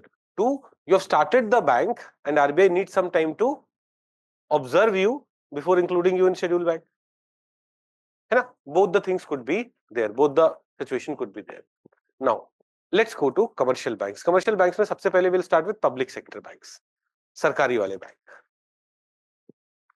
Public sector bank और सरकारी बैंक्स, राइट. अब which is the biggest public sector bank? State bank of India. State bank of India was founded as Bank of Calcutta in 1806. Then it became Imperial Bank of India in 1921, and it became state owned only in 1955. Becoming state owned in 1955 means nationalization. इससे पहले there were private investors also. Got it? तो ना ये exam में पूछा हुआ है कि it was started as bank of, सही मॉडर्न इंडिया में कहीं पूछा था या कुछ पूछा था, बट बैंक ऑफ कैलकाटा वाला या इंपीरियल बैंक ऑफ इंडिया वाला पॉइंट एग्जाम में एसबीआई से रिलेटेड पूछा हुआ है. तो it started as bank of Calcutta, then a number of banks were merged to form Imperial Bank of India, and later what happened? After independence it became state owned. Are we understanding this? पक्का? अगर थोड़ा disturbance हो रहा होगा ना बाहर से तो मुझे बताना ना, मतलब थोड़ी बहुत आवाजें तो आ रही है, but it should not be like my voice is not audible to you. Okay, first aspect. Then the remaining PSBs, remaining public sector banks that we have, they were also made public sector in two waves of nationalization. एक 1969 में 14 largest private banks, largest, the government said that any bank which has deposit of more than 50 crore rupees, 50 crore rupees or more, we will nationalize it. That is, what will we do? We'll make it government owned. तो पहले 1969 में हुआ. Banking Companies Acquisition and Transfer of Undertaking Act 1969 led to these 14 banks. Central Bank of India, Bank of India, Punjab National Bank. तो Punjab national bank को हमने public sector bank बोला, but it was a private sector bank in 1969. Bank of Baroda, UCO Bank, Canara Bank, United Bank of India, Syndicate Bank, Dena Bank, Union Bank of India, Allahabad Bank, Indian Bank, Indian Overseas Bank, Bank of Maharashtra, in the order of their total deposit. That is, सबसे ज्यादा deposit Central Bank of India के पास था, फिर Bank of India के पास, फिर Punjab National Bank के पास. ऐसे these were 14 banks which were nationalized. Do we have to remember these names? No, we don't have to. बस जब भी पढ़ोगे एक बार देख लेना क्या है, तो थोड़ा याद रह जाएगा. Central bank of India was, PNB was, they were nationalized in 1969. Please note the name of these banks: Catholic Syrian Bank, Ratnakar Bank, Dhanlakshmi Bank. These are also private. These were also private banks in 1969, but they were not nationalized because they were smaller. कौन से private banks were nationalized in 1969? Bigger, which had deposits of more than 50 crores. Rest they were not nationalized. तो इन banks को पता है हम क्या बोलते हैं? Old private banks. SDFC, ICICI, they have been created after liberalization, privatization, globalization reforms. After 1991 बने हैं, उन्हें हम बोलते हैं new private banks. These are old private banks. these are old private banks. Are we getting it? पक्का समझ में आ रही है चीजें? Okay. Now, suppose I'm RC Cooper, who has shareholding in these bank, who's owning these bank. RC Cooper case सुना है आपने? It was about this only. Government ने बोला हम nationalize कर रहे हैं and will give you money. How? There were three ways. One, some cash. Two, 10-year central government security at par carrying 4.5% interest per annum, and 30-year central government security at par carrying interest at 5.5% per annum. यहां पे भी देखो, जब long term के लिए पैसा दिया जा रहा है तो इंटरेस्ट रेट ज्यादा देना पड़ रहा है. तो in a way you're telling them we will give you this money 30 years later, but every year will pay you 5.5%. So government had three things. One, some cash would be given. Two, 10-year bond would be given. So money will be given. Government may not have that much money to buy all the banks at one go. So government said 10 years later we'll pay you the money, or 30 years later we'll pay you the money. तो उसके लिए bonds issue किए गए. Now in 1980s, 6 more banks whose deposits were more than 200 crore rupees. Now you will say, sir, how 50 crore से ऊपर वालों को तो 1969 में nationalize कर दिया गया ना. उसके बाद भी some banks were left and they kept on increasing their deposits. गलती कर दी. In 1980, government saw which are the other private banks which are large. We will nationalize them. तो Punjab and Sindh Bank, Vijaya Bank, Oriental Bank of India, Corporate Bank, Andhra Bank, New Bank of India. These were the banks which were nationalized here. तो पहले we had SBI, then these 14 banks, then these 6 banks. They were all nationalized. And before till 1980s, more than 90% of the banking activity in India was being done by these public sector bank. तो आप देखोगे after the 1980s nationalization, PSBs had 91% share in the national banking market, with the remaining 9% being held by old private banks that were not nationalized. But 2019 तक इनका share, public sector banks का share is coming down, but share of old private bank is not increasing. It is the new private banks like SDFC, ICICI, etc., which were formed after what? LPG reforms. Their share has been going up. So, but why nationalization? क्यों करा गया national? We have seen nationalization were done in 2 rounds, one in 1969, other in 1980. Nationalization to bring banking sector with in sync with the goals of socialism and energize priority sector. देखो वैसे क्या होगा ना, banking sector will keep giving loans to those entities which are more profitable. So what was happening in तो actually when we study this for mains, I do more detailed analysis. वहां पे हम बहुत सारा data देखते to show कि banks were not opening branches in rural India. And even if they were opening branches in rural India, they were just mobilizing deposits from there. वो वहां से deposits ले रहे थे और loans किसे दे रहे थे? Corporate sector को ही दे रहे थे, because most of these banks were owned by, controlled by big corporates और big businesses. तो वो अपने ही businesses में loans divert कर रहे हैं, but this was not leading to inclusive growth of the country. Agriculture जिसपे बहुत सारे लोग, agriculture on which so many people were dependent, was not getting enough loans, and that is why the decision of what was done, nationalization. There were other reasons too. Ending class banking, like only rich people getting banking services. When by nationalization, we ensured that that doesn't happen. Similarly, share of rural and semi-urban bank branches were not going up. So through nationalization, after nationalization, this has actually been achieved. So when we study for mains, we will see that the deposits, the bank accounts, the branches, and the loans which were going to agriculture, rural India, etc., increased drastically in these 10-15 years after nationalization. In fact, one of the reports of RBI had said that nationalization was perhaps the biggest economic reform that India saw. RBI का एक report है जो उसका इतना impact हुआ. In fact, today when we look at major government banking schemes like Pradhan Mantri Jan Dhan Yojana, have been able to implement it because of what? Because we have so many public sector banks.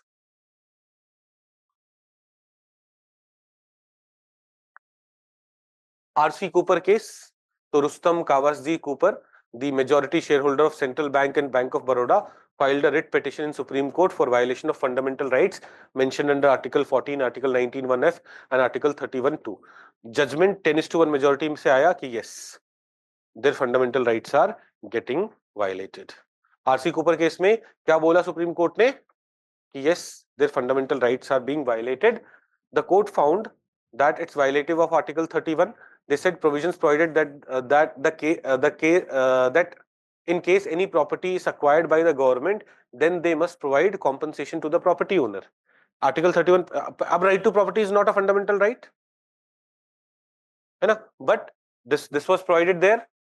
The court held that compensation to be awarded 10 years later, that too in bonds, is too much illogical and detrimental to the affected parties, and thus their right to property, which was a fundamental right, has been violated. Therefore, the court struck down the act. But court also said that it's also violating Article 14 of the Constitution. Article 14, because why only some banks are getting nationalized, why not others are getting nationalized? So on that basis, they also said that Article 14 was violated, but Article 19(1)(f) was not violated because government may decide which are the areas on which it wants to have monopoly. So Article 19(1)(f) was not getting violated, but some fundamental rights were getting violated. Government amended the law, जिससे उन्होंने nationalize किया था. Later, the Parliament enacted this new law, which included the specific amount of compensation to be paid to each bank. कि वो bond वाले issue पे उन्होंने criticize किया था, so they amended the law to ensure that this compensation is being paid. Counter litigation and all, कुछ हुआ नहीं. When government decides to do things at this big a level, generally what happens? Generally, courts से इतना interference नहीं हो पाता है. But RC Cooper case was associated with this issue. You will see that a lot of big business community में जो लोग हैं, they do not like Congress regime because they have been drastically negatively hampered by them. सोचो, जो सबसे ऊपर वाला strata है, सबसे elite स्ट्रैटा है, उसमें पहले राजा महाराजा हुआ करते थे. आफ्टर इंडिपेंडेंस उनकी जमींदारी, उनकी जमीन, उनकी जायदाद सब ले ली गई. It was distributed among people. Chances that वो लोग will hate Congress is there. Then these, who owns banks? Bank को सबसे रिच तबका ओन कर रहा होता है. For in the name of development of the country, उनसे बैंक्स की ओनरशिप भी ले ली गई. तो in general, you will see the topmost community, they are like, nahi, Congress has created a lot of problems for us. Congress has created a lot of problems for us. Now, Congress may have had their own reasons. Nationalization has their own advantages. Nationalization has had their own needs. But एक general आप देखोगे ना कि why the super rich section or very rich strata will not be supporting Congress, उसका एक बहुत बड़ा factor होता है historical factor. Just सोचो, RC Cooper, मैं अपना बैंक चला रहा हूँ. I am the majority shareholder and government comes and says, it may have been needed by the company, but उस person के perspective से, उस family के perspective से, उसके जान पहचान वाले लोगों के perspective से, Indira Gandhi was a villain. उनकी life की मेहनत होगी वो, which was just taken away. ऐसी जो राजा महाराजा जिनके बच्चे एकदम आलीशान तरीकों से रहते आ रहे हैं, उनसे सब ले लिएगा, बोला बस एक महल रखो अपना जिसमें रहना है, बाकी सब जनता का है. कुछ and they were given some pensions etc. But in general there will be hatred. Zamindari system से जब आप वो कर लेते हो कि रिफॉर्म करते हो, you take up all the zameen, traditionally I am the zamindar of the village and मेरी है सारी जमीनें, I am controlling everything. Zamindari system जितना अबॉलिश हो पाया, उसमें क्या हुआ? उसमें दी रिचेस्ट स्ट्रैटा, चाहे रूरल इंडिया का, चाहे अर्बन इंडिया का, जब whenever reforms take place in the country, the established system gets overhauled and उसमें बहुत सारे जो रिच लोग होंगे, पावरफुल लोग होंगे, उनके rights would get affected. Right, they were right और रॉन्ग वो अलग चीज है, एक general observation you will see. तो आई वाज थिंकिंग कि सपोज पूरी मेहनत करके हम कोई एक बैंक बनाते हैं and government comes and says take this 10-year bond 30 year, चाहे वो चीज देश के लिए कितनी भी इंपॉर्टेंट हो, मेरे लिए लाइक यार it's my life's work, and Supreme Court also said that यार you are violating their fundamental right, but because government was powerful they did it. Are we getting it? Perspective समझो. I'm not trying to criticize Congress or criticize anyone. मैं बस आपको situation समझा रहा हूँ. Indira Gandhi may have been right at her place कि banks are not providing services in rural India. If we want India to grow, banking sector का penetration has to happen in rural India. She may be right from her perspective, but वो business person was also right from his perspective. Are we getting it? Are we understanding this? Okay, चलिए. So this is the situation of public sector banks. So two rounds of nationalization के बाद we had a lot of public sector banks, but now we are going for consolidation or merger of public sector banks, sometimes even privatization after 1990s. तो जब हम economic reforms कर रहे थे तो 1991 में एक नरसिम्हन कमेटी बनी थी, and that committee said that we need to create 3-4 larger banks which will be comparable to major global banks and around 10 smaller banks to have a national footprint. We have these 20 plus, 20 तो वहीं पे बन गए, 14 plus 6. Then there were SBI and SBI के associates and what not. There were so many banks. Narasimhan committee during LPG reform said that nahi, these many banks are problematic. What do we need to do? We need to have 3-4 major banks and 10 smaller banks having national footprints. And thus, क्या start हुआ? A process of merger start हुआ. So currently, if you look at current situation, there are 7 large banks and 4 small banks. There are only 12 public sector banks. It is public sector banks which we are studying right now. We started with कैसे private banks became public sector banks. Now currently we have 12 total banks. The aim is to further reduce it to 4-5 large banks. In 2017, there were 27 public sector banks. How many of them are left there today? 12. कैसे? In April 2017, SBI merged 5 of its associates. तो पहले ना, if you remember your childhood, you would see State Bank of Patiala in Jaipur. है ना? ऐसे State Bank of this State Bank. There were these state banks.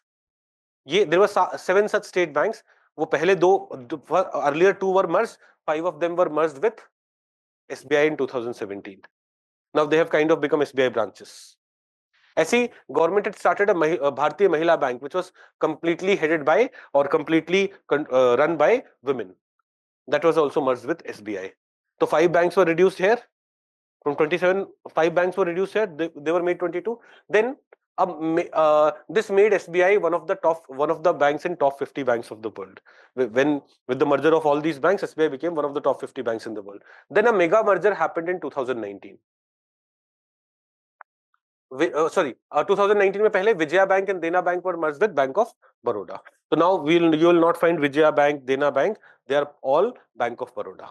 Then a mega merger happened in 2020, where Oriental Bank of Commerce and Union Bank of India were merged with Punjab National Bank. Syndicate Bank was merged with Canara Bank.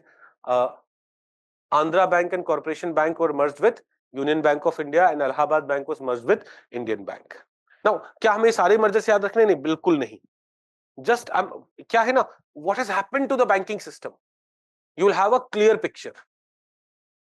So today, what is the scenario? How many public sector banks do we have? 12. Private sector में भी recently merger हुआ है. HDFC Bank and SDFC. SDFC was a NBFC. HDFC Bank was a bank. They have been merged, and this makes it one of the top 10 banks of the world now. Now please understand, HDFC housing finance कर रहा था, अब वो HDFC Bank का part हो गया है. तो HDFC Bank housing finance कर सकता है ना? But it's a bank, it has bank license, so it can do banking activities also. So now we have a bank which is doing what? Which is one of the top 10 banks of the world in terms of market capitalization. In terms of business और आप अगर loans और deposits ये सब देखोगे, अभी भी SBI has higher. But in terms of market capitalization, HDFC is better. Got it? Okay. Why this consolidation? One, cost advantage, economy of scale, efficient use of resources. in one row only, in a distance of 50 meters, you have a State Bank of India, a State Bank of Bikaner in Jaipur. दोनों में security guards हैं, दोनों में staff है, दोनों में electricity consume हो रहा है. Why not have a single bank? Both of them are spending on marketing.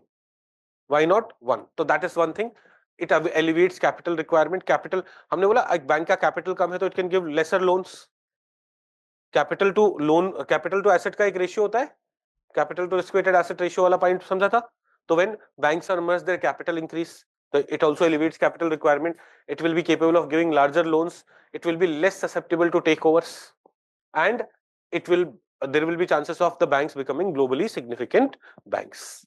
And that's why we went for this. What we went for the merger. तो पहले nationalization हुआ, फिर merger हुआ. Are we comfortable here? Now let's come to commercial banks and private sector banks. अच्छा, आज हम जितना ये बुकलेट कर रहे हैं उतना ही कर रहे हैं, बाकी आप खुद से रीड करेंगे because it's all factual. मैं आपको क्या पढ़ाना चाहता हूँ, जो टाइम मुझे मिल रहा है उसमें मैं आपको जिन चीजों को समझाना है वो पढ़ाना चाहता हूँ ज्यादा. तो I'll try to finish as many things as possible, but उसके बाद tomorrow we'll start a new booklet. I'll give you a new booklet. We'll be starting that. We'll not be continuing to do the factual aspect of it. Okay, now let's come to commercial banks. तो देखो, we had old private banks which were not nationalized. सब ना एकदम खौफ में आ गए कि खुद से पढ़ना है, सब एकदम कहीं और चले गए हो. अरे पढ़ाए ना, अभी पढ़ा रहे हैं. अच्छा,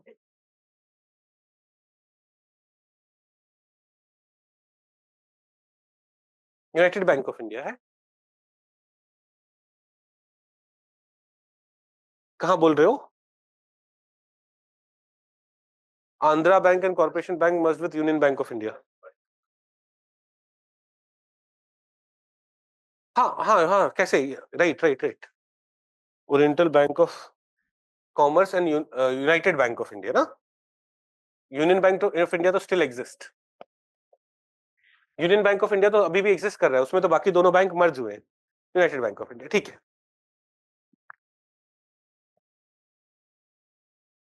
हाँ, लेट्स कम बैक. तो पब्लिक सेक्टर बैंक्स का क्या सिचुएशन है?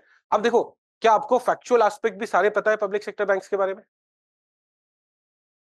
1955 एसबीआई बना, 1969 बाकी बने, 1980 RC Cooper case. After 1990 Narasimhan committee बोलता है नहीं मर्ज करो, बहुत सारे हो गए. We are going for merger. Today we have 12 public sector banks. What is the reason for it? We understand that. Now let's come to private sector banks. Private sector banks. So we had some old private sector banks which did not have a lot of deposit, etc. But the same Narasimhan committee which had said, here you have too many public sector banks, merge them. Narasimhan committee ने बोला था. देखो अब prelims में what can be asked? Narasimhan committee किससे associated है? Banking sector reforms से associated. There were two Narasimhan committees, same headed by the same person. एक तो शुरू में बना, एक 97-98 में बना, and both are about banking sector.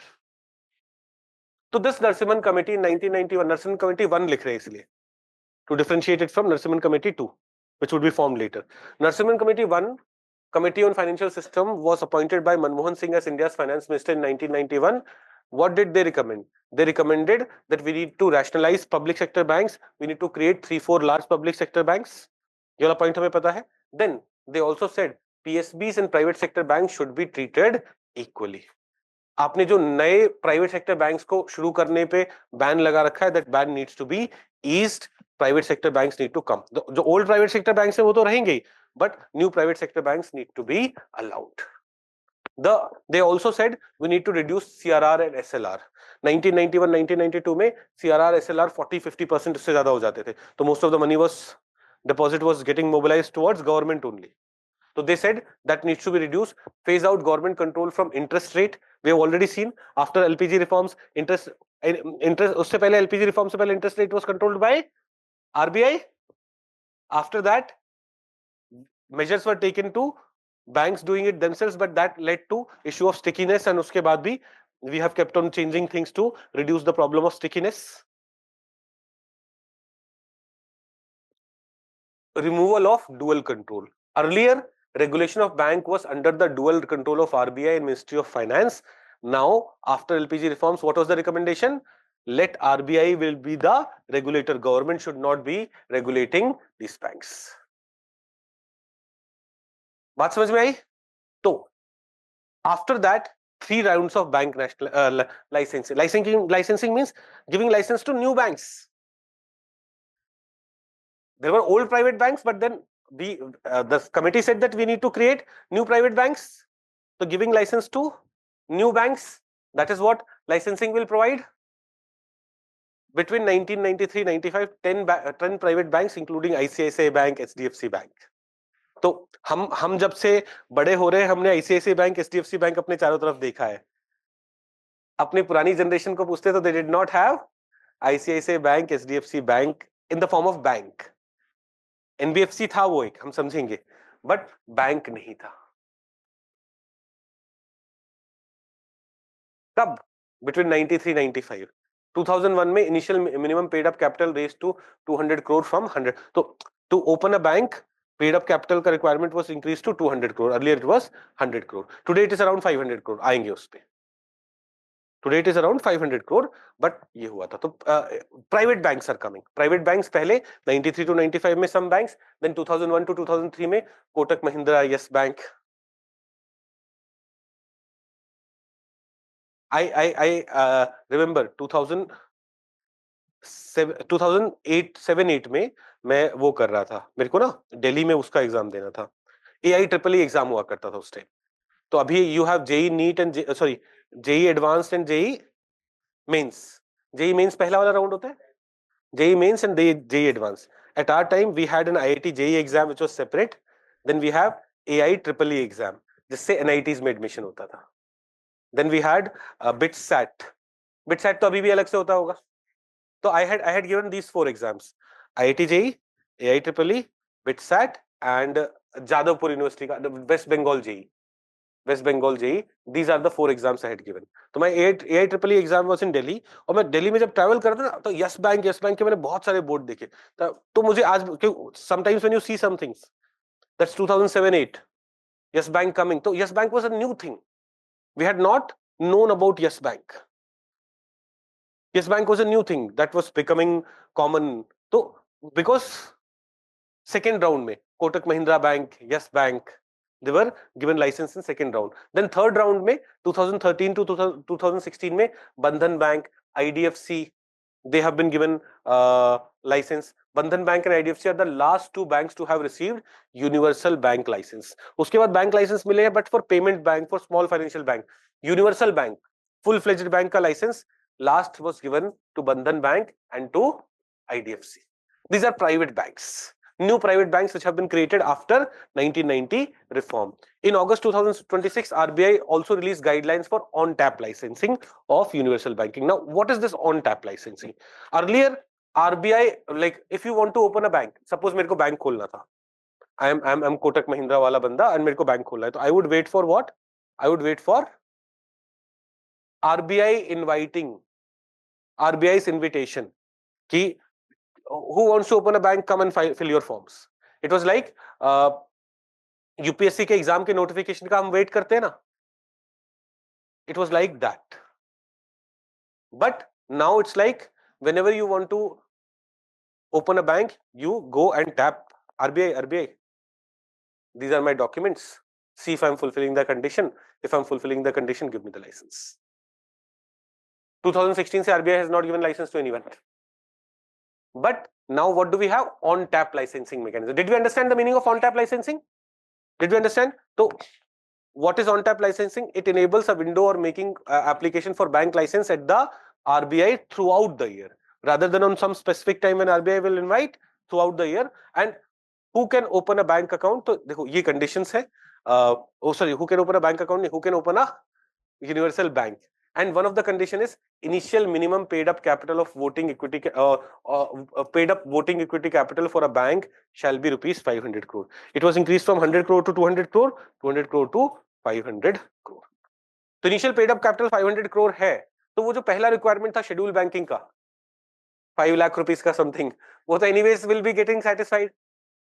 The bank will become schedule bank after satisfying the second condition. Right? अब Rahul decides I want to open RS Bank.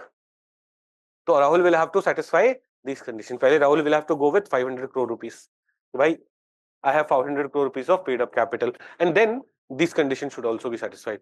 Resident individual and professionals with more than 10 years of experience in banking and finance at a senior level are eligible to promote universal bank. भाई का satisfaction, भाई ये satisfy नहीं कर पाएगा 10 or more years senior level पे. Entities, groups in the private sector that are owned and controlled by residents and have successful track record of at least 10 years, provided that such entity has total assets of 5,000 crore or more and the non-financial business doesn't account for more. तो वो financial business run कर रहे हैं NBFC जैसा, they may also be allowed. Existing NBFCs that are controlled by residents and have successful track record of over the last 10 years, they may also apply with this. So generally when they apply, RBI has not given license after 2016 yet because they did not find suitable candidates. But आपको अगर bank खोलना है, ये criteria है. Got it? Then there is commercial foreign banks. बहुत important नहीं है. Foreign bank वाले आके यहाँ पे branch खोल लेते हैं. But so after 1991, regulatory mechanism was liberalized and more foreign banks have come to India. Standard Chartered Bank, Citibank, HSBC, PNB Paribas, these are various banks which have come to India. Citibank has exited India recently. It lacked the scale to compete with the domestic lenders. So Citibank का जो assets थे, Indian branches थे, they have been taken over by Axis Bank. But regulation में they'll have to follow CRR norms, they'll have to follow SLR norms. For PSL norms, norms are slightly different, but PSL norms are also applicable on them. And now, why would CRR, SLR norms be there? Again, common sense. Yeah, they are mobilizing resources from Indian depositors. Would want their safety. So CRR, SLR is for that. You do not end up giving all the money in the form of loan. CRR, SLR is for that, and that is why CRR, SLR will be applicable on them. PSL norms. If you are a foreign bank with more than 20 branches, it's like any other commercial bank. If you are a foreign bank with less than 20 branches, then at least 8% should be for any other PSL, and up to 30% can be for export-import credit, the export-import component of the PSL. समझ में आ रहा है? So foreign banks. So we are talking about various banks. So we started with public sector banks. पूरा evolution देखा हमने. Then we started with private sector banks. 3 rounds में private sector banks have been set up. New private sector banks have been set up after 1991. Then we had foreign banks with less than 20 branches, foreign banks with more than 20 branches. Let's now go to अच्छा disinvestment वाला part करते हैं. चलो पहले disinvestment वाला part कर लेते हैं. भाई इतने बड़े बड़े मैसेजेस आ रखे हैं. रुको. अच्छा. But the main aim of CRR is to maintain cash reserve in the event of bank. So probably need more oversight compared to schedule. Don't. अरे नहीं देखो. They are being asked कि आप अपने अकाउंट में रखो, but उनको रखना है. CRR has to be kept by even non-scheduled banks. And RBI does not reduce the oversight. Right? It just because of some technicality, they're like, because they're not yet part of payment settlement system, etc. वो अपने पास रख सकते हैं. Sir, why are non-scheduled banks are not mandated to maintain CRR? दोबारा वही पूछ लिया. अच्छा इसलिए इतने बड़े बड़े मैसेज दिख रहे हैं क्या? अरे फर्क क्या पड़ता है? CRR you keep in your own vault or you keep with RBI, that doesn't matter much. है ना? They are the banks that need more oversight. ठीक है. They're still, RBI is ensuring that they will still have CRR, and if they are not maintaining CRR, there will be fines, etc. RBI is still ensuring that. Okay. No बड़े messages. Same message repeat हो गया. Privatization, disinvestment of public sector banks. देखो अभी तक हमने merger of public sector bank वाला component पढ़ा, but there is some privatization, disinvestment also going on. So why this privatization or disinvestment thing is suggested? It may lead to better governance reforms. It may lead to reduced losses. It may lead to more innovation. It may lead to improved asset quality because banks would be functioning in proper manner. So asset quality would be better. They will not be in the influence of government give loans through crony capitalism. उन सारे businesses को जिनको मैंने otherwise loan नहीं दिया होता, but politicians के pressure में, bureaucrats के pressure में मैं लोन दे रहा हूँ. For that reason, it is suggested that the public sector banks will function inefficiently. जैसे when NPA problem was there in the past, it was primarily in public sector banks because public sector banks ने क्या किया था? ऐसे ही loan उठा के किसी को भी दे दिया था. इन government's interference, political interference, bureaucratic interference, corruption, इन सारी वजहों से. तो one suggestion that is given is public sector banks are not a good solution. We should focus on what? We should privatize them. So these are the advantages of privatization. But privatization also has some criticism. One, welfare approach of the banks may reduce. देखो public sector banks होते हैं तो you will see rural India में SBI का branch ये बहुत difficult होता है, ICICI बैंक, HDFC का branch, because they think कि those areas may not be able to give us that much profit, and that is why they prefer that. So agar we go for privatization, we will go for basically banks going for more commercial purpose, right? So welfare may reduce. Then non-government owned banks might not have kind of trust which government banks have. Financial exclusion of weaker section, reduced public sector jobs, sarkari naukriyan bhi kam ho jayenge. When today, when public sector banks, you get public sector jobs only, right? Those are some limitations, but these are not genuine limitations as such. Like because bank jobs would be lesser, that's no private sector mein you will get more jobs, no, that should not be a criteria. Anyways, recently it's about one bank, this privatization thing is being discussed, it is in the process. What is that bank? IDBI bank. Currently IDBI mein 94% of the shares are held by Government of India and LIC. Government of India has 45% of the shares and LIC, Life Insurance Corporation, has 49.2% of the shares. It is in the process of getting disinvested. So LIC's board has passed a resolution to the effect that LIC may reduce its shareholding in IDBI Bank Limited through divesting its stake along with strategic sale envisaged by the government with an intent to relinquish management control and by taking into consideration price, market outlook, statutory stipulation and interest of policy holders. तो basically बोला है कि यार हम बेचना चाहते हैं, हम निकलना चाहते हैं और उसका process is going on. You will see here in October 2024 it was reported that the government is pushing forward with disinvestment of IDBI Bank. The due diligence process of respective bidders is set to commence in November with financial bids for bank strategic sale likely to be submitted in the fourth quarter of FY25. So abhi financial bid may be submitted in January, February, March only for IDBI Bank.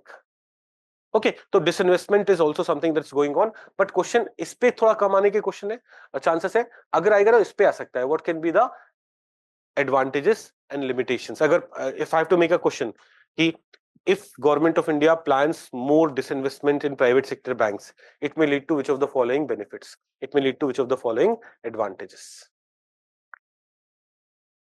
Yes. Capital assets कैसे डाल सकते समझ नहीं. हाँ, तो government को पैसे मिलेंगे ना. अरे पैसों से बना लो दूसरा एसेट. ये लॉस मेकिंग और वैसी प्रॉब्लम्स है. देखो जनरली पब्लिक सेक्टर बैंक्स में ना government has done a lot of recapitalisation. Government has spent a lot of money. Government has given them lakhs of crores of rupees so that उनका capital adequacy ratio ठीक रहे. Right तो वो चल अभी हम पढ़ेंगे कैपिटल एडिक्वेसी रेशियो में आते हैं, एनपीएस वाली प्रॉब्लम में आते हैं. Will study a lot about it. Okay हाँ, privatisation disinvestment aspect is done.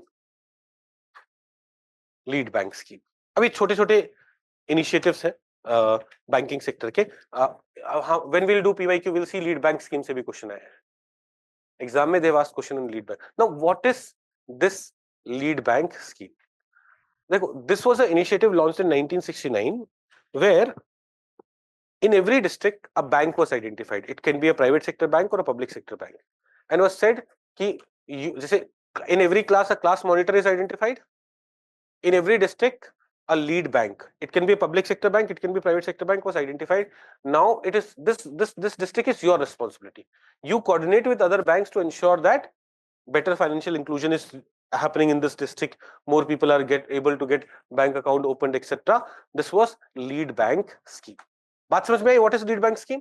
तो launched in 1969 with aim to launch adequate banking credit in rural areas through a service area approach. In this scheme, one bank, either public or private, is assigned lead bank in every district. In 2013-14, the scheme was extended to 16 districts in metropolitan area, and thus it has now pan-India cover. this bank has to play a lead role in providing financial services to people. It will coordinate with other banks and financial institutions in the area. It also prepares and monitors the implementation of district credit plan. The scheme was launched by RBI on the recommendation of Gadgil Study Group and Bankers Committee. अब ये सारी factual चीजें मैं क्या बताऊं? Gadgil study group का recommendation है, 1969 में फॉर्म हुआ है. Both public sector and private sector bank in India lead bank, और लीड बैंक का काम लीड करना है. हाँ, लीड करना है बैंकिंग सेक्टर्स को उस डिस्ट्रिक्ट में कोने कोने तक पहुंचाना है. Right, this is the lead bank initiative. Government has taken many measures to increase the penetration of banking sector. One of them is lead bank initiative. समझ में आ रही है बातें? Okay. Then differentiated banks और differential banks. क्या कर रहे हैं रोहित जी? काउंटिंग तो बच्चे निकलेंगे तब कर लेना. सबके लिए कुछ मंगा रहे हो क्या खाने पीने का?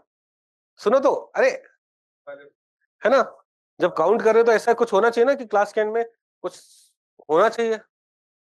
देखो, काउंटिंग तब अलाउड है जब आप क्या करोगे, बच्चे जब बाहर निकल रहे हैं तो उन्हें क्या खाना है? आज मकर संक्रांति है.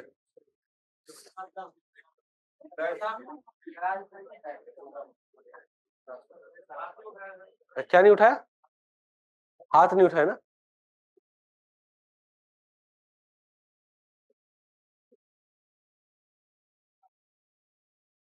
नहीं, तुम उंगली करवा रहे हो भाई. ओके, चलिए रोहित जी को करने दो. हो गई? करो रोहित जी, क्या यार काउंटिंग भी नहीं हो रही है.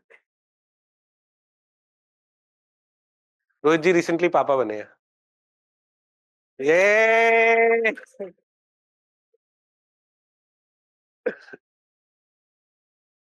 हो गई काउंटिंग?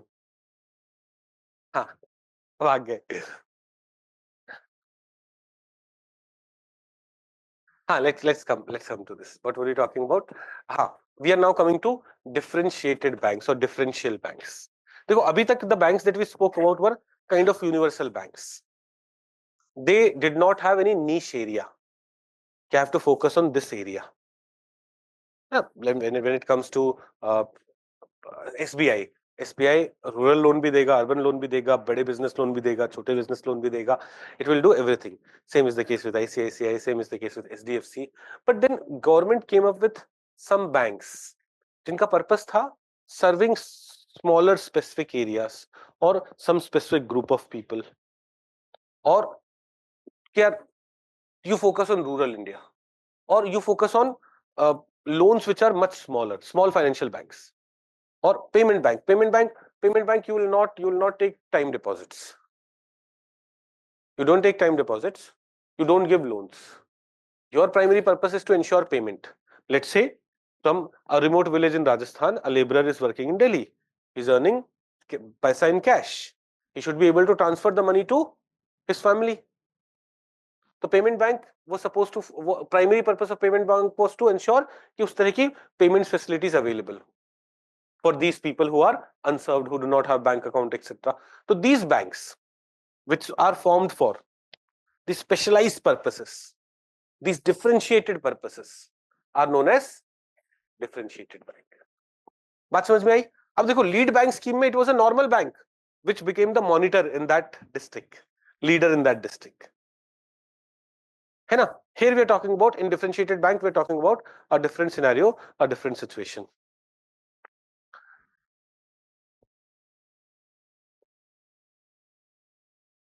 हाँ, तो पहले हम बता रहे हैं यूनिवर्सल बैंक क्या होता है. मैंने आपको रफली समझाया है what is universal bank. niche banking or differentiated banking, they are focused on specific area, specific purpose. So small financial bank, payment bank, local area bank, regional rural banks, these are what? These are differentiated banks or niche banks. Let us understand each of them in more detail. Let us understand each of them in more detail. क्या हुआ? तुमने answer तो किया नहीं था, बस सबसे पहले कर रहे हो. है? नहीं, मैं इसकी बात नहीं सुन रहा. Let's come back. Regional rural bank. अब origin of regional rural bank में ना, let's go to 1969. What happened in 1969? Bank nationalization. It was expected that now banks have been nationalized. Now there will be more branches in rural India, and the bank will be giving more loans to rural India. But na, हमने physical characteristic of the bank तो बदला, but culture of the bank did not change much. Staff तो उसमें पुराना वाला ही है ना. The culture is to not focus more in rural India because rural India is not giving a lot of profit.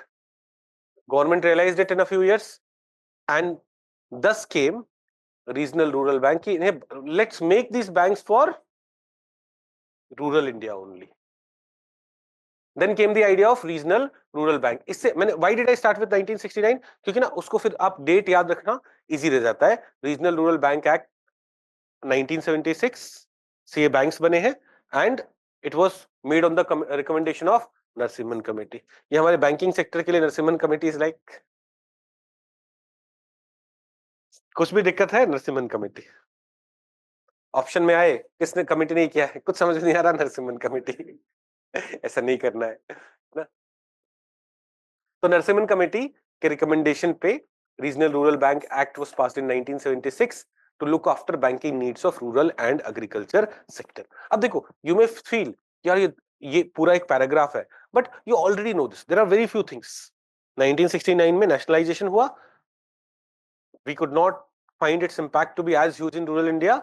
तो 1975 में on the recommendation of 1975 में recommendation came of Narasimhan Committee. In 1976 we passed Regional Rural Bank Act, and through this rural banks were created to serve rural and agriculture sector. पहला part clear, factual है, कुछ कर नहीं सकते. Now ownership structure of the regional rural banks. Who owns regional rural bank? देखो, regional rural banks में 50% ownership is of central government, 35% ownership is of a sponsor bank. So regional rural banks are supported by what is known as sponsor bank. One of the public sector banks will be sponsor bank, and 15% ownership will be of state government. 50, 35%, 15%. Every bank would be supported by a public sector bank. It is the sponsor bank. देखो, अभी हम जब when we are talking about lead bank scheme में it can be both private sector and public sector. Lead bank scheme में lead bank can be both private sector and public sector. Had we noticed it there? Rural bank, regional rural bank, private banks. अब पहले ऐसे सोचना 1976 में कितने ही private bank थे जो support करने के लिए रेडी रहते. वैसे भी लॉजिकल भी नहीं है. Plus you're asking these banks to primarily serve in rural India. They may not be able to make a lot of profit, and thus unko sponsor public sector banks only would be able to do. Now, what is this sponsor bank supposed to do? Government and state government are not specialists. Banks are specialists. So these sponsor banks will subscribe to the share capital, like 35% of the capital will be subscribed by the bank, train their personnel and provide managerial and financial assistance to regional rural banks. 2015 में amendment हुआ है जिसमें stake dilution has been allowed. अभी 100% में 50% is owned by center, 15% is owned by sponsor bank. नहीं, state, I'm sorry. 15% is owned by states and 35% is owned by sponsor bank. 50% plus 35%. 85% is central bank or sponsor banks which are public sector banks. Public sector banks में भी center का ही shareholding रहता है. तो in 2015 an amendment was done to allow what? To allow dilution of stake, so that इनका क्या हो जाएगा, कुछ stake बेच के और पैसे mobilize हो जाएंगे. So 2015 amendment has allowed dilution of stake of central government and public sector banks. Central government has 50% share. Public sector bank has how many share? 35% share has public sector bank has it. उनका stake dilute करा जाए to mobilize more capital for this bank. This was allowed. It has not been done, but earlier it was not even allowed.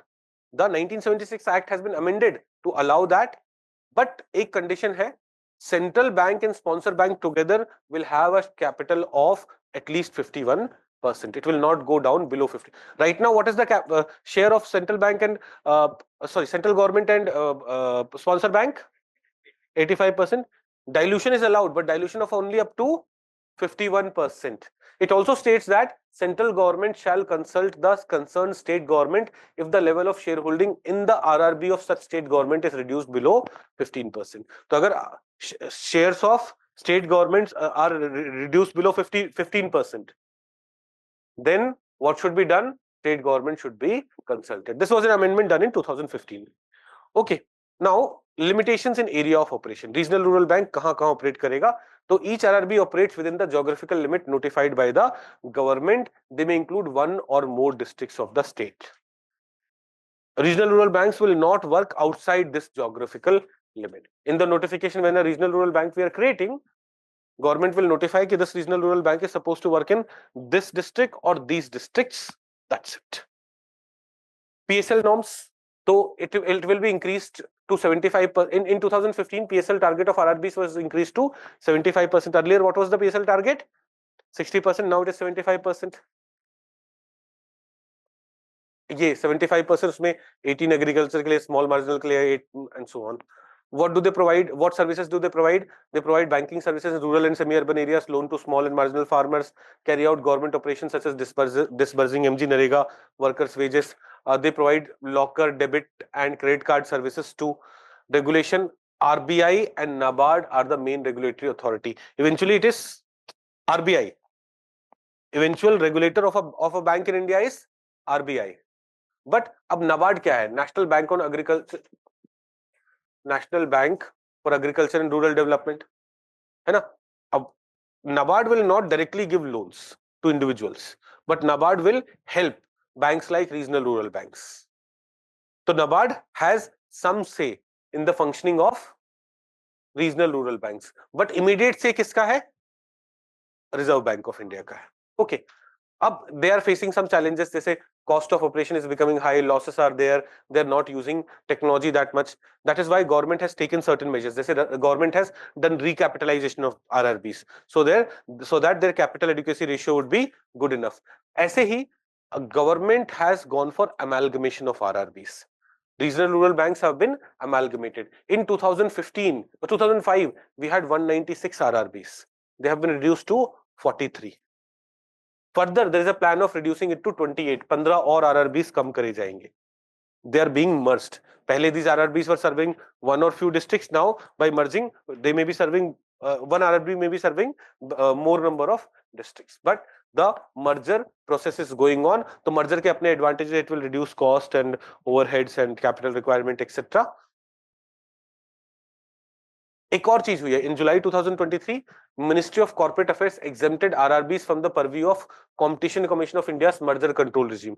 तो whenever two banks get merged, Competition Commission of India से permission लेना पड़ता है. Is it not going to negatively impact competitions? मतलब competition तो नहीं negatively impact हो रहा है. But for regional rural banks, it has been exempted. तो now we are merging regional rural banks. अब हर मर्जर के लिए कॉम्पिटिशन कमीशन ऑफ इंडिया से परमिशन लेना पड़ेगा, तो it may become time consuming, troublesome, and in reality competition may be decreasing sometimes, but this has been exempted. Okay, do we have idea about regional rural bank, when it started, what is it supposed to do, how things have evolved over the times? Today we have 43 regional banks left. They will further be reduced to 28 regional rural banks. We have clarity. Focus कहाँ है इनका? उसी district में सर्व करना है. तो this will mostly be semi-urban and rural areas. They'll be providing rural services, rural loans as well as agriculture sector. पहले इनका priority sector lending target कितना था? 60%. Now it has been increased to 75%. अब क्या पूछेंगे? है ना? Central bank has 50% share. State bank has 15% share. Sponsor bank has 85% share. Dilution is allowed now. An amendment has been done to allow dilution, but dilution maximum can be key center and sponsor bank will have at least share of 51%. Only that dilution is allowed. Are we getting it? Uske beyond kya hoga? Beyond that, dilution is not allowed. Similarly, if the share of states is reducing by 15%, they'll have to consult the states. Merger is going on. Competition Commission of India के purview says it has been removed so that every merger does not get evaluated by Competition Commission of India. समझ रहे हो? और क्या पूछ लेंगे? They have asked questions on regional rural banks. News में भी चल रहा है, मर्जर हो रहा है, सब हो रहा है, एवरीथिंग इज देयर. क्या हम सॉर्टेड हैं? समझ में आ रही है चीजें? ओके. हाँ, तो देखो अब क्योंकि डाइल्यूशन इज अलाउड, तो there are also plans to list RRBs. List RRBs मतलब बॉम्बे स्टॉक एक्सचेंज पे लिस्टिंग. तो आईपीओ करके थोड़े शेयर्स बेच के उसे बॉम्बे स्टॉक एक्सचेंज पे लिस्ट करने का उसका प्लान है. But then there are some conditions. Only those RRBs जिनका net worth is 300 crore rupees, whose capital adequacy is above the regulatory minimum of 9% and who have track record of profitability, minimum profit of 15 crore for at least 3 out of previous 5 years, only those RRBs will be listed. Clear? Okay. Differentiated bank में एक और type का of bank है, local area bank. देखो, when were RRBs created? The law related to RRB was passed in 1976, है ना? अब after that other differentiated banks that came. देखो, लीड बैंक स्कीम उससे पहले का है. लीड बैंक स्कीम कब का है? 1960s का है. In 1970s we had RRB. In 1990s local area bank का कॉन्सेप्ट आएगा, अनदर डिफरेंशिएटेड बैंक. अब समझ में आ. नाउ डू यू एग्री कि you do not have to refer to any other book? नहीं, आप अभी कन्विंस नहीं हो. आपसे पूछ रहा हूं. नहीं, आप नहीं पूछ. कन्विंस्ड हो? आपको समझ में आ रहा है ना? जितनी भी चीजें जरूरत है will be there, updated form में will be there. It's my responsibility. मेरे से पढ़ रहे हो तो सिरदर्दी मेरी होनी चाहिए.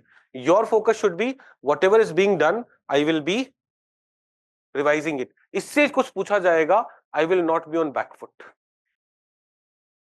आई विल मेक श्योर दैट जितना आप पढ़ रहे हो उससे ही enough number of questions are there for clearing this examination. Do we get this? तो रिवाइज, आस्क डाउट्स. ओके, बंद कहां कर रहे हो? रखो, खोलो वापस. Local area bank. Now what is the idea behind local area bank? What? Yes sir करके निकल रहा था. What is the idea behind local area bank? देखो, when you open a full-fledged bank, SBI वगैरह, running them and taking care of them can become expensive. Idea behind local area bank was open a bank which is only supposed to target these 2-3 districts and make them work as efficiently as possible, because they do not have to worry about providing services in other state somewhere else, so they can focus on efficiently implementing banking services in these areas. These banks are known as local area banks. The provision for local area bank, आप देखोगे 1996 में कभी आया था. ये तो local area banks are small private banks conceived as low cost structure. This low cost structure is very important. They're supposed to work very efficiently at low cost, which would provide efficient and competitive financial intermediary services in limited area of operation. So before computerization and everything had made things very streamlined, for bigger banks having branches in छोटे छोटे areas were expensive. Coordination, cooperation, data को एक साथ merge करना, all those things used to create problem. So there the idea was छोटे छोटे bank बन जाए, serving limited areas. Limited area of operation that is primarily in rural and semi-urban areas comprising of 3 contiguous districts. Another very important part. This local area bank will be private bank, and the another rule was they will be serving only 3 contiguous districts. So what was expected was, I'll go to RBI. RBI, I want to open a local area bank. These are the conditions that need to be satisfied. See, I'm satisfying this condition. RBI license देगा भी, but बोलेगा कि you are only supposed to serve in these 3 districts. Function efficiently, reduce cost, but run your bank in these 3 districts.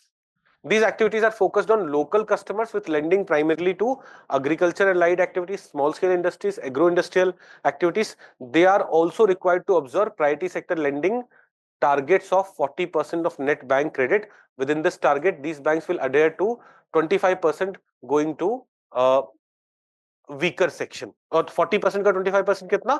Overall 10%. 10% will be going to weaker section. They are non-scheduled bank. And thus CRR, SLR, etc. apply to the banks but these norms can be different as per RBI's discretion. They may say कि CRR आपको deposit नहीं करना. These are non-scheduled banks. Local area banks were created after an announcement for them were made in Union Budget 1996. They are not set up under a law or by union or state government. Private entities will set up these banks after applying under the Banking Regulation Act 1949. They will go to RBI and they'll apply for it. In 2014, RBI permitted local area banks to be converted into small financial banks. हम पढ़ेंगे कल small financial banks के बारे में. तो जैसे example है Coastal Local Area Bank. It was first bank to get the license from RBI in 1999 and it is headquartered in Vijayawada, Andhra Pradesh. Its area of operation is in these three districts: Krishna, Guntur and West Godavari. This is local area bank. अब जो दो most important differentiated banks है, small finance bank and payment bank. हम कल पढ़ते हैं, but एक बार ना कोशिश करिए, क्या ये बुकलेट आप खुद से पढ़ सकते हो, बिकॉज सब फैक्चुअल चीजें हैं, है ना, कुछ वैसा समझाने का नहीं है, बट कंप्लीशन पर्पस के लिए I do not want, because they have asked question on lead bank scheme, तो they may ask questions on other things also, तो मैं कुछ छोड़ना नहीं, आई वांटेड कि आपके पास सब कुछ रहे पढ़ने के लिए, but at the same time because of positive of time, because it is suppose to be a crash course, अगर आप खुद से रीड कर पाएंगे तो life will for me will be easier, I will be able to focus more on other more important areas. These are also important, but other more important areas. Okay, so I'll see you tomorrow at 8 AM. जितने doubts हैं कल 8 से 8:15 के बीच में पूछ लेना. आज भी हमने शुरू में doubts लिए थे, कल भी ले लेंगे. Class will start from 8:15, 8:20 once the doubts are over. अभी भी पूछ सकते हैं, कोई issue नहीं है. ठीक है, thank you very much. Hello friends, I hope you enjoyed the economy video. In this series, between 10th of March and 17th of March, we'll be releasing 2 videos every day and ensure that your entire syllabus of the basics of economy for preliminary examination is getting completed. Please share your feedback in the comment section and do share this video more and more so that more students would be able to reach it and we would also be able to reach more students. In the feedback section, in the comment section, we have seen some requests for science module, environment module as well.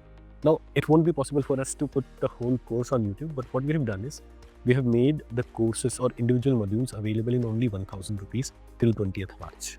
So you can buy science module in 1000 rupees, environment module in 1000 rupees, modern India module, ancient culture module, geography module, polity module, even when international bodies and mapping ka module aayega, that also you'll be able to buy in 1000 rupees if you use the coupon code LevelUp Holi. There is a Holi offer available till 20th of March. You can do that. Okay, so we have made it very, very affordable so that everyone would be able to do it. Everyone would be able to get it. So I hope you enjoy these videos a lot, learn a lot from it, and clear your preliminary examination. In the end, I also have one more announcement. Our GS Foundation course for 2026 have also started. So not for you people, the people who are watching this video are already preparing for 2025 exam, but your junior, your other friend who may be preparing for 2026, if you have good experience at LevelUp IAS, do recommend us. Do tell your friends about us, because for us word of mouth is very important. I promise you here that at LevelUp IAS, we will provide the best GS Foundation program, the most comprehensive GS Foundation program in one of the most affordable cost for everyone. We will make sure that your juniors, your younger brothers and sisters who are studying with us at GS Foundation for the exam 2026 will be the best prepared people for 2026 preliminary and mains examination. So this is another request. Please do share, do subscribe to our channel, and please do recommend our GS Foundation program also to your juniors or your younger brothers and sisters. Thank you very much.